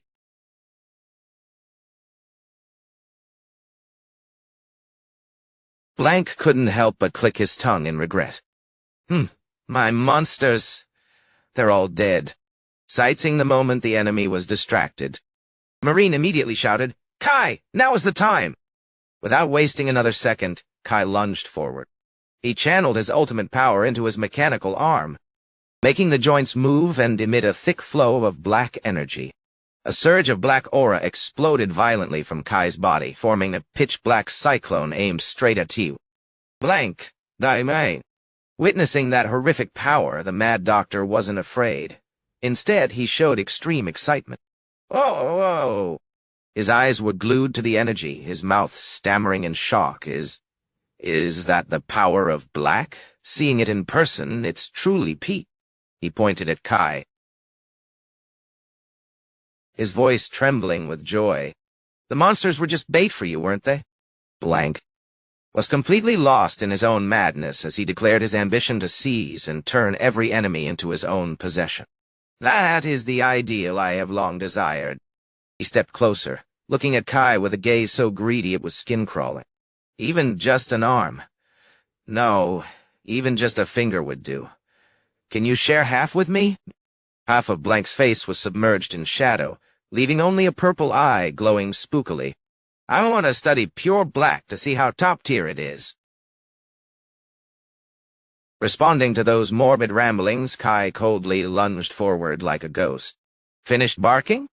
He closed in on the target with unbelievable speed, unleashing a slash of intense dark energy. However, even though he was hit, Blank still wore a sinister smile. "What a pity. I'm used to disagreements during research. I'll just have to accept it." Blank backed away to a safe distance and casually explained, "As for direct confrontation, I'll pass. My extraction isn't the type of power meant for fighting. That's why I prepared this." He pulled out 2 vials of shimmering blue and purple liquid, labeled as an emergency mixture. Blank decisively plugged the 2 vials into the device on his mechanical arm, letting the liquid flow inside. As soon as the solution was injected, a deep purple energy called corrosion began to cover Kai's mechanical arm. As soon as the effect appeared, you knew the buff was broken, no hiding it. Standing from afar, Blank gave a triumphant smile and exclaimed, "You know, we have many similarities. The way you crave and steal the colors of others is exactly like me. I understand you too well, don't I?" Both lunged at each other in a fiery melee. Intense collisions created blinding flashes and tremors that shook the entire laboratory. Amidst the violent shockwaves, Blank didn't stop rambling with a twisted face. "Listen, Kai, even if we're fighting right now, our natures are very compatible. Do you want to collaborate with me?" Fighting a life-and-death battle, yet still trying to recruit a teammate, combat and HR at the same time. He frantically persuaded Kai to join. "Only you can recognize the true value in my research. Don't you want to know more about the wonder of colors, or further, their true nature?" While swinging his blade to parry Kai's lightning-fast strikes, Blank roared in excitement. "Your absorption power combined with my extraction research will help us achieve that." That is the ideal ability I've always dreamed of. Unlike me, you can suck every hue from an opponent and feel them purely. Sounds grand, but in short, he just wanted to piggyback on the power. Blank's eyes flared with extreme greed as he stared at Kai. "What's the mood like when you absorb someone's color? How does it feel? I'm so jealous of you. Share some with me, your color." "Just a little," he screamed maniacally. "Give it to me." Blank lunged straight at Kai, like a hungry beast, aiming right for the source of the thick black power. But immediately, a white-green light exploded, making him freeze. The smile on Blank's face vanished instantly. He gasped in shock. Kai utilized the black veil technique. A powerful surge of white-green energy exploded, enveloping his mechanical arm. Faced with this sudden transformation, Kai himself was stunned, wondering, "What's this now?" The power from the strike created a horrific tremor that seriously injured Blank Diawad. Amidst the rubble, the Mad Doctor coughed miserably, his breath ragged. Even in a pathetic state, Blank couldn't hide his admiration. "Ah, cough. This was beyond my expectations. Truly excellent. Being beaten to the point of breathless gasping and still taking the time to praise. Certified fanboy. He stared at Kai, amazed by his ability to absorb color naturally during combat. Blank realized that no matter what kind of color he prepared, everything would be sucked dry by Kai, standing before an opponent with a similar ability, but at a completely different level. Blank began to feel fear. This is bad. Now no matter what I do, it'll be hard to defeat you. In his desperation, he decided to play his final trump card. If that's the case, I'll have to use this. Blank tremblingly took out a vial of thick black liquid. Seeing his opponent's strange action, Kai immediately went on guard. He asked with a sharp gaze, "What are you planning?" "Tired of living." Blank broke into a mad laugh, insisting he didn't want to die but was only striving to collect data for his research. He decisively plugged the first vial of pure black essence into his mechanical arm, declaring that he couldn't waste this precious thing on anyone else, regardless of the risk to his life. Blank roared maniacally, "What if I die? It's worth a try." Immediately, a surge of black aura exploded violently, enveloping his body and creating a horrific sight before Kai's eyes. Blank showed extreme excitement seeing the successful fusion. "Oh, whoa, yes, it worked. Ha-ha, I'll definitely do it." A stream of black liquid flowed from his left eye, evidence of the horrific power he had just accepted. Blank trembled in joy. Just with a bit of true color and I get this much power? His arm was now completely mutated, covered by a mass of jet black and razor-sharp energy. Looking at his own change, the mad doctor laughed loudly. "Ha-ha, too peak." He looked up at Kai with eyes glowing threateningly and issued a warning, "Be careful, now even I." Blank screamed in madness that he could no longer control this power himself. Discovering there's no user manual only after taking the buff, a fiery collision broke out in mid-air, creating horrific shockwaves that tore through the laboratory space. Blank laughed while exclaiming in excitement, "Ha ha ha! Now that I've used it, I see how top-tier it is. So, this is your color? Current status, getting beaten up while giving a 5-star product review." He frantically persuaded Kai, "Think again. Do you really not want to cooperate with me? Our meeting was destiny. Don't you want to know the secret of your own color?" Kai replied coldly, "Stop the nonsense. Don't think everyone is as lowly as you. We are not the same." Blank wouldn't stop laughing. "Aha, what are you saying? We have so many similarities. Is it because of Marine that you refuse?" "Ah?" Kai's eyes narrowed with contempt. He thought about the unique identity that a parasite living off others' colors like Blank could never possess. Blank continued to mock in a morbid tone. "I understand you too well. That hollow core is your nature. Don't misunderstand, I'm not insulting you. On the contrary, I quite like it." He dug into the past, claiming Kai was always thirsty and wanted to seize others' colors to reach his current form. Blank affirmed, "You're just someone acting to achieve your goals. At least, that's how I see it." He even acted sympathetic, claiming to be one of the few who recognized Kai, regardless of what form he took. While Blank was busy lecturing, a wrench suddenly flew through the air. The wrench struck Blank right in the head, making him cry out in pain. "Ouch! What was that?" From high above, Marine appeared with a hammer in hand. She shouted in rage, "You bastard! I can't listen to your nonsense anymore." "Who the hell are you to act like you understand, Kai? You only met a few times as kids, don't act like you're close."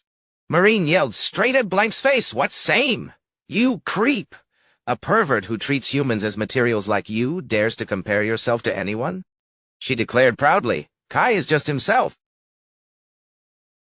He's not imitating anyone. Kai is always trying to improve himself." Marine grit her teeth, her eyes burning with anger. "If you don't know how hard Kai has worked, then shut that filthy mouth." Memories of childhood surfaced when Kai was still a boy who smiled often by her side. Marine choked up. "He's just a little bit different, but he's completely normal." inserting a flashback right in the middle of a battlefield. Unable to hold back further, she screamed, "Who are you to judge?" Marine swung her hammer and threw wrenches repeatedly at Blank to vent her rage. "Don't insult Kai! You trashy bastard! You creep! You cold-blooded murderer!" Standing behind, Kai watched Marine silently, his eyes shifting slightly at her fierce protection. Kai gave a slight, meaningful smile, then suddenly closed in and grabbed Blank, leaving him bewildered.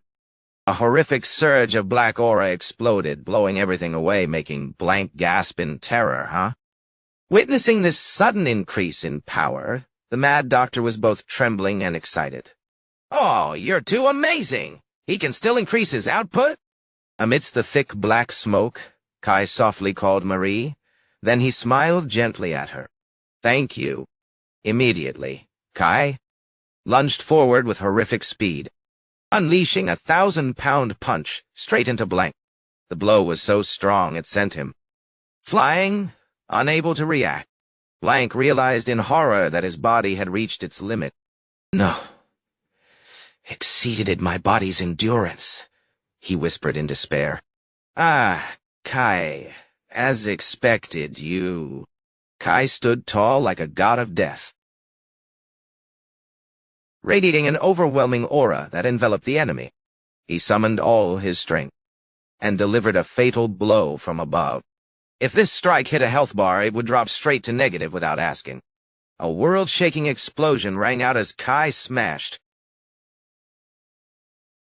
Blank's body into the ground, creating a giant crater with cracks spreading throughout the lab.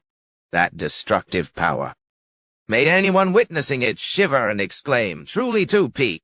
The dust gradually cleared, revealing Kai standing tall amidst the ruins. Marine rushed over, worriedly calling his name. "Kai!" She looked him over from head to toe and asked, "Are you okay?" Kai nodded slightly and replied calmly, "Yeah, I'm unharmed." They both looked down at the Mad Doctor lying motionless at their feet. Marine, still in shock, asked for confirmation. "Blank probably won't be getting back up, right?" Kai coldly observed the enemy, who was no longer capable of resistance, and confirmed, "He's only hanging on by a thread." He silently resolved, "I will end this twisted fate with him right here." Standing before the dying enemy, Kai gripped his weapon and told himself he absolutely couldn't leave any loose ends. If he lives, he'll just repeat his old tricks. The lesson learned after this boss fight: no respawning allowed. However, despite being heavily injured,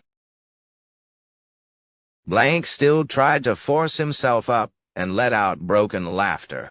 He looked at Kai with glowing, spooky eyes and admitted, as expected, "I can't defeat you with this patched-up power, can I?"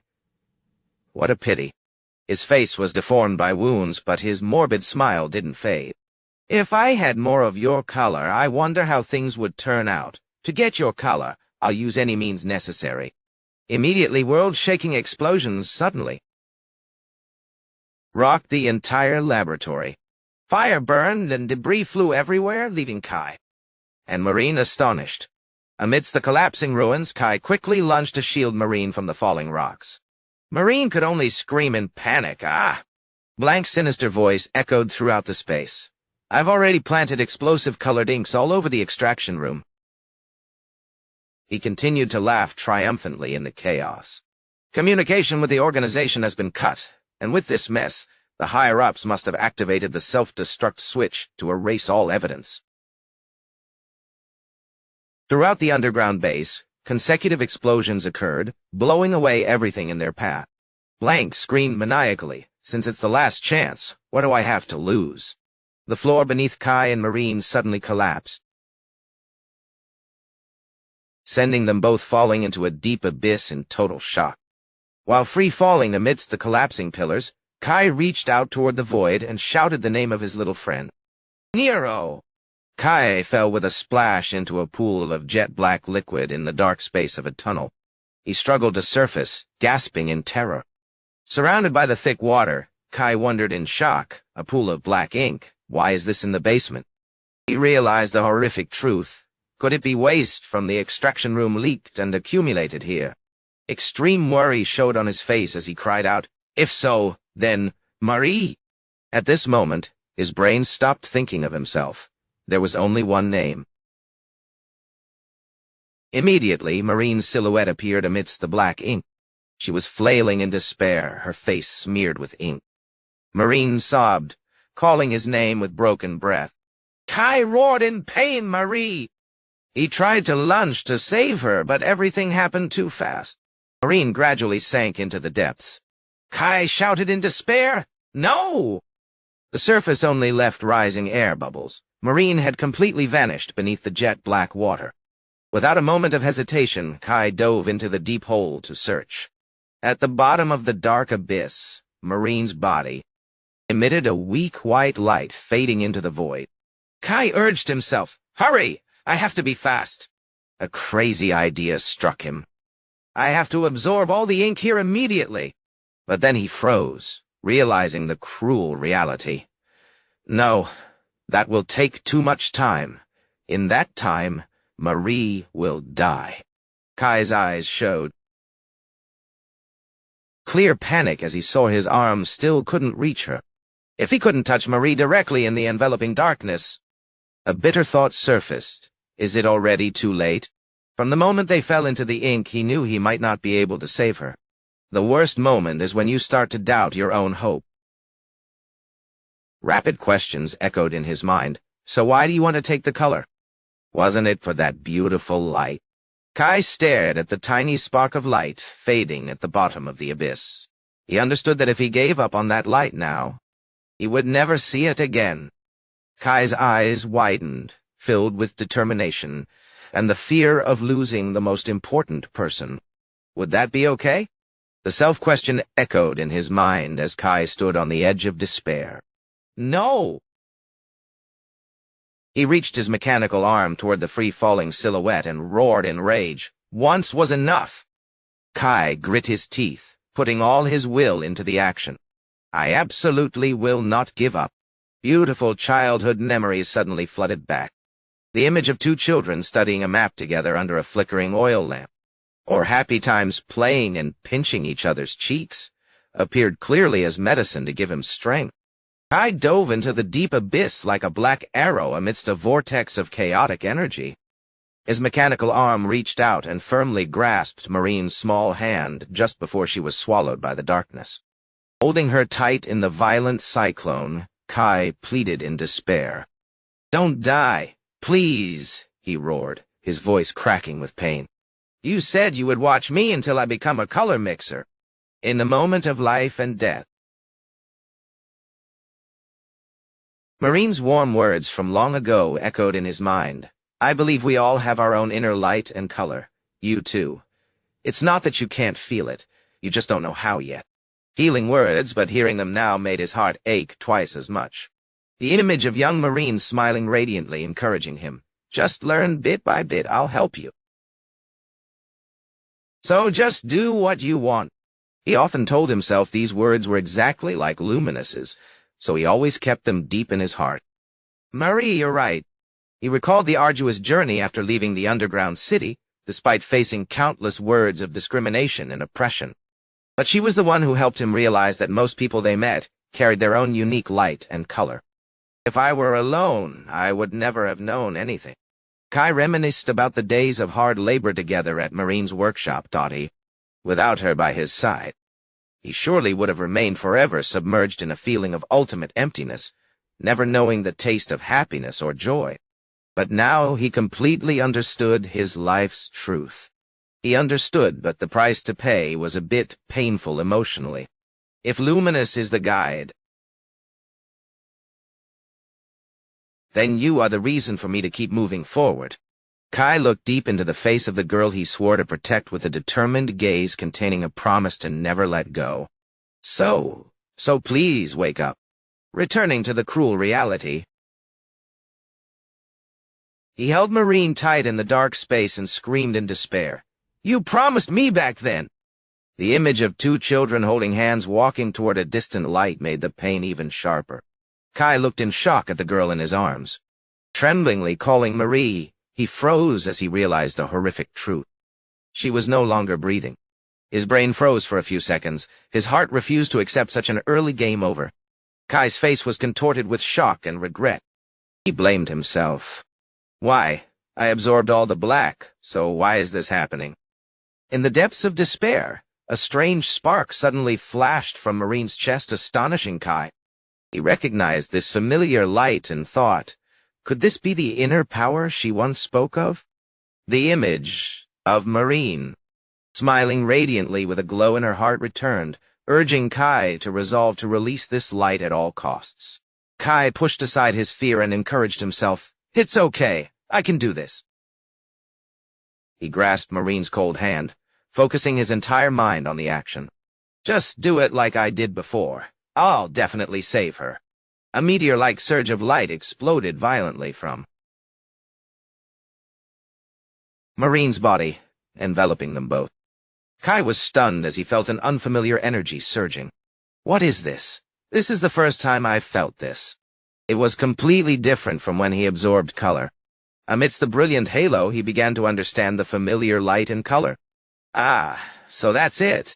Kai realized this was the purest power sleeping deep within his friend's soul. This is what was latent within Marie.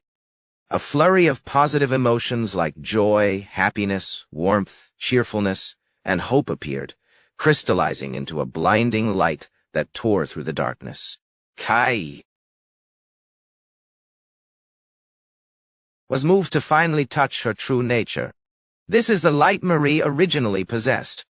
He nodded slightly as if to confirm his belief. That's right.